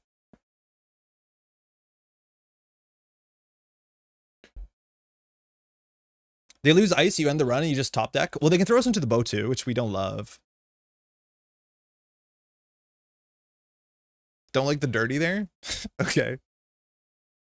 I think it's fine. We just need to get money. We'd rather dirty laundry centrals, but if we dirty this, we get pushed here, and we can't really dirty the bow too well. Like, if anything, we're running HQ with a burner. I don't want to dirty laundry for a single axis. We're just trying to get our money up so that when we draw our cataloger, we're contesting. Okay, 14 credits. He didn't build board state. So if we burner here, we can see the top of the deck. We can probably win. Like, creative commission first and second might be correct. If we burner HQ, we go down to 11. We have to break this. It's 1, 2, 3, 4, 5. Funny enough, if this is a spin doctor, and this might be a spin doctor, the burner's pretty bad. I think some of these decks are on fewer spin doctors if they're on sprints. So maybe this is not a spin doctor, it's an anoetic hanging out there. But actually, it's more likely it's an agenda hanging out there, I think. But if we burner, we see the whole hand, and we can put the hand on top of R&D, and we can just run that twice on 12 credits. That's probably fine. I just don't think we need to do it. If he has an agenda, it goes into server 1, I'm pretty sure. So I don't think we do the burner.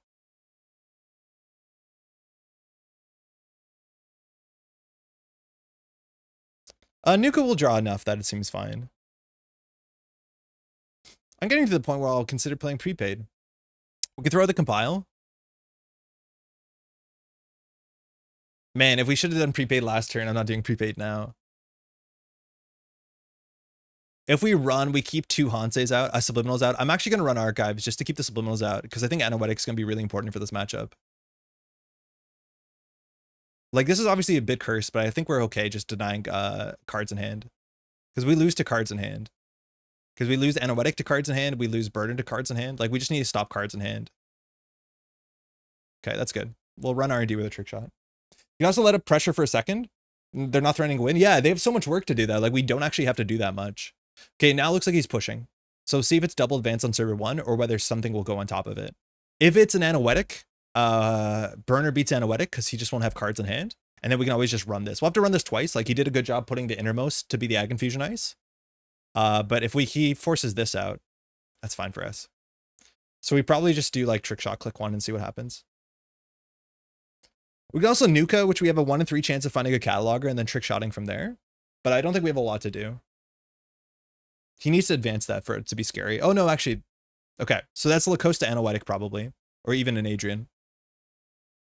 Thinking. So he can score out. It's fine. This costs us a lot. This costs us a lot. I think we'll just start with Trick Shot. If we nuke it, what do we get into?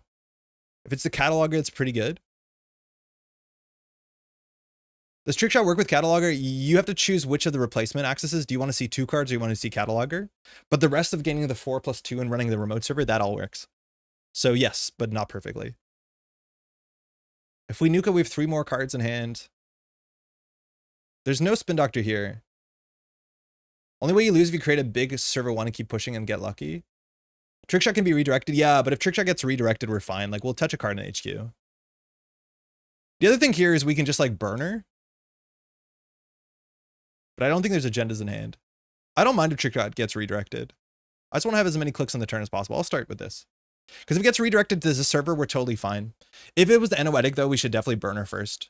Okay, Anansi, that's a huge res. We break it for 4, though, which is sick. So now that that's res, there's no more redirection.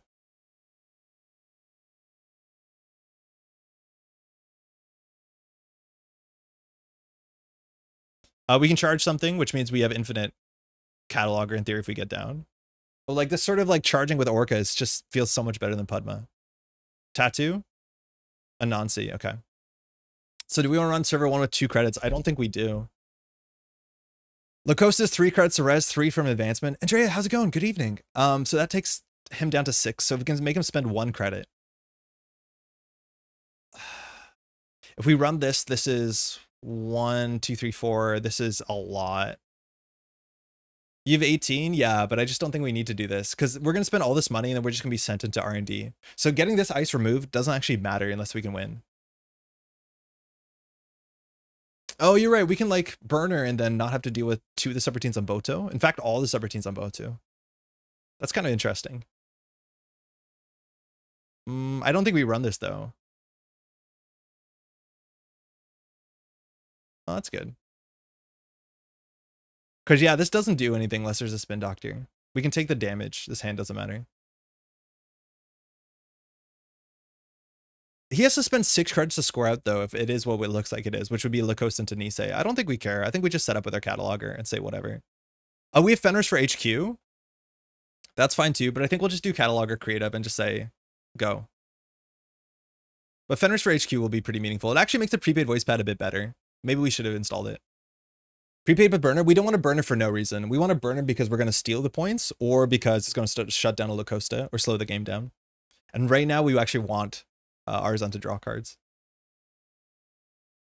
Burner might have been fine there because we have a second one. Deny cards, yeah, but if he draws a Tattoo Bolo, we don't care. Whoa, no red, so no Lacosta. Fenris to Quetzal, just ignore Boto. We can't though. Like, he can still have cards in it. It's hard for us to get him consistently to 0. I think just running HQ for a credit and like, okay, so that's a Tattoo Bola. So I think we just do Fenris for a DJ and just go HQ. Now he's on 10 credits, so now I do think it's Lacoste into 4-2. So we need to force this out. So we'll do it last click. R&D is new? I don't think so. Oh yeah, he drew. It is new. So if this Trick Shot gets redirected, we don't care. We wanted to get redirected. I think we just do Trick Shot. This is a Spin Doctor? How wild would it be? What do we see on the top of the deck? It was Tattoo Bowl into Anansi. So this could be the Anansi. If he reses to go down to 2, I think we're happy. I think we just do Trick Shot and then we do the Cataloger. And we don't see 2 cards. We could see 2 cards. I don't think it changes that much. But why when we can look at 4? So either he has to res this now or redirect us into the MIC. Thimble Rig would be a really bad redirect. And in the MIC, we just pay. Yeah, it's a Tattoo Bola. So if he swaps this, we get full information from hand, which is pretty useful. Technically a code gate. Him having slightly more money matters, but we're not going to deny him the credits. We actually know the card in the hand is an Anansi unless he Hansei'd it.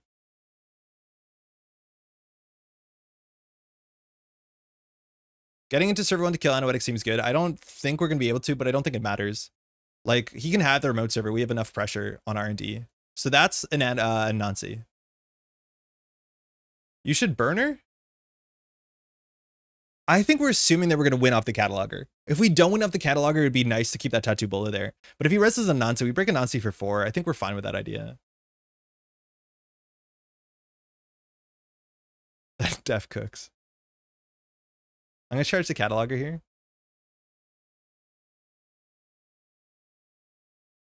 Yeah, at this point now we're trying to win off of R&D.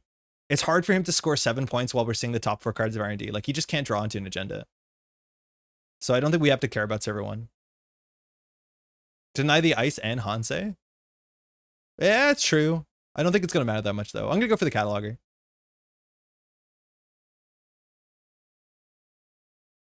Okay, well, we know where the second Spin Doctor is. That's good.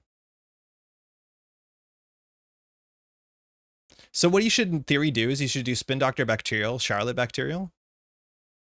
Because if there's a Spin Doctor and he draws the Bacterial, like, he still needs to shuffle. Because there still will be a Bacterial on top of the deck. It's not necessarily GG, but it probably is. I'm not running that. It's probably, though. We've seen 2 Spin Doctors. All right. GG.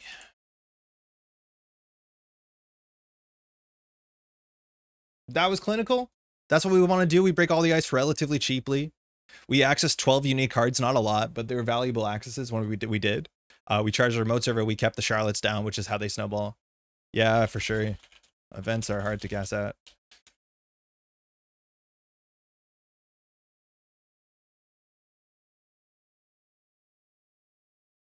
I actually think keeping ours off subliminals was one of the most important things we did. Like, just running archives to keep the 2 subliminals from hand is, like, incredibly important, as strange as it is. Despite that start, Trickshot takes another one, huh? Yeah. Is DJ worth a slot? I don't know. In this deck, maybe. I'm not sure you need Lobisomem for Kit for Quetzal, because I think Lobisomem doesn't get taxed out. I think this is good because we're not on Ashen, and so, like, having a way to run HQ and get your cards back. Because, like, we have 4 cards left in the stack. We actually run out of economy. Exactly, yeah. Yeah, that's what we were saying. We have to run that.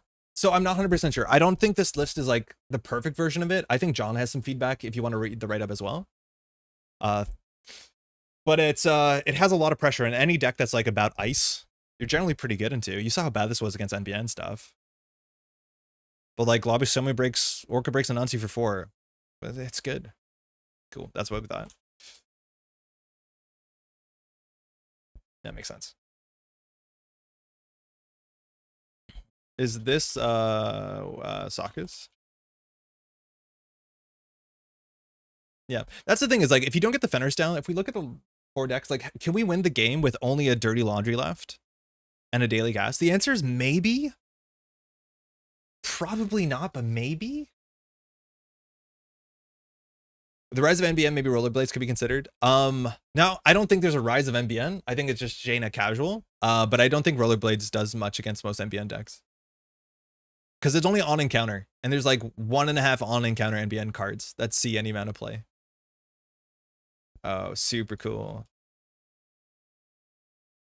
I don't know. We played 2 NBN games as game 1 and game 2. We played R+, so I wouldn't say there's a rise of NBN, but, like, Rollerblades actually does very little against NBN. Thanks for games. Because it doesn't hurt all this stuff. Like, it doesn't hurt VSA. It doesn't hurt ping. It deals with Funhouse. It just doesn't, yeah. Rollerblades is, like, surprisingly narrow. I'm not complaining, but it's weird. It doesn't do as much as you think it does. Okay, let's do some talking about some decks from what we saw from the weekend really quickly, and we'll get back to some playing. We've been streaming for, I'm really warm, 2.5 hours. So there's a whole bunch of tournaments this weekend, a lot of really great stuff. So there's a bunch of results we can peek at if we want to look at some stuff.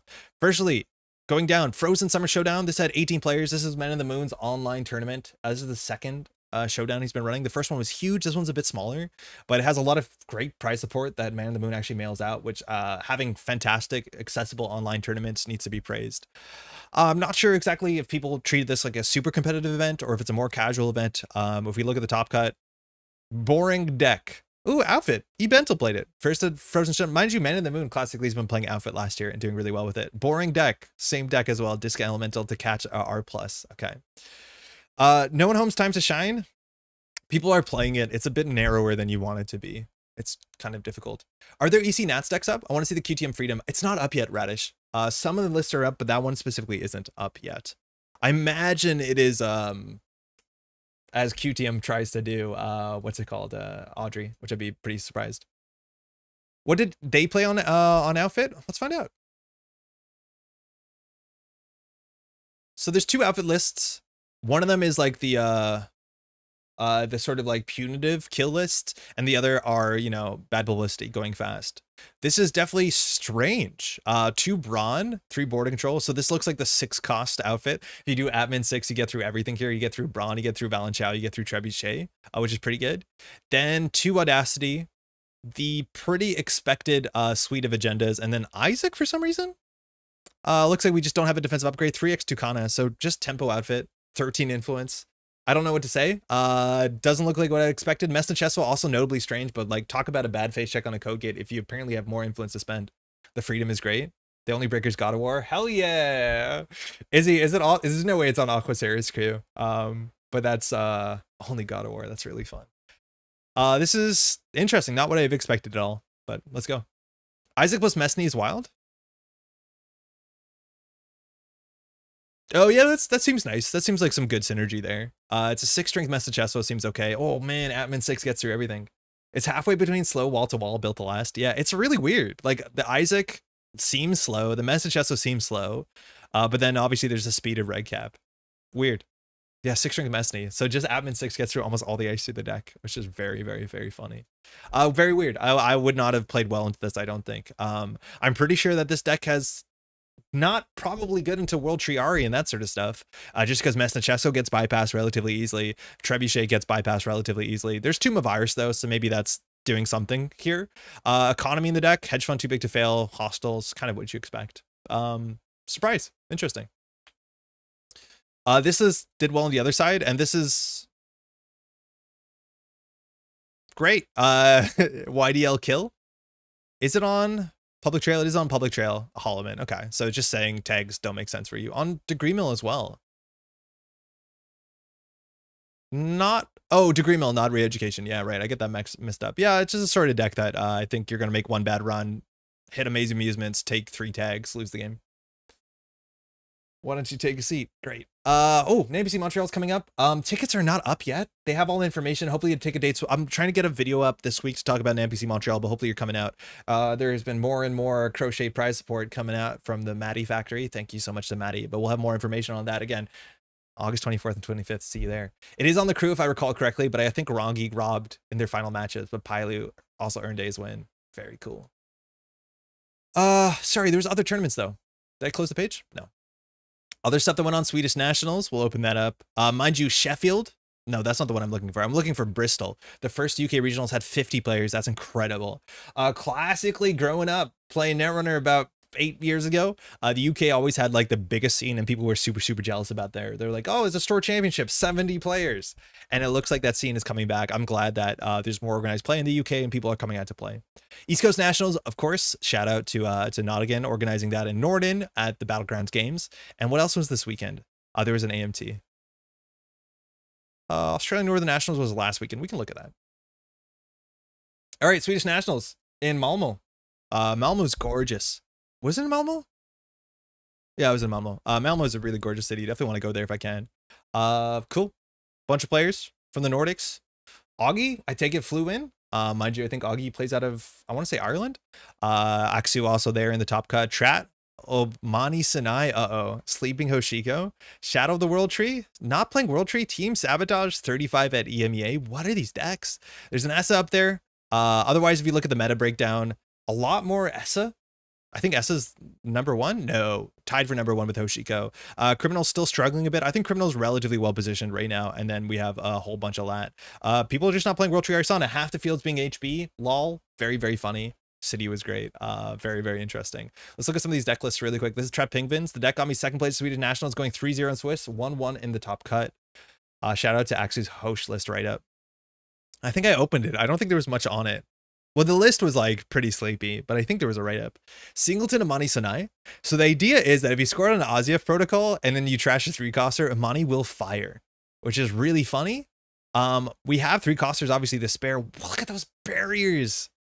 Aket, Pharaoh's Sandstone Tree Line, just having as many barriers as possible. Seems good against Phazerums. I think Cleaver is going to beat a bunch of these. Sleepy? I've been playing Essa, gotta support Zera and Indigenous representation. Yeah, Essa's doing really well too, just in terms of like the mechanics. Like Essa's been kicking ass really quietly. Mavirus, Holloman, Tucana. Interesting, like obviously we saw how Amani Sinai can do a lot of work, whether you're bouncing an 8-cost program that's hard to get on the table or World Tree. That's kind of cool. You can do the trick with powers that be. Yeah, I'm familiar with the powers that be. I think it's easier to trash a 2-coster in a lot of the lists because you have things like Maryland's if they stick, let alone some of your bad 2-cost ice, mostly the code gates. Yay, white space. You can play, you don't have to play white space. You can play Descent, but white space is a pretty rough face check. Losing 3 credits in the early game is like very, very, very bad. It's mostly for using Amani once. I'd imagine so. But at the end of the day, Amani still costs 4 to trash, and they can't really like pressure centrals. Like that's the weird thing about Amani. Amani protects every single central server. Every server. Not even central server, every server. You just have to deal with Amani, which is like incredibly frustrating. So yeah, neat. Regolith feels a bit slow to me. But this is more of the this is actually not eminent, so rush op, whatever. Why not Afshar instead of white space? It comes down to you playing op, and so you need a certain amount of cards at each cost. So the idea is that our 3-costers, we have Afshar and Enigma, and then you want a 2-coster so that if you trash something that costs 3 and you need a code gate, so you generally play a white space or a Descent, or a Thimble Rig is also very popular. But the big thing with op is you want cards at different cost levels because of the way op works. I think white space versus Descent is mostly if you're afraid of Banhar. I don't think it makes a huge difference. I think Descent has flexibility because it is like has text on it, but white space's face check is pretty bad. Yeah. This influence spread cooks. Nice one, chat. Yeah, it's neat. I definitely would be surprised by this. There's no way I'm playing around Amani, but otherwise everything else looks great. I'm glad we're seeing more Tranquility Home Grid and op. It's like very, very, very cool. Shout out to our friend Eric. What's his name? What is the name of the card that op got printed? We had a secret spoiler on the channel. I don't even know the name of the card. Erikov? Yakov, Erikovich. Avlakov. Remember this card?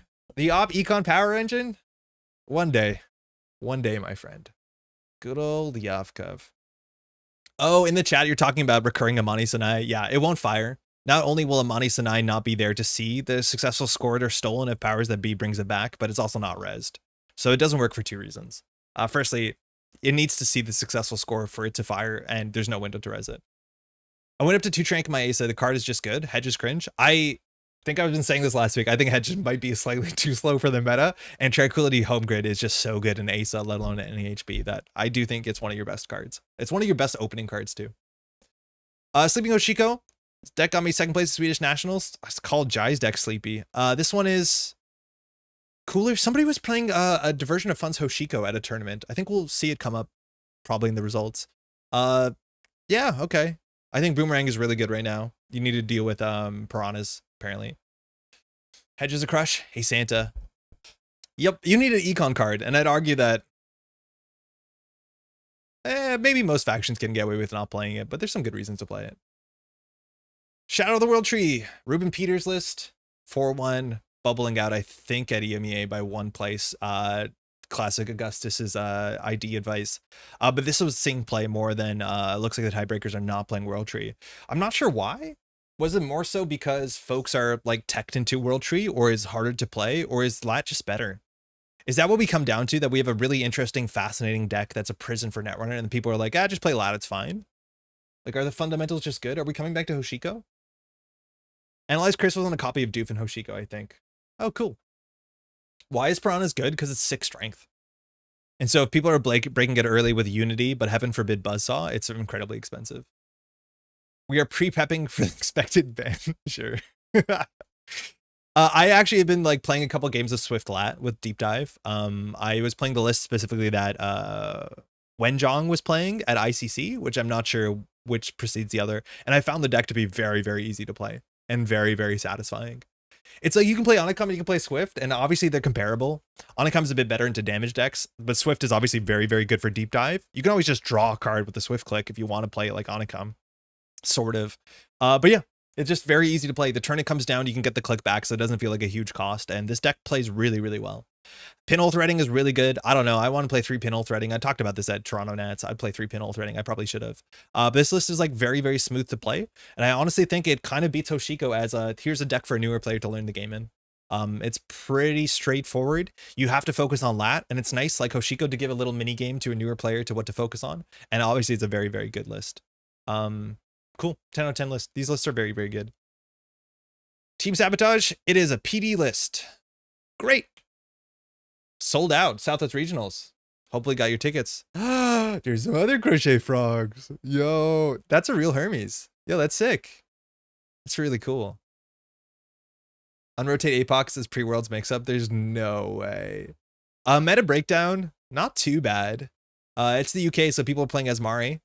Mind you, people are winning with Asmari. This is UK Southwest Regional, yeah. So it looks like Ollie, Dial EA for Murder. So the deck that also won Toronto Nationals. We're calling it All Orange Criminal. I think this is the one that has the 2 copies of diversions of it in it. Big Bad Boto goes to Bristol.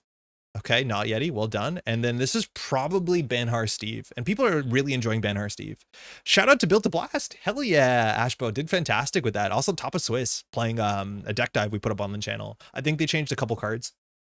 And then we've seen most of this other stuff. 1 PE in there. Outfit doing not too bad, actually. We've seen some outfits. And there's a Padma in there. Interested to see what that Padma list is, because I'm a total Padma doomer right now.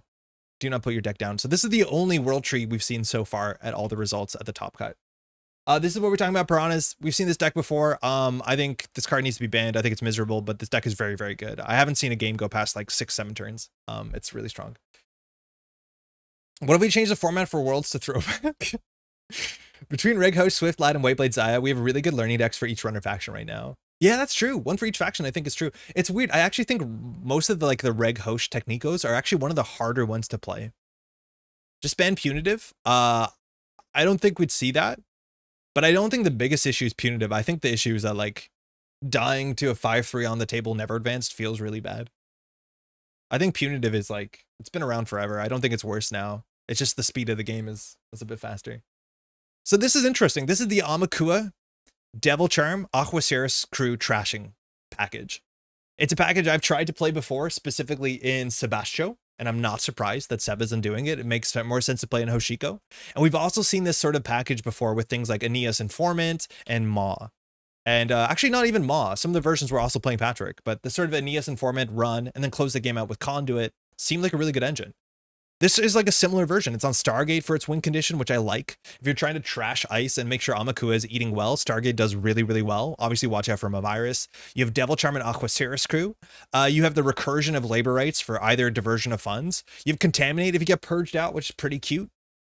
And then you have all the other good stuff, Anarch. This is probably a deck I'd really enjoy playing.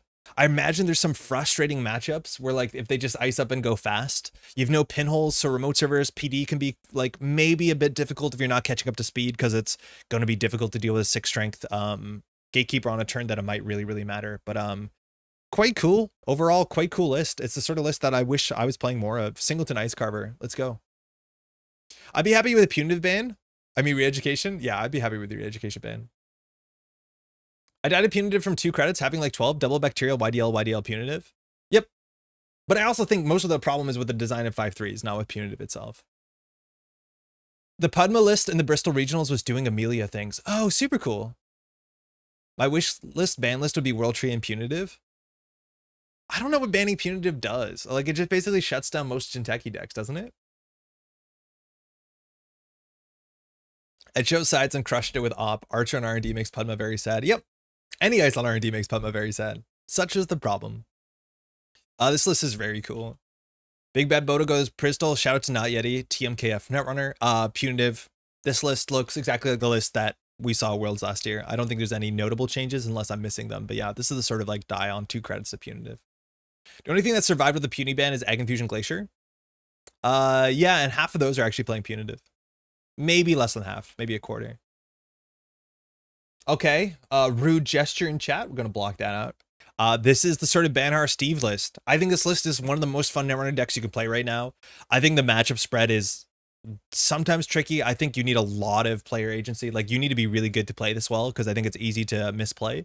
I haven't played this in a while, and I've seen some changes to it. I like the Sneak Door beta a fair bit. Career Fair is interesting. I've struggled with this deck because it doesn't have a lot of multi-axis. It has a single Waken Plant, and that is it. And that can be hard. Sometimes you can just be caught in like a kind of a prison loop, as much as Steve is a bit of a prison loop. But this list is really, really, really quite fun. I think it's actually relatively good into HB. 2 emergency shutdowns, like that's the sort of thing we have to figure out about your meta. In theory, Steve incentivizes you to have 3 ofs because you can bring the cards back. An emergency shutdown can mess up some decks really, really bad.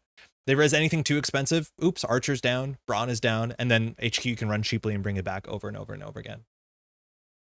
I'd personally be happy with a ban list of Re-Education, Rashida, and World Tree. Could lump in Punitive too if you want. I don't think we can ban Rashida until there's a rotation. I don't think you can ban Rashida without the game fundamentally changing so heavily. I don't think you can do it.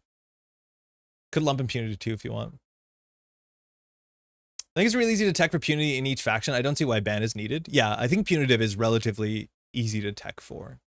Actually be quite interested in the idea of combo ban of Rashida plus World Tree with powers that be. Rashida recurring is a bit wild. I don't even think I've seen Rashida recurring that often. I guess you do an op more often than anything. I guess an Asa to some extent too, but I don't know. Have you skipped your Cascadia involvement? I have, Eric. Yeah, this weekend. I can't find the Twitch channel exactly, but it is Cascadia this weekend, which is the West Coast Nats. Is Sokka going for the back-to-back? We'll find out. But I'm going to be doing casting on the weekend remotely. Rashida doesn't seem like a problem to me. Rashida is like one of the biggest reasons the core meta is as fast as it is. It is one of the most important cards in the entire standard format. I just don't think we're going to see Rashida banned before Rashida rotates. And I think if Rashida gets banned, I honestly think I'd be upset to be like, I signed up for 7 more months of Rashida. And if you take Rashida away from me, I don't know. It's like fundamentally, it seems like this is this year's Rashida's last hurrah. And I kind of want to embrace that because I think Rashida is one of the most fun Netrunner cards of all time. Obviously it's rough because it keeps the game really fast and then the runners have to be fast, but how do Corps win without Rashida? I have no idea. I literally have no idea. I don't think you can keep up. I think getting rid of World Tree does not offset getting rid of Rashida. If you actually look at tournament results, no one's playing World Tree. I'm looking forward to more interesting versions of Rashida after the rotation. I think that's also a really tricky thing. Corps have a 10% win rate with Rashida banned and no new cards. Yeah, I agree. I think it's really hard to make a replacement for Rashida without it being neutral. Because if you give each faction Rashida, what stops each faction from playing every Rashida? Unless they're like type locked. To be like, you can only have one mandate type card in your deck. I don't know. It's such a hard problem, but I think if you don't replace Rashida, corporations all get so much worse. Specifically, besides maybe like BTL Glacier, which sign me up. Hard to disagree with you, but it's a 3x in every deck. I don't mind a 3x in every deck. It's like dirty laundry. Is the problem it's a 3x in most decks? No. Because the card is generally fun, it's generally interesting, and it generally forces good fundamentals of the game. If you lose Rashida, it gets replaced with the basic action economy card, like the basic action card. Or just not playing Netrunner because you're short 3 credits and 3 cards. We're like, I get the 3 of thing, but when the 3 ofs are so good and so interesting and so fun, as much as like volatile, the game is good. I don't know. Like, I hear that some people are upset about the like 3x goes and then you build the rest of your deck, which for Rashida is largely true. But when the 3x is like makes the game fun, I don't mind it. That's yeah. Cards we want unbanned, anything that wins against us. Brandon, that's the problem, is your opponent always is up to no good. There's a group of people, Andre, who think a card is appearing in every deck is bad because of variety or whatever without thinking the consequences for the game. 3x complaining is silly. Yeah, I would not use those terms to like address those, but I agree. I don't think 3x is a problem when the 3x is like an interesting part for the game. Like, is 3x Sure Gamble a problem? No, it's not the most interesting card. I'd argue it's not even a fun card, but like, it's fine. It keeps the game going. Hey, Bill. TAI startup was fantastic and didn't have Rashida, so I don't think it's possible for good Netrunner to exist without her, but banning her before rotation seems like a pretty bad idea. I think in standard it's a problem. Right? Like, I don't think Corpse can lose the strongest card and not have a huge impact on the win rate of the entire faction. The conversation's a dead end, let's move on, eh? Yeah. See what might need to ban things beyond, but I think starting with those 2, I think that's what Sunset was for, and I think we're just going to see that. Like, the new set is hopefully going to fix all their problems, and it'll all be fixed at once. But I don't know. I do think that the game is a bit too fast right now, competitively, and that can be a bummer.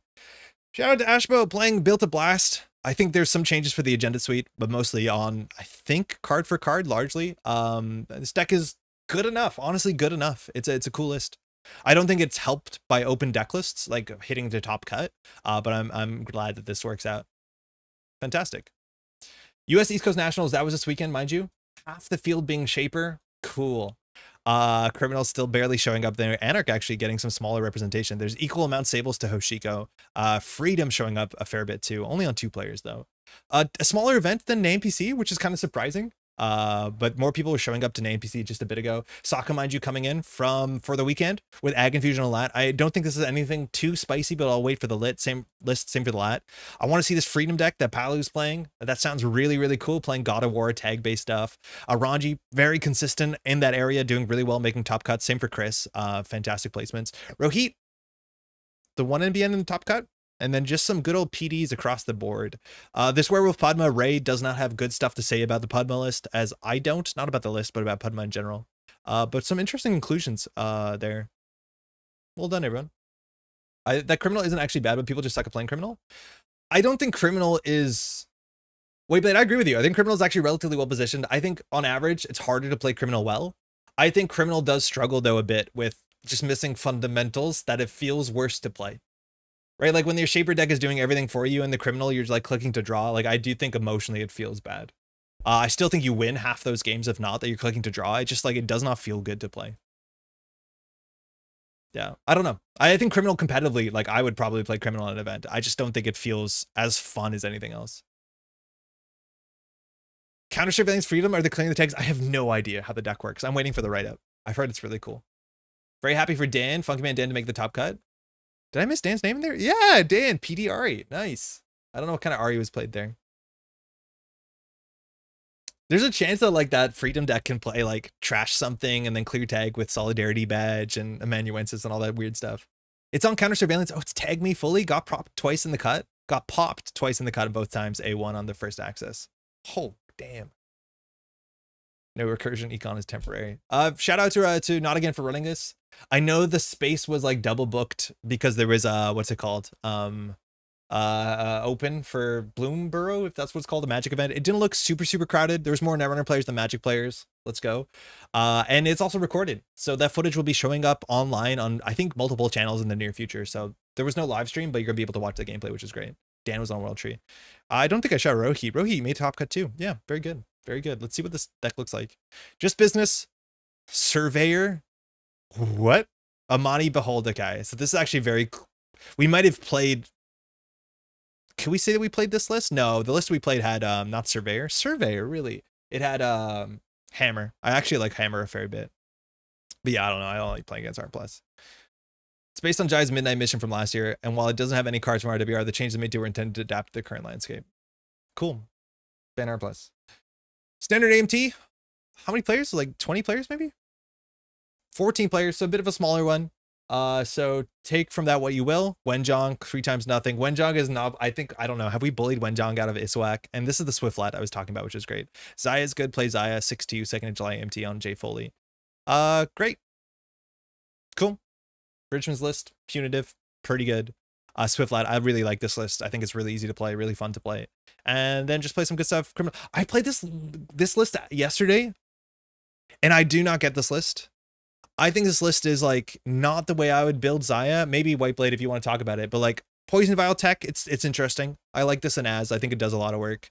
But this deck just did not have enough card draw for me. This is where I was feeling lack of card draw.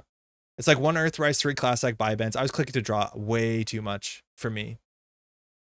Wait, no, this is not the one I was playing. I was playing one that had like 2 Class Act and something, and like it has no pinholes. I don't know. It seemed fine. Crimson Busting can play 2 blank hardware and still get 3rd. Oh man. Yeah. There's also Australian Northern Nationals. This was last weekend. If you look at the results here, relatively even. I don't think Criminal's showing up as a majority anywhere. This seems a bit more reasonable as Mario 5 players. Chicken Slayer combo Murder Boat. So I'm assuming that's like Mad combo.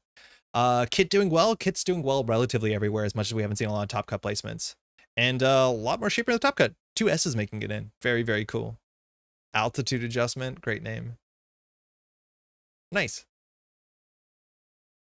Is this Mad Combo? Yeah, this is Mad Combo. It's not Mad Combo? This is you just die to weird stuff combo? So Patrick loves Reaper Function. Because he fires Reaper Function, does 2 net damage, which his deck doesn't really care about, and then it becomes like a Regolith. Which, like, that feels good. You have hostile architecture. You have urban renewal. Okay, that makes more sense. So like kind of old school. The sort of oplist closer to this that you saw like 2 years ago. I don't know how you kill with urban renewal. Oh, urban renewal fires, then you Audacity and OZF. It's actually relatively easy. If Audacity, they have one card in hand unless something happens, and then you just do Audacity OZF and you win. Or you can do like double Angelique. You can make it set up, but it's not so much that you need the urbans to fire. It's that the urbans keep them busy, and then them dealing with the urban or the fear of urban gives you the window to do something else. But 3 turns, it's like 2 turns functionally because 1 power counter comes out on turn you res it. But yeah, but it keeps them busy. Like they still have to get into the server, trash it, have to deal with hostile and all the other nonsense. Andre, who's going to win Cascadia? I think I'm going to bet on Sokka because I think that's the safest bet. And because if Canada can take 2 US nationals in a year, that'd be pretty good. But I don't actually know who else is there. There's no article. Where's the who to watch at Cascadia article, Eric? Nick played a very similar list, but subbed out the Angeliques for Extracts and was sad about it. Yeah, so Extract is like cool, but from me playing back in the day the hard-hitting news urban renewal decks, I'm not sure those played Extract. No, they probably did. Maybe they didn't. Maybe Sphegator is what you do. I can't remember. It's been a couple years, but like the Bridgman urban renewals, those might have played Extract. They might have not. Back to the writing minds. Yeah, this is actually a bit more ice than I expect too. Big fan of upgrade stacking versions of where them touching the urban procs Angelique ride suppression force connection. Those are like the Venti op decks mostly, and I think those are not fun, but they're pretty good. Kit, Inversificator as well. I've heard rumors that there's Inversificator kits outside on top of the Lobisomem ones. Inversificator is obviously really strong. It's just a very, very, very powerful card in general. Iru, cool. Just sending an Iru in, fine. Another pressure card. It's 3 influence. The tag is a bit annoying, but if you're winning the game, you're winning the game. Otherwise, just good stuff. 2 biobands as well. This is Jupstead combo. Cool. All right. Quick news stuff. Cellular Art of the World's 2024 Artist Colony. So in short, there's the Artist Colony at Worlds. There was last year. Shout out to also NSG putting out a lot of really cool stuff and working with artists to sell their stuff. But in short, if you're in the community and you have alt arts and you can't go to World Championship, you can send your art to NSG, if I'm not mistaken, and they will sell the stuff on your behalf. Please wait. No, hold on. I should read that. No. They won't sell on your behalf, would you? We are opening submissions for Artist Colony. The Artist Colony will be an area outside of the Netrunner tournament space. If you wish to participate, contact us by email before Friday. Please include a spreadsheet of all items you intend to sell with quantities and prices. In addition, please let us know that you intend to get your merchandise to us either by person or by post. Oh, if you cannot attend, we'll be sending your items by post. Please make sure to allow adequate time for time. Okay, so they will sell your stuff on your behalf. NSG will not be covering any expenses incurred for shipping. If there are any customs or brokerage fees, NSG will deduct those from your total sales. In addition, we'll deduct any costs incurred during the money transfer after the event. You'll not be charged any payment processor fees for individual sales. That's sick. So if you have stuff and you can't make it to Worlds and you want your stuff to be on a really cool table, you can send them. That's really, really fantastic. All you have to do is make 1 alt art and just sell it, put it out there for $2,000. If it sells, you're good. That's the problem with artists. They're making all these cool alt arts. You just need one, and you just need one person to buy it. That's my approach. I'm going to make a pretty okay Zaya alt art. $3,000, and I just need to send 1 because you're worried about selling 60 that you printed. Just sell 1. Shout out to Nick, he's a local doing the NSG stuff. Can NSG send someone to buy all the alt arts on my behalf? I don't think they will. I think NSG, like, they've been getting into selling more of their merch stuff. Like, it's mostly at conventions. I honestly think if NSG had a store online that sold like t-shirts and, you know, tokens and stuff like that, they would make a killing. It's in some ways a bummer that it's only when you can go to in-person events they can get some of the best swag, but also there needs to be incentives for people to travel to events. Of course there should be, but high ticket sales strategy? Yeah. I can't believe I was here when Andre solved art. Monty, how's it going? I think I missed one of your messages earlier because I saw your icon, but I was probably ranting. Hopefully you're doing well, eh? Did you have a good time out at Nets? Pretty sure you said it, but only games from the cup were recorded. Okay, fantastic. It's worth 3,000, but it's a one of Zaya art. Yeah, it's a one of. You can. It's a crypto asset. I think that's sick. Mind you, again, Cascadia's this weekend. It starts on Saturday, continues on Sunday. There will be a live stream. I'll let you know where the stream could be watched in the description once I update that, let alone we'll talk about it on Thursday. I'll be doing remote casting on Sunday. There'll be other people remote casting on Saturday and Sunday. I think Yasengrin's one of them, but go to Cascadia. It's going to be a sick event. It is a West Coast Nationals, so it's not only an NPC event, it is another Nationals, which is incredible. So It comes with a scam NFT. Genius. Oh, it's so good. B Baldy, how's it going? We'll have tickets up soon. Mind you, we're running the penultimate NPC event this year. Day 1 registration 10, 10:30, day 2 will be coming up. I just pinged them about getting the ticket up. I don't think it's up yet. Let me just check. Silver Goblin is a phenomenal place. If you have any questions about the event, if you have any, any questions whatsoever, please ask me. We'll have a video up in the near future to talk about. It's not up. It should be here. To talk about the event and give you advice about like basic stuff, but they'll be coming up soon. The 1 of 1 ring all over. It's the 1 of 1 Zaya. It might be this channel. I'm not sure. And Burgle Bros. Let's go play some more games. Okay. Do you want to talk about my Padma issues?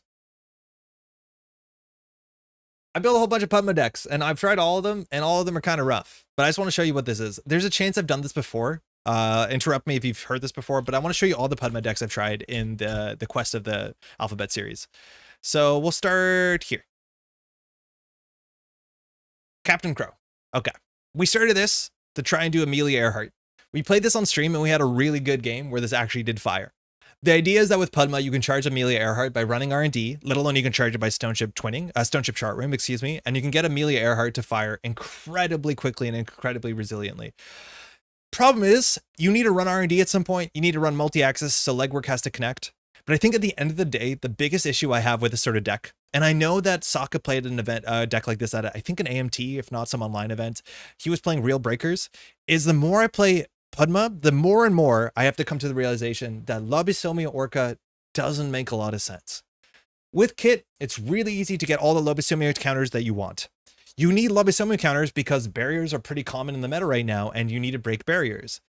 I don't like this deck because you unfortunately cannot interact unless you draw your Spark of Inspiration. If there's a drafter on the table, oops, you have to specifically Spark of Inspiration for the Orca or install the Orca from hand for 10 credits.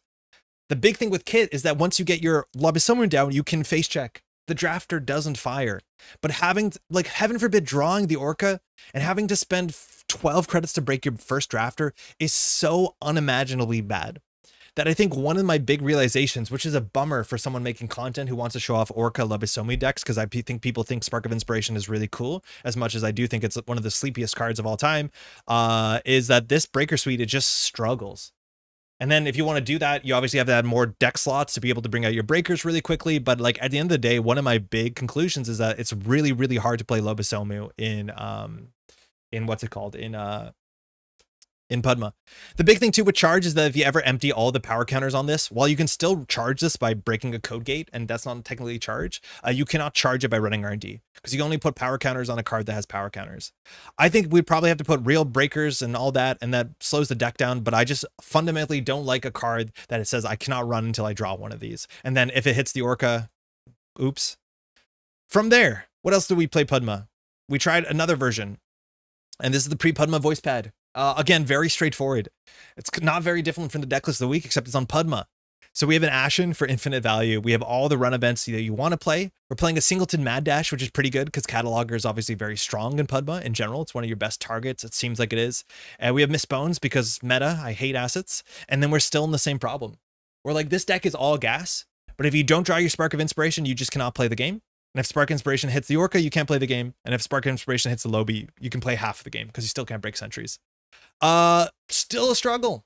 Definitely a better deck overall and a bit more consistent, but just a rubbish playstyle where it's like, I can't run until the Spark comes down, and if the Spark comes down, I have to hit the right breaker.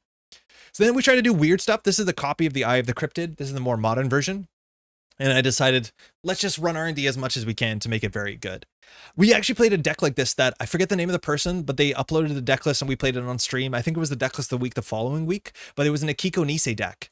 And the idea is that if we run R&D a lot, we can get Mind's Eye. This is a really weird console that in theory you can charge with Padma as well. And you can spend 3 power counters to access the top card of R&D. It's considered a breach. So all the breach stuff fires. If you see more cards with Pretty, it works. We have Nyasha, which is a chargeable card that works as well. And the idea is that we can get this sort of like cheesy run R&D deck. And that's potentially okay. We also have Gabali and we have Poison Vial. So the idea is that we have Gabali, and turns out Gabali's are pretty slow. It's weird how this looks like a boomerang, but installing this for 2 credits with no other synergy in our deck actually feels really bad, just so we can make a single run on R&D. But we also do have Boomerang, and of course we all have Slap Vandal. And all of these are really good at invalidating a single piece of ice, as much as one of them is a bit temporal, and then we can get through any ice with Poison Vial. And so the idea is that you can't stop us from running R&D.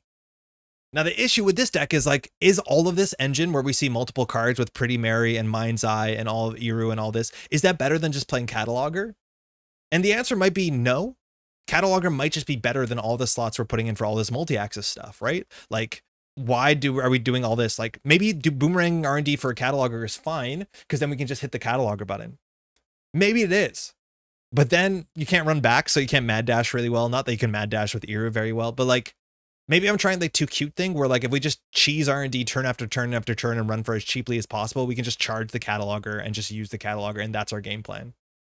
Why not Kangamato instead? One cheaper, or Beatrice? I think you can consider Beatrice. I think versions of this deck had Beatrice before, but then like, why are we playing Padma for running HQ? Kangamato is actually technically worse, because Kangamato breaks the first subroutine, and often how ice is structured is the first subroutine does something bad to you, the second subroutine ends the run. So you're right, Kangamato is equally good if we're playing and we have on the table a Poison Vial, which is not something we can guarantee. And for that reason, Gabali for the extra credit is probably okay.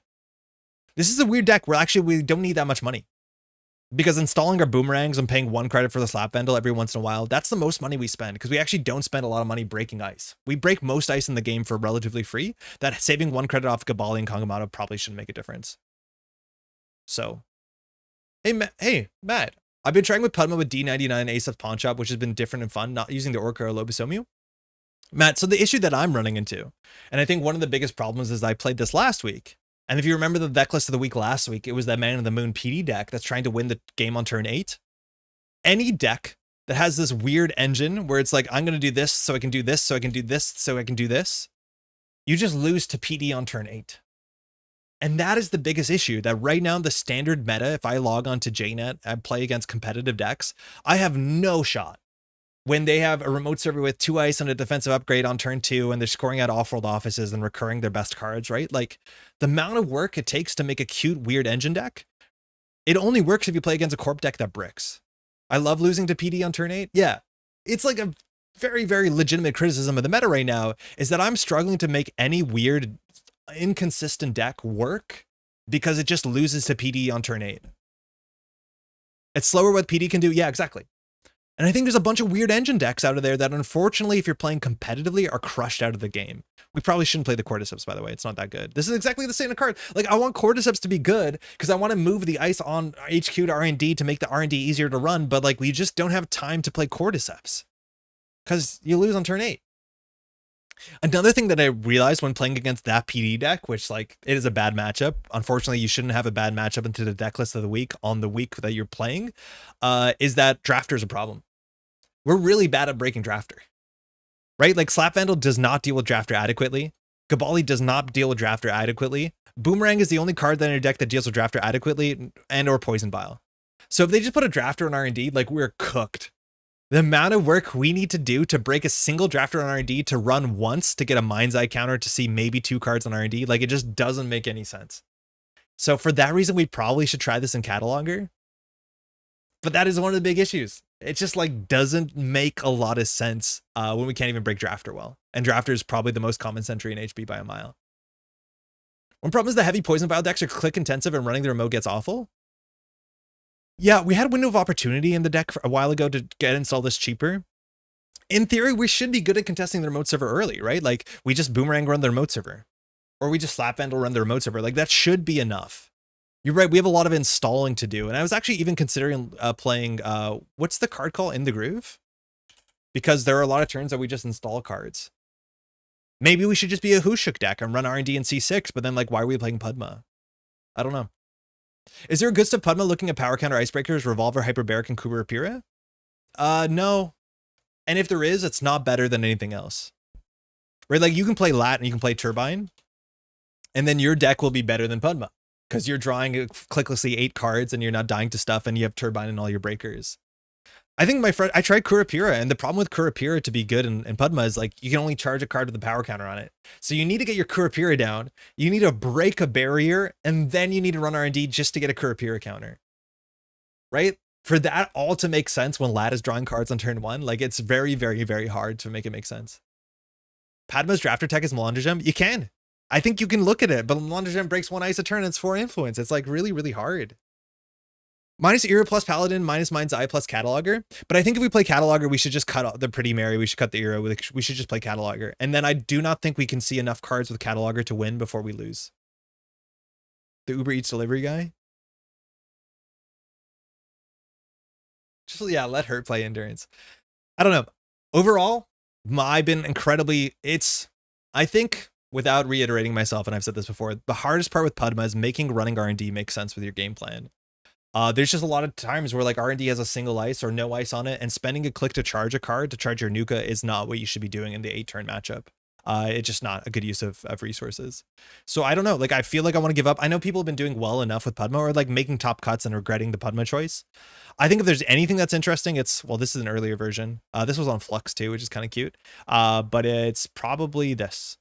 But I just think we have to run a different breaker suite. What about Leech and Atman or Turtle? Too slow? There's enough from Virus out there, David. How's it going? Leech. And so Atman is tricky. I don't think Atman's incredibly well positioned in the meta right now. I think charging Atman doesn't do anything because generally you put your Atman at like whatever number makes sense. You don't really have a reason to increase it. Leech is, and Amaku is fine too, but if there's a virus in archives, you're kind of cooked. Maybe the answer is D99 World Tree. Padma, you can charge D99 to get trick shots back to charge R&D, to charge D99. I don't know about it. Maybe. I think a World Tree Padma could make some amount of sense, but it's probably not as easy. I'm gonna try Cataloger Padma with Fizzarum. I don't think you need Fizzarum. Utkarsh, you can probably, if you're gonna do Cataloger, like it actually might make sense to play Malandragem. Malandragem is like very expensive on influence, and the cost is fine because you don't spend more than that. You can only break 3 strength stuff, and it's only once per turn. But if you charge the Malandragem, in theory, you can contest R&D all the time. Let's try Malandragem, Padma. Copulation is my virus tech. Yeah, but like... So now we need Amakua, we need Leech, we need to play a Copulation in Padma, then we need to copulate the Mavirus. Like, it's just not as straightforward as being like, I installed my Cleaver and I install a Turbine, you know what I mean? It's a lot of work. And again, in the game's 8 turns, I don't think you have time to get all that stuff down on the table. Let's try Malandragem. We haven't tried Malandragem. Why not? Not saying in Padma? I think if you're playing not in Padma, you might actually want to try sooner than that. The Anarch Heliamphora. That might actually make more sense. Does Copulation even beat Mavirus? I don't think it does. No, you still get Mavirus. Because Mavirus is on Axis. It doesn't actually beat it. Wait, does it? Why does Heliamphora beat it? Because it's an interrupt, yeah. So Copulation doesn't beat Mavirus. It still fires. Yeah, they do purge. Oh, with this they purge? Yeah, that's fine though. Like it does damage. You're right, they can't purge when you coupulated the Mavirus, but it does purge when you touch it. Okay, are we running 3 of these? I think we have to. So that's our breaker suite. So this does 1 ice a turn, and we can get in there. Is Malandragem a 1x or 2x? I don't know. It depends on what we're doing for the rest of the deck. I'm hoping that this is as few breakers as we can get down. We can probably like try and snowball a bit, so we might actually have to play some Dags because we really do need charge. But at the end of the day, Malandragem is only 1 ice per turn, per ability. So then we need like very cheesily 3 catalogers. Mad Dash is hard to play, unfortunately, because we can't Mad Dash, because we can't really run back with Malandragem. You host on Axis and then you get Prio? No, it'll fire. It's the same thing why you can't Imp a Snare. Anything that fires on Axis, you're accessing. So you first, like, okay, hold on. While the runner is accessing this asset, when the runner accesses, though, this happens first, and then you are accessing it. So Snare fires first, and then you can choose to imp it. So same thing with Copulation does not beat Snare. Now, I think Heliamphora might be different. It says whenever you would access a card. So that actually beats it on Archives, because you don't actually end up accessing it. Not that Snare fires from Archives, but Heliamphora does beat Archives traps. But Copulation does not beat anything else. Toss in an Ice Carver? I don't think the 4 strength breakpoint actually is worth it. Ice Carver is also like a lot of influence. It's 3 influence, but the idea is that Malandragem getting through 4 strength ice early, what does that actually do? What 4 strength ice do we care about? MIC and R&D is annoying, but you don't see that a lot. We just can't deal with Gatekeeper. Oops. We can't deal with wraparound. Not that it's super common. We can't deal with hammers really bad. But we can deal with drafter. We can deal with most stuff. Rigging up and coalescence are no-brainers. I wouldn't say coalescence 100%, but maybe definitely rigging up is really good. I would play 3 of them. And then we might as well play coalescence. And then we could go ahead and play, what's it called? The one that discards cards to draw. Winchester? Yeah, that's on HQ. We don't care. If they Winchester on R&D, we'll just trace it, hopefully. Yeah, spec work. Yeah, we can play spec work, I think. This seems okay. Treeline, Winchester, Logjam, Hordem, Vampy, Messenger Chest on sell. Yep, all those are a problem. We have a very narrow suite here. We could also like play real breakers too, like a Malandragem. We could play a Revolver. I don't know. Into the Depths. I would consider Into the Depths. Into the Depths is a bit better than I thought. Like the idea is that you can use this to charge your Malandragem and get infinite Malandragem is really cool. I actually ended up liking Into the Depths in the sort of Nyasha based Padma we play with the cryptids, because the idea is that you are always able to get down one breaker. Why not like get the breaker snowball into something else? Admin 4 plus leech. Like maybe we could play admin. Actually, it probably does serve us well to play admin. Trick shot's really good. Joyride's on the cusp of playable. Like we can probably just play admin, and I don't even know if we have to play leech. Let's just keep admin at like 2 strengths for problems. We'll play 2 simul ships, I think.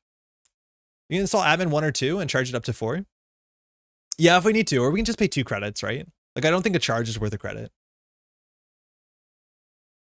-1 Malandragem, +1 Divide and Conquer.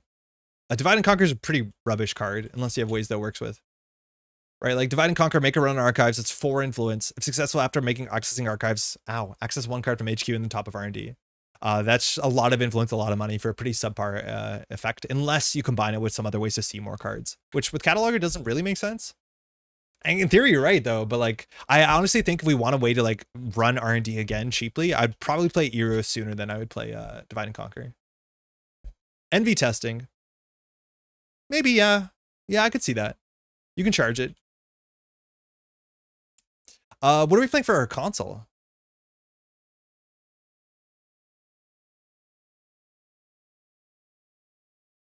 Is there an obvious console? Like, do we actually Mind's Eye? Why not Propeller Revolver, less fragile, less costly? I think we're trying to do something weird. I think we could probably play 1 Propeller, 1 Revolver, and like get that in there, but I think we want to try, like, our goal here is not to build the most robust deck all the time. It's like to try something strange and then see what works and doesn't work, and then probably come back to the middle of the road. Onicom's easy. No console? We probably want a console. It might be Pantograph. Like, we have 19 events, so Pantograph isn't a stellar just yet. T said M said as a console. It's honestly sometimes your okay console. I kind of like the Mind's Eye though, right? It's not that we're going to charge it, but we're going to be making successful runs on R&D, and then this saves counters on our cataloger. This is not the best option, but like imagine that we run R&D, this gets charged, and then we can save cataloger counters, because we're going to have to use, unfortunately, we're not going to be charging the catalogers, we're going to be charging the Malandragems, right? Mind's Eye is garbage. It's not good. But like, if it's ever going to find a home, we got to give it a home. Stone Ships, yeah, we'll play Stone Ships for sure. Wow, we're already at 43. Flux, yeah, Flux is good. Flux is annoying. I don't think we need more than 1. Better to run a card with no text. Hey, it has MU on it. It's so sad that Padma doesn't have a console. No. I think Mind's Eye is the only console that charges though, so technically does. I feel like we're missing some strong fundamentals here. What are we missing? 3 influence. Do we run 2 leeches? Maybe we do. Yeah, leeches go to the NB testing. Is this a deck? Malandragem and I don't think it works with leech. It's whenever you encounter a piece of ice, if it's strength or 3 or less. And this is an ice you are encountering. So you actually cannot leech Malandragem if I'm not mistaken. Actually, this is the thing that I think we got corrected on the video. So maybe I'm wrong about this. Ice Carvers applies as soon as the game enters encounter phase. So Malandragem sees encounter ice having 3 strength. But yeah, but you can't leech it. but you can ice carver it. What does ice carver say? When you are encountering a piece of ice, and this is when you're encountering, right? Yeah. Boomerang Pinhole cheeky compilation. I like the Pinhole. I like the DJ Fenris. Like Quetzal is good enough. We run R&D once a turn. We're 47 cards though. We probably don't want the console, let's be honest. Let's be honest. Kevin, how's it going? Mobius, you want me to run HQ twice? We actually can't even because Malandragem's once a turn. We have no SMC. We have 45 cards. Kevin, congratulations on your deck though. It's sick. Quetzal's way worse without Poison Vial. I'm not too stressed. If Leech doesn't work with Mon, it might not be good. It's good with Admin. It's not bad with Admin. Okay, so we have too little money. So here what would we do? We would like sure gamble, install Coalescence, run R&D, gain 2 credits, spec work the Coalescence. Are we cooking? Are we cooking? Malandragem also, very importantly, if you use this bottom text, removes itself from the game, so you actually can't even like simul-chip it back, which is a bummer. But in theory, we have like multiple Malandragem spam. Yeah, this looks cooking. Do we need Muse though if we're playing Coalescence? Like I feel like if we're on environmental testing, we kind of need Muse. Oh, Burner, yeah, Burner's really good because we can pressure R&D. Yeah, we should play Burner. 1x Hermes. Oh, 1x Hermes is like probably one of the better consoles we can play. But do we cut a Malandragem? I don't think we do. Okay, now we have too many cards. All right, this hand's fine. Like if they don't ice R&D, maximum disrespect, we could do sure gamble. We could just cataloger it. Maybe we should play one Mad Dash. I think it's pretty silly not to. I think the Into the Depths probably gets cut.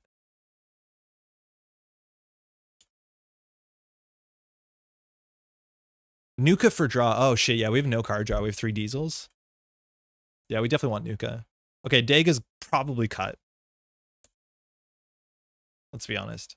Stone Ship is better than Dag usually. So if we keep this hand, we do sure gamble. We probably do Nuka draw. If R&D is open, we'll just trick shot it because it charges Nuka, whatever. And then we could technically spec work. Is rigging up, do you have to give the counter? No. You may charge. So we can rigging up an admin. That's okay. Nuka again. Actually, is this fine? According to GenM, use and hosted program both fill up memories is correct. Yes, it is correct. Every single hosting card takes up memory unless it tells you it doesn't. So what's the one that doesn't? That's not in the format anymore. That's one of my favorite cards, Dig Deer. Hosted program is always unless it says no. So this says each, it says the memory cost of the hosted program does not count against your memory limit. You need text like that. Otherwise, explicitly, all installed programs cost MU, no matter how you install them. I think the other one that did something like that, not exactly, was like Dinosaurus. Oh, Leprechaun as well, okay. The memory cost of the hosted icebreaker does not count against your memory limit. And then, what's it called? Leprechaun. The hosted cost does not cost you. So you need text like that. Otherwise, explicitly, yes. Yeah, got it. Thank you, of course. Secretary doesn't cost MU? Yeah, but they're not installed. They're just hosted. I was like, what are you talking about? What's Secretary? I'm like, oh yeah, wait, I don't know what this is. When you install Secretary, reveal a top card, you may host. Hosted cards are not installed, so they don't take any MU. Just like you don't have to spend MU for your cards that are... Do you have a good example here? Like on your Street Peddler? Some cards can be hosted without being installed, for example, Personal Workshop. Kokoro, how's it going? I think most cards that are hosted are never installed. I think it's actually... You're right, but you're right because no hosted cards are ever installed. Because like, okay, if you look at Matryoshka, they're hosted, but they're not installed. And I think it even says they're not installed. Yeah, it is not installed. Hosted cards are not often installed. If not, never. I just don't want to say never because obviously there could be, but probably not. Is this deck okay? Does Andre have hope? Like, look at this hand. What do we charge? Imply environmental testing run R&D. So say they don't ice R&D. Draw. Like, this is the question. How quickly can we contest a remote server? Draw. Pretty quickly. Sure gamble. Just envy testing. We rigging up admin after we face check. If you count Trojans, there's probably more likely to be installed. What do you mean, Lucas? Just trick shot go admin. Wait, this is cooking. Okay, we need to cut 3 cards, I think. I feel like the environmental testings we need 3 of, otherwise they're not consistent. I think the cataloger 3 of is like exactly the sort of cheese this deck needs, because this deck is just like all about running centrals. Trojans are both installed and hosted. Connections are on a campus apartment are both as well. Oh yeah, they're hosted on corp cards though. For some reason that's a difference. I see what you mean. Yeah. Can you not target a hosted card with SGP? No, you can't, because it's not installed. I mentioned Malandragem and hear that's not the answer. It's good to get food, come back and see Malandragem. Yeah, I know. I was like, wait a second, we haven't decided that. I think the Flux is too cute. I'm not worried about drawing to Mal and Atman. Me too. But like so far our test draws have been relatively good. Besides that one. Like we have one. It's not, this is a bad draw. This is a really bad draw. Like I wonder if we need Muse to help us with environmental testing and help us get some consistency, because we're playing 3 spec work. Like it actually might be right to play 1 fewer spec work, because it's dependent on us drawing a combo. And if we don't have the combo, the spec work is useless. Imagine that we win on this turn. We do sure gamble. Imagine we don't even sure gamble. We do cataloger, run cataloger, C2 agendas, mad dash, win. Sometimes you just win.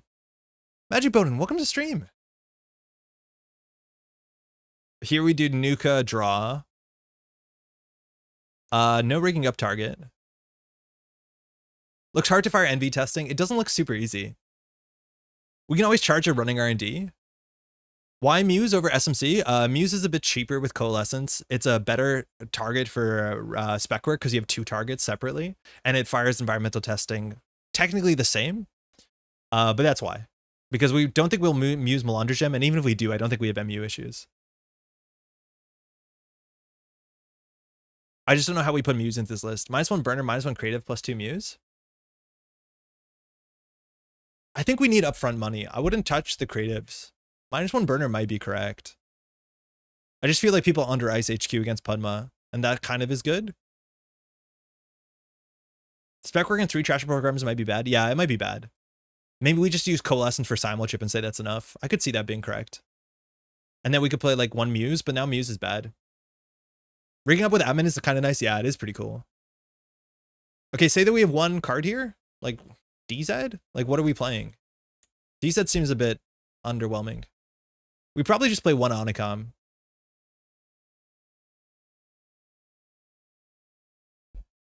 Maybe 1 spec work? Yeah, actually I like 1 spec work. Because it's definitely, by the time we draw the 1 spec work, it'll do something.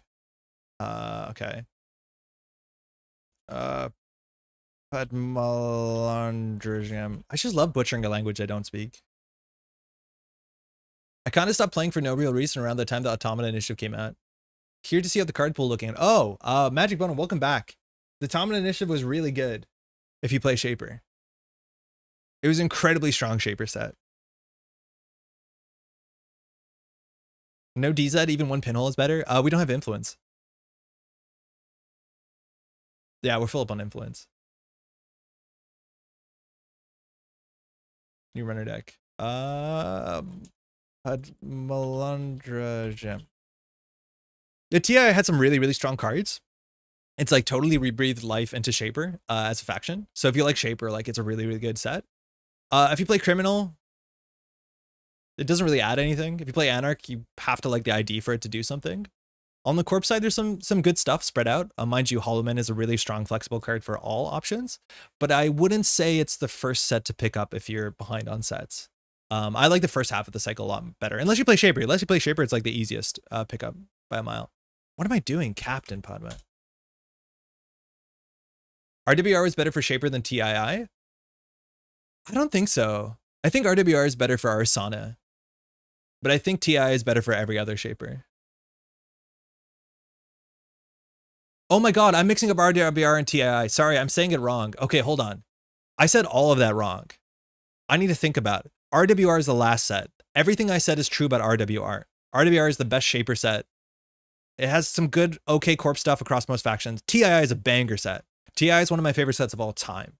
RWR is a bit more niche. Sorry, I said that totally backwards, which I need to be very clear that that's not what I meant. Excuse me. Thank you for correcting me. TI is significantly better for Ari, and RWR is non-Ari. Exactly, yeah. TI is really good if you want to play Ari, and Ari is really fun. Rebellion Without Rehearsal is very good for Reg Shaper. TI all-around slapper set. Yeah, TI is the best. Great set. Stone ships are a bit fluffy here. It's draw 2 cards or charge. It's fine. Okay, I don't know what kind of op this is. We have no asset tech. We could have considered that. But like, how did we not lose with this hand? Go! Hey. We can't break stuff, guys. That's fine.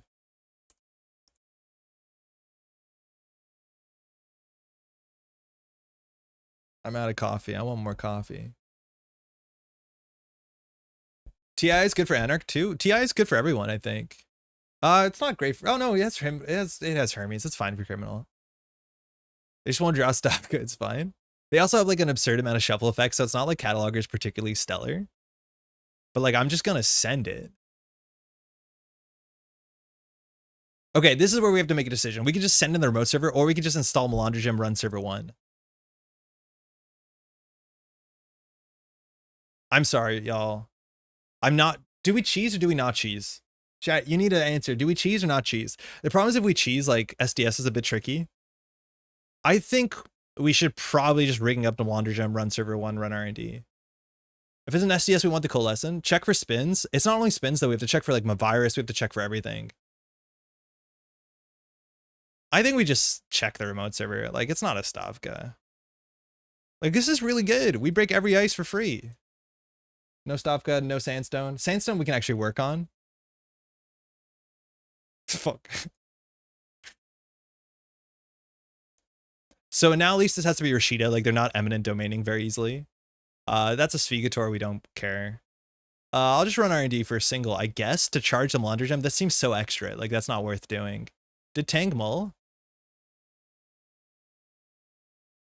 This is what I mean. It's like running R&D, if yet even an open R&D on some board states doesn't make sense for Padma. Every ice? No, we beat a lot of ice. We beat Board Control, we beat Afshar, we beat any Descent, we beat Ice Wall. So we don't want to install a card because we died to Aziev through some convoluted way. We don't need to charge Malandragem. Like, we probably should draw or run HQ. I'll just check this. It's a Svigator. Will we trash it with the Coalescence? Yeah, we will. R&D Padma, charging the Malandragem and getting a single access when there's 9 points we're not going to interact with is not great in op. Because we're not stealing SDS by trashing our Malandragem. We need to trash this if it's lock that R&D, win on singles. You can't lock R&D with Rashida on the table. Not only can you not lock R&D, they can shuffle when they trash the Rashida, so they can draw 3 unknown cards. But the fact is they have 9 points of SDS during deployment, so like running R&D is pretty low value. Running server 2 seems even harder. What else can you do? You can draw. You can run server 2. Draw is probably the best line, honestly. Yeah. Oop. It hasn't been too bad for me, though. Carrie, is J-Down lag still not fixed? No, they've been doing improvement patches. And they've also found out that there's some sort of memory problem involved with undoing a lot of clicks. I'm going to trash this. The Sandstone's like relatively fair for them. They could get a 2-cost ice. I don't think we're worried about 2-cost ice there, but I just don't want them to have the option. Yeah, that's Rashida. So seeing the top of R&D doesn't matter. Gotta break the J-Net ice first, yeah. I'm excited for the future of, what's it called? Of J-Net, if they found out the problem. I think we all knew there's a memory leak somewhere in the system. Yeah, but figuring out why, that's probably the harder thing.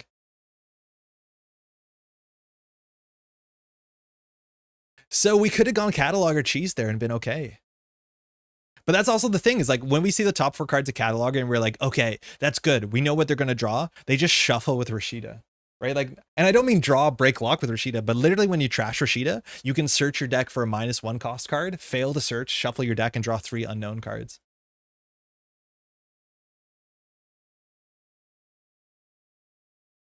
Upgrades. I mean, we run that, right? So they don't have money to like do much here. I think we do Coalescence, run, and then we die to Audacity as YF. Yeah, run Sandstone twice is probably it. It could be a Mavirus though. Like they could actually beat us on that. If it's a Mavirus, they purge and get a 2-coster. They purge, they're on 3 credits. They can score an Eminent. Like, I think this has to be a Mavirus. Angelica is not what I'd expect in op. This looks like the tempo facet op. Why aren't you cataloging? Because it doesn't win the game. If they have a Mavirus, they res, they shuffle, right? Like Cataloger does nothing against op unless you have a clear board state. because they have a shuffle button and it gets them a Hollow Man. It's really good for them. Do we do run? Then they get a Hollow Man. They're in 3 credits. I think it's fair. They spend their whole turn getting a Hollow Man.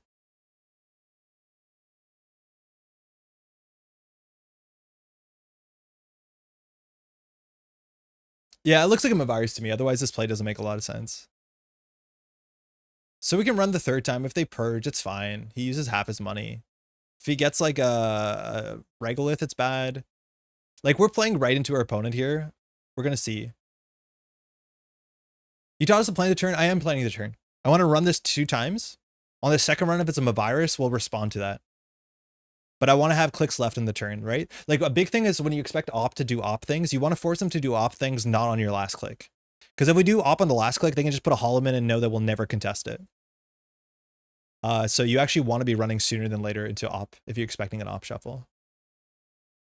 Like, one of the worst things you can do is fire into a board control last click because they can just get a 3-cost around the table, use the 3-cost to fast advance. Or like get a Rashida on a table and not have to ice it up. But here it's likely that we'll like probably end up drawing so we don't die to Aziev if we can't install the Coalescence. Like, another thing where like Padma's ability doesn't matter in most board states. Imagine we were like Kit here. That doesn't exactly matter, but you know what I mean? It's like hard to make R&D your game plan. Even with Cataloger in hand. Shit, actually, maybe we should have just done the Cataloger to force them a virus anyways, because that's a better way to do it, and it's actually click cheaper.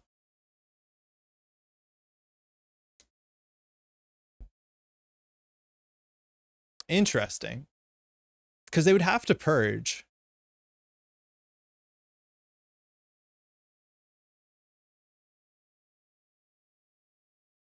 I've committed. It's fine. I'd rather actually have them use the Mavirus first.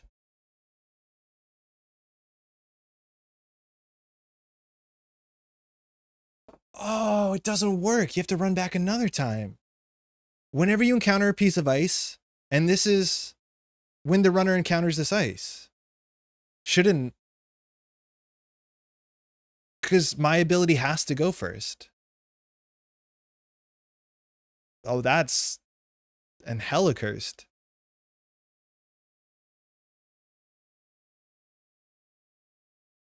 Yeah, I didn't realize that. That sucks. That genuinely sucks. That's correct.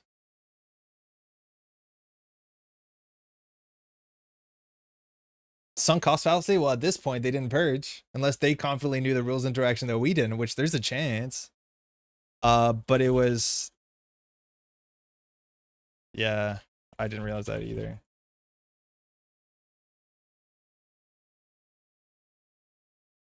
Okay, we can't trash that because then we can't trash the other card. Wow, okay. That was easier than I thought it'd be. Bad draw. That's fine. We have 3 of them. So the Tranquility is going to be good for them. We can run the Sandstone for free. They need a second ice. Once they have a second ice, like, what's our game plan? Cataloger, probably? All right. So now one of these upgrades is Virus Tucana. Like, we're just going to give up and just say, go Padma, go. What are we charging here? Probably the Malandragem?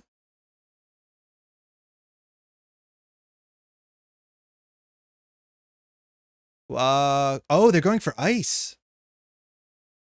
I don't think that is the... cool. In theory, they should have done that before I put the Cataloger down because we can run. But that means they don't have a shuffle effect on R&D unless this is a Spin Doctor. I don't think we need to charge the Cataloger. But they're on 4 credits, so this could be an Eminent. I'm just going to not respect and go for it. Okay. So 2 clicks left. We can run back for the Eminent. That's good. We want them not to draw an Extract. We want them not to draw any of these cards, honestly. We can trash them a virus. It's actually like, virus is really good for them.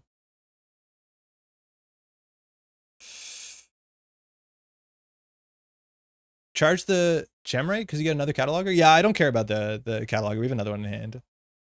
And like, we're just going to run back. We're not going to hit the button, so it won't empty itself. I guess they can have money. I don't want them to have an extract, though. They could shuffle here.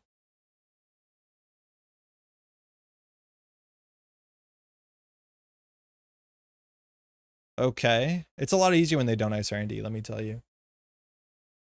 Move Eminent, run twice. I don't think it's worth running twice. Like, we have so much work to do to set up that I don't think we want to run back just to trash something. Oh, that's not good for us. Last Eminent? Oh, above the loft, sick. So now they can fire the Tranquility. So Rashida comes back, which is pretty good for them. They didn't shuffle the deck. So we know the next 2 on R&D. That's a Rashida. Okay, that's fine. We have some time here.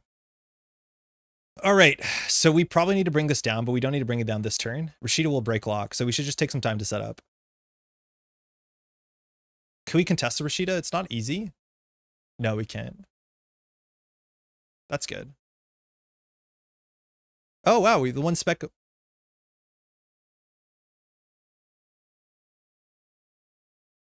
I mean, that feels good. Now, what's cool is we can run R&D to get an Axis and gain 2 credits. I don't think we need to, though. Trickshot gets Econ to trash and charge 100%. I don't think the charge is super valuable because we probably charge the Coalescence or here. But like, the thing is, like, if we Trickshot, we see 2 cards we know, so it doesn't actually matter. Like, I think we just take this money and spec work it. The problem is if we empty this, we can't charge a running R&D. That's my virus. Yeah, but they always can just draw something else with Rashida. I don't think we care. Like, it's a waste of a trick shot. Like, we want a trick shot to see cards. Them drawing him a virus is fine. It's not ice. We're more upset about ice, I think. Yeah, that seemed better, I think. So now they're drawing into, if they don't shuffle, which they could, they're drawing into Rashida. Sorry, into Maryland, Extract, a virus. They have all those in hand. But virus is op ice, yeah, but the only op ice they can pull is none. I think with a single thimble rig, there's no other they can pull, and all that ice we break with Malandragem. But you're not wrong, yeah, Dad. Virus could be anything. It could even be nice. I'm not worried about a 2-cost ice. I don't think they're on white space if they're on thimble rig. Right, like now we just trick shot. We trick shot, we trash the powers that be. Do we get our leech down? No, I think we just charge the cataloger and we see 2. We generally access 2. Oh crap, we need to get the leech down because of SDS. We shouldn't have maybe trashed our thing. We'll charge the cataloger. And we'll trash the powers that be. I think we're going to waste these credits. If it's a... I wasn't expecting that.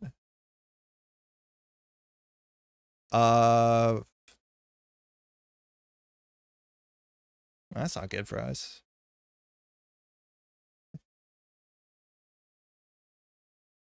All right, we need an admin 6 really bad now. That's fine. That cost them 2 points.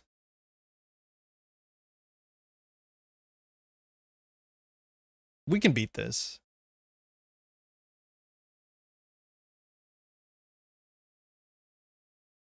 This is the Maryland server 4. So running into Archer, like with no programs we can consider doing it, it just gives tank credits, which we don't want that to happen. All right, Diesel, we need to find an admin. We found an admin. So we can win the game. The problem is we need another program because if it's an SDS, we don't win the game. So I think we just sure gamble. Next turn we can do Nuka. We have 1 more rigging up, which is like, it's pretty good on admin. It's a 4-credit econ card. That must have felt good. I honestly don't know. Losing above the law there is pretty rough. We have more Malandragems. Like once we get to threat 4, admittedly, like threat 4 is pretty bad. Like we can bypass the Archer. Oh, it's only once and then trashes itself. That's not good. So we end up losing to like Holloman, and we know this is a Mavirus. If you get threat, you can bypass, yeah, but once. And at RFGs, like it's really bad. Oh shit. Wait. That's bad for us. Again, make your game plan about running R&D. See how you get punished for it. Damn it. Okay, so that's an SDS, which is what it looks like it is. We just don't do anything. It looks like an SDS. We probably should trash the Maryland because the Maryland is money and scoring the SDS is expensive. Yeah, it's an SDS alert. I'll trash this just because keeping their money down. If they go down to 2 credits, well, it's fine. I don't want to install the coalescence, so I think we just installed environmental testing. It's a bit rich, but we're going to do simulchip coalescence, probably for a simulchip, or even a Malandragem if we need to. The problem is like a 2 ice remote server. I forgot how taxing that is for us. Like we built a deck that's genuinely really bad at dealing with a 2 ice remote server. And like, that's kind of the whole format, isn't it? We should consider running HQ. We know that he has an extract in hand. I think that's all we know.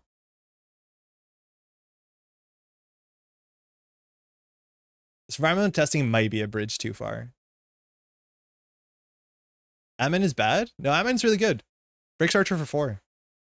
It's not bad at all. There's the extract. Just trash the Archer. Go get a Sandstone. Admin 6 halted so hard by Sandstone. Yeah, I know. There's not much we can do about that. We're going to try and bypass it. Wait, what was extracted? Nothing. Okay, so slow rolling the SDS. I like what they did there. They didn't just score it out because they needed money for sure. So we don't want to install anything here. A burner would be okay. I think we just draw, install. We have no run events that allow interaction. Yeah, we're just not going to install anything that's worth trashing. They can like jam the next agenda, which is really good. So they can store. They have a click here to like install powers that be. They have so much they can do here. Oh, I forgot we had a Nuka. Yeah, we should have been hitting Nuka 100%. I don't know why I didn't hit Nuka. It's fine. We might actually stone ship environmental, but that's pretty bad. Sandstone negative strength is the ultimate admin tech. Hey, London. It does keep going. Then we want them to purge to go back to 6 for our beautiful, beautiful admin.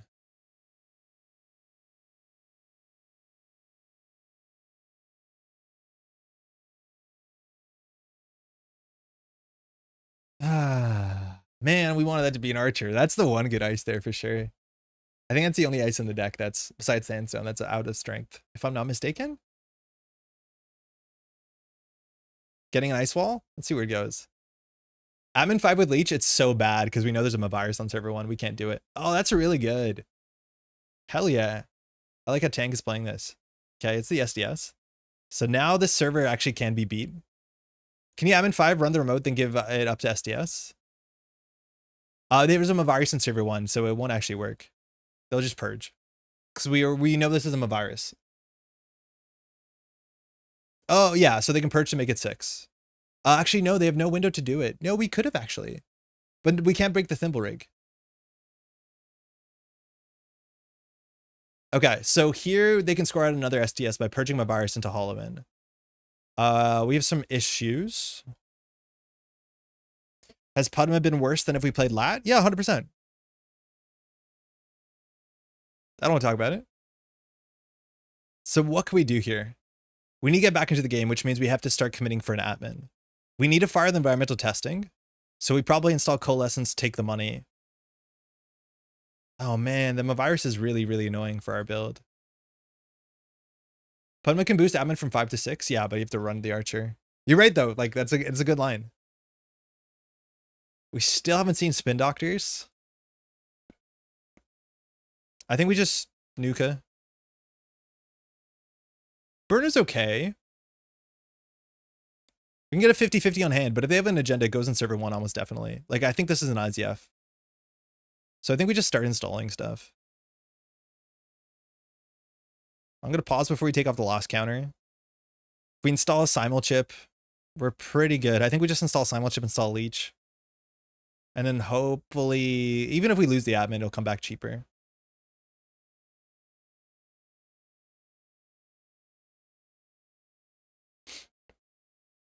We have no reason to like take this counter off. Maybe if they threaten out an SDS score, we can. Oh, we can't do that on their turn. I forgot about that. Classic EA Sports problems or tiebreaker problems. I haven't watched the video yet. God, this Ice Suite is like particularly cursed. Sandstone is hard, but Virus in their mode server is hard. There's not a lot of reason for us to check this stuff. This version is probably not on Hearts and Minds. We're looking at a wall-to-wall Maryland, stuff like that. And their money's good now. They play 2 extracts. The Powers That Be is like probably the highest priority target here, but I'm surprised they didn't just score out. Catalog or Mad Dash could be nice. Yeah, but there's just like so likely we know they have a shuffle effect because they have a virus, right? Like that's the problem. Is Cataloger doesn't do anything. Would it be easier if it was PD with bronze and drafters? 100% it'd be easier. Oh, it'd be so much easier. So much easier. Okay, what are we doing? They have 2 cards in HQ, so we can like bottom them. They're not scoring out. So maybe they're looking for an agenda, because any agenda in here they can score out. HQ for the free leash counters. Leash counters are useless with them a virus on the table. But like burnering to see both cards, we'd have to bottom them or top them. It's like kind of interesting. I can't get a read on them. This might be 6 or 7. The virus you could have trashed. Yeah, it might have been actually okay. But I think if that's the case, we shouldn't have trick shotted it. We should have bottomed it. Like we should have put it 1 fewer and come back immediately. Funny, the Ob Cataloger interaction interesting. Sure, they can shuffle, but they also shuffle so much you often seeing 4 new cards. Yep. Yeah. So if any of these on the table are in SDS, Holloman trashes our admin. That's a disaster. We actually probably wanted to consider discarding our admin because installing with Simul chip is so much cheaper. Find the spin, then burn. It's not even the spin though, Andrea. We also have to get him a virus down. I'm drawing. That's okay.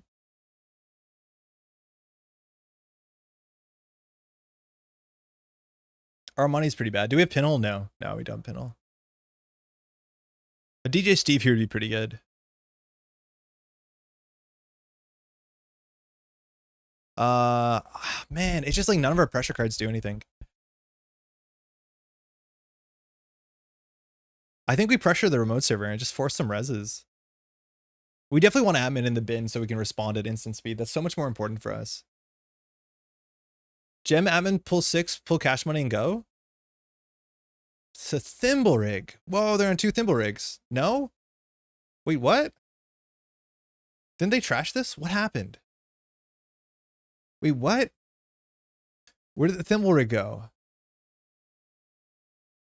What? Did they Hearts and Minds the thimble rig? Oh, they Powers That Beat that. Oh, I forgot what that was. Oh, we should have known that was a thimble rig. Yeah, they Powers That Beat that. I totally did not realize that. They just brought it back. Yeah, they extracted it for the Powers That Be and they used Powers That Be to put the thimble rig back, which is like kind of funny, right? I think we just let that fire.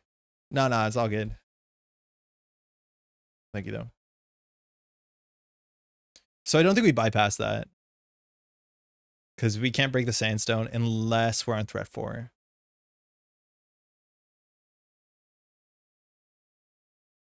Do we burner to slow them down? Like server 6 or 7 is probably Rashida. I'll check one of them, I guess. I don't know what we're trying to trash here. Wall to wall, I don't think we can afford to trash. Spin Doctor. So they're not rezzing it, which means they have another Spin Doctor. So we're just like fully cursed. Like nothing we're going to do is going to work.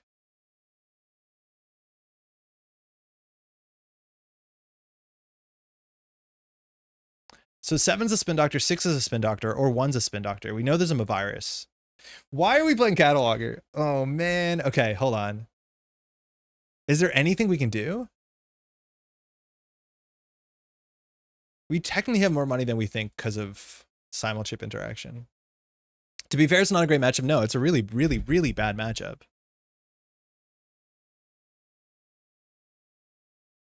Dan, congratulations on your run. How's it going? We're playing Cataloger and Op. It's great.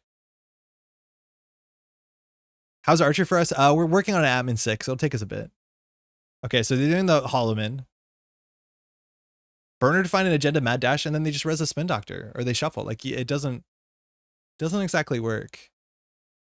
We needed to contest this. I think if anything, what we should have done is we should have thrown out the admin that turn even, and then been able to admin 5. Because once we encounter, they can't res. Okay, hey, we've now hit threat. We've now hit threat. Okay. Thank you, First Top Cut, feeling grateful. Yo, let's go. So Rashida goes back. Shoot the Moon PD was def the move. Thanks for the advice. Hey, glad it worked out. Did you get a lot of reps in with it? That deck is just like so fun to play. So it's a Rashida. So server 6 is a spin doctor. There's a Rashida in their mode server. So we can win here. It's going to be difficult. Action? Thinking. I don't think we action. We might as well simul-chip 1. Yeah, okay. So we have 1 run on R&D, but we have to get server 6 down first, unfortunately. And then we're going to charge the Coalescence, I think. HI. So you have to run server 6. Then we can catalog her. Then we can mad dash. And then we can hit the button. We can actually win.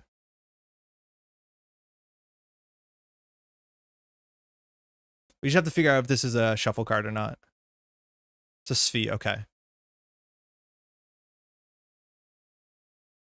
So this we bypass. This we bypass. If it's a border control, we're cooked. I forgot about that. That's fine.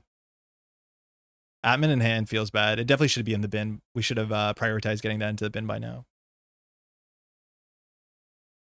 So just not a border control. We're kidding. Who would have thought?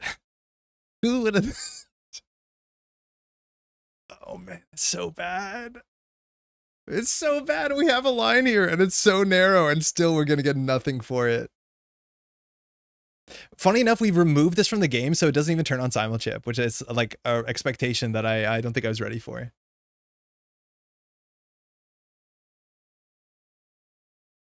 They only do this during a run, so unfortunately it's going to always be mad dash. We now have to like sell our Coalescence to do this again. We can catalog her back. Like we don't use the cataloger charge. I don't think we can win anymore, but we can do a lot of damage. The problem is like Rashida can break lock. So most we can get is to like game point. But another ice is going to come back here. Oh, this is so cursed. Is there another Malandragem in the bin? There is, but we haven't trashed anything. So like we have to eat our own leech, unfortunately. Chrysium?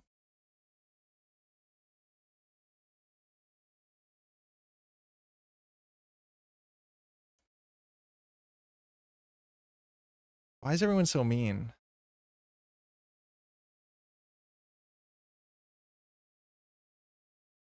Why is everyone so mean? Literally nothing we do can do anything. I mean, how do we win? We have such a narrow win condition. We can break Archer once. Burner to buy time. With Rashida, Burner doesn't do anything. We put cards on top of R&D, they just shuffle if they want to and draw 3 new cards. Right? Like that's the big thing is Burner doesn't work. Burner doesn't do anything. They just draw 3 new cards, if not those 3 cards.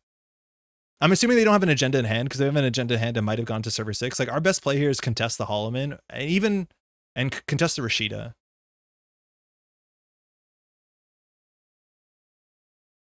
Can we run this? We can actually run server 1.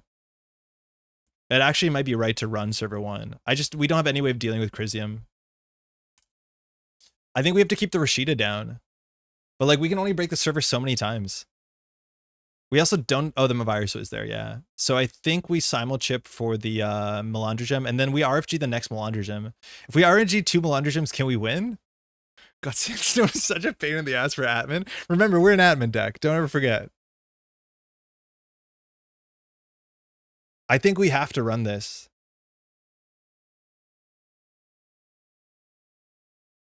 God. I don't like this. With Mad Dash, we can't win off of a single cataloger. I don't think unless we get incredibly lucky. Oh, hold on. I'm just going to take 2 and trash this. I don't want to undo click. I'm scared. We also had to draw our last Malandragem, which, like, that's not good for us. Power counter. Ah, boy.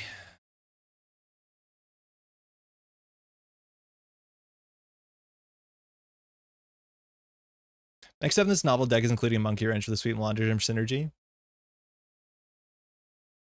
The thing is, like, from 6 to 4 doesn't actually do anything. It doesn't do anything.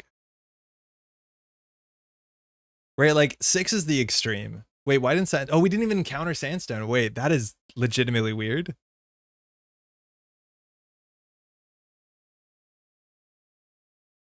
It might be right to trash a Tranquility because... Well, no, he's a Sphegator, so it doesn't matter. No matter what, he's, like, getting Rashida in there next turn. Yeah, we're in a bad spot anyways. I think we have to do that, but I just don't think it's enough.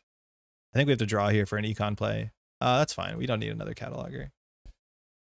How many times has Padma fired?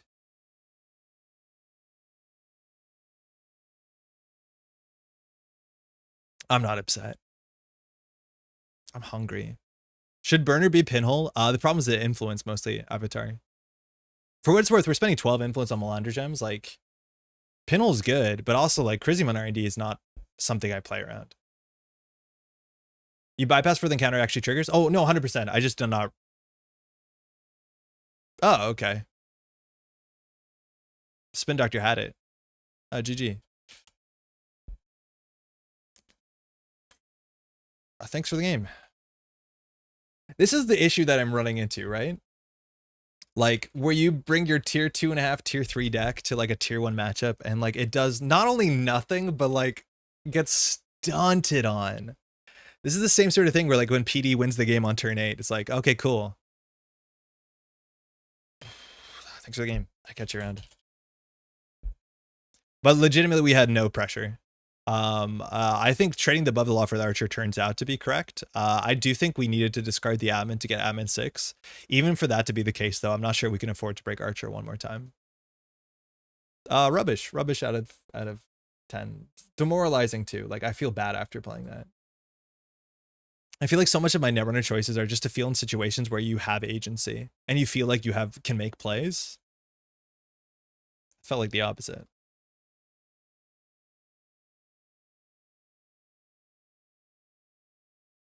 At least I think we have a good example where, like, Padma's ability is unfortunate. It's just like you cannot make R&D your game plan.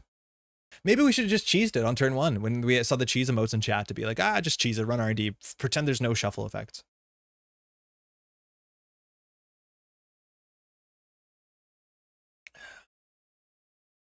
For what it's worth, last click, I totally forgot about the Audacity. It's a 1 of in the deck, but, like, it might have come off of the Spin Doctor, but if we burnered HQ and saw an Audacity and bottomed it, they can still shuffle with the Sphegator.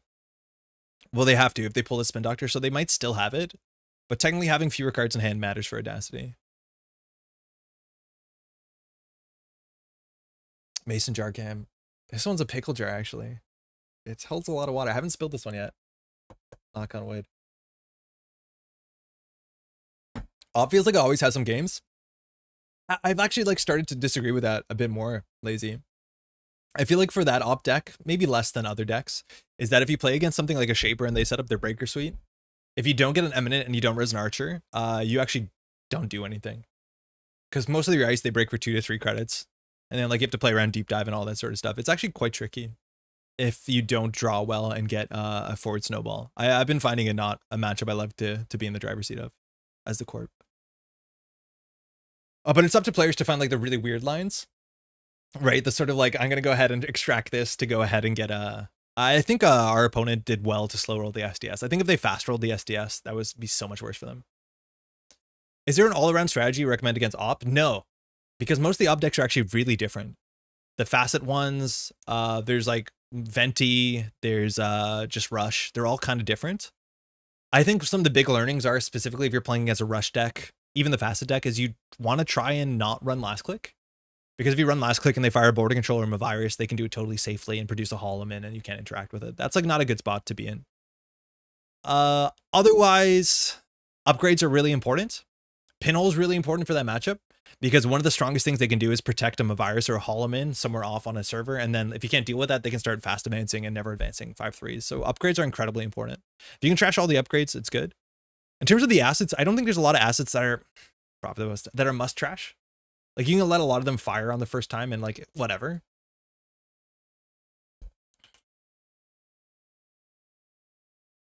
Oh, no, nice.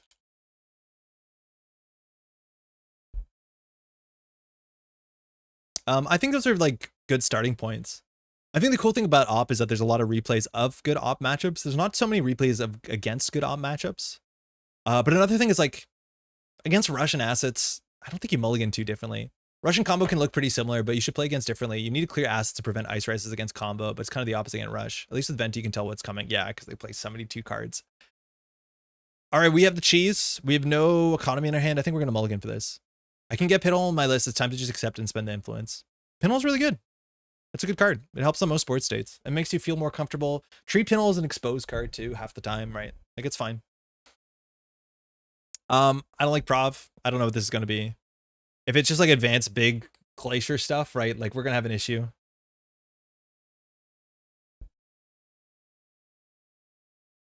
Like in theory, it serves us well not to face check.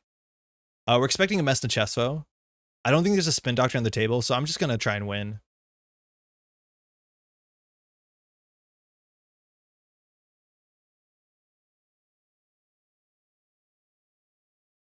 Oops, that's really bad when we're on 7 credits. Hearts and Minds? Oh, shit.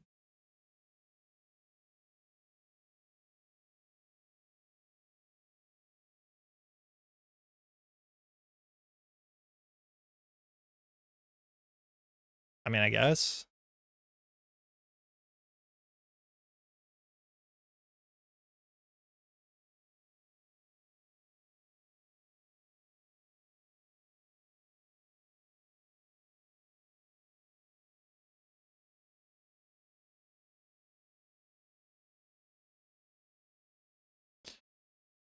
Wee.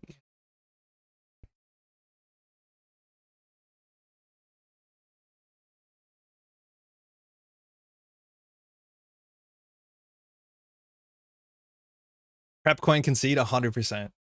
Yeah, I do feel like I'd probably just walk away here. This is likely the Hearts and Minds.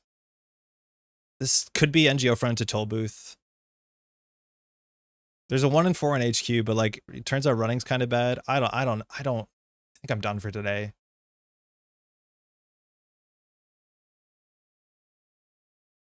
Yeah, I think I'm honestly done for today. I think I've had enough. We'll die to Clearinghouse. Oh no, we don't even. Well, with Hearts and Minds we do. It's the Padma. It's been really, really, really rough. Right? Like now our ability is not going to matter because there's a Toll Booth on R&D. So it's a mess in Chesto. Maybe we should have just face checked into it. It's an NGO front at least. So now the Crypto Crash is going to go in there. It's a 4 strength ice, so we can't beat a 4 strength ice. I think we might be done. And it's acid, so we don't have any tech. Got really steal the deck if you're looking to play against a tier 3 deck. I think I'm just getting a bit too warm. I think I'm going to call it a day.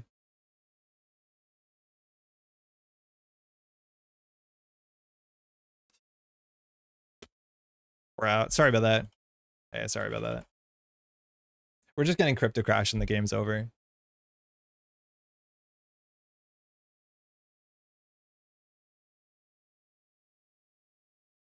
Thanks for the game.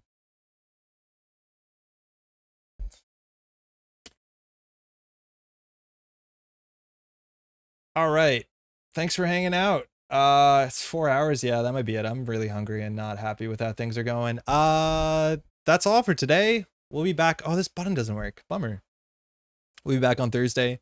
Pat will be here. I'm not sure what we're doing. We'll probably end up playing a bit more Decklist of the Week. I'm editing some Cannons footage. I'm really excited to get more tabletop play back in because that's a lot of fun. Thanks to all these folks that help support the channel. A lot of time goes into the channel behind the scenes, in front of the scenes too. Yeah, it would not be possible without the support from all these folks, and then very kindly the Daily Cast folks as well. If we get some good rest and recharge next to stream, our air conditioning's not working any well. It's like 32 degrees in here, maybe. It's not helping. But just getting absolutely like the tier 3 versus whatever matchup it's not fun. It's really, really rough. Right? Like I just find it in situations where you can't do anything. Like, oh, the agenda's in the remote server. Okay, it's a crypto crash. If you don't get it, you lose. Oops. Like it's really, really rough. I don't know. It gets me down. I spent generally, like, this is the big thing for that you might not see for the channel. I have spent probably about a dozen hours recording Padma content, and not much of it goes anywhere. I can show you the JNet log. It's just like, it's really rough out there. If a bit sad at the end, I know. Should we make those plays? No. Did we tilt? Yeah, probably. Did we expect the spin doctor on the table to play on a cataloger turn 1? Not really. Why do you want to play Padma so much? We're doing something called the alphabet series, in which we're going through the alphabet and playing a deck list on each letter. So we've gone through 3.5 letters maybe. So if we go to the videos tab here, right? So we did 419 first. The deck was sick. We did an Atea deck, which is fine. And then we did Built to Blast, and we're on C. And the only C is Captain Padma. So it's kind of where we've been stuck. I've been lucky to have some time to do some in-person play, but that's mostly it. I think I might just cut the letter and keep going. Anyway, thanks so much for watching. I'm going to need a long, cold shower, and we'll be back on Thursday. Take care, y'all. Ciao.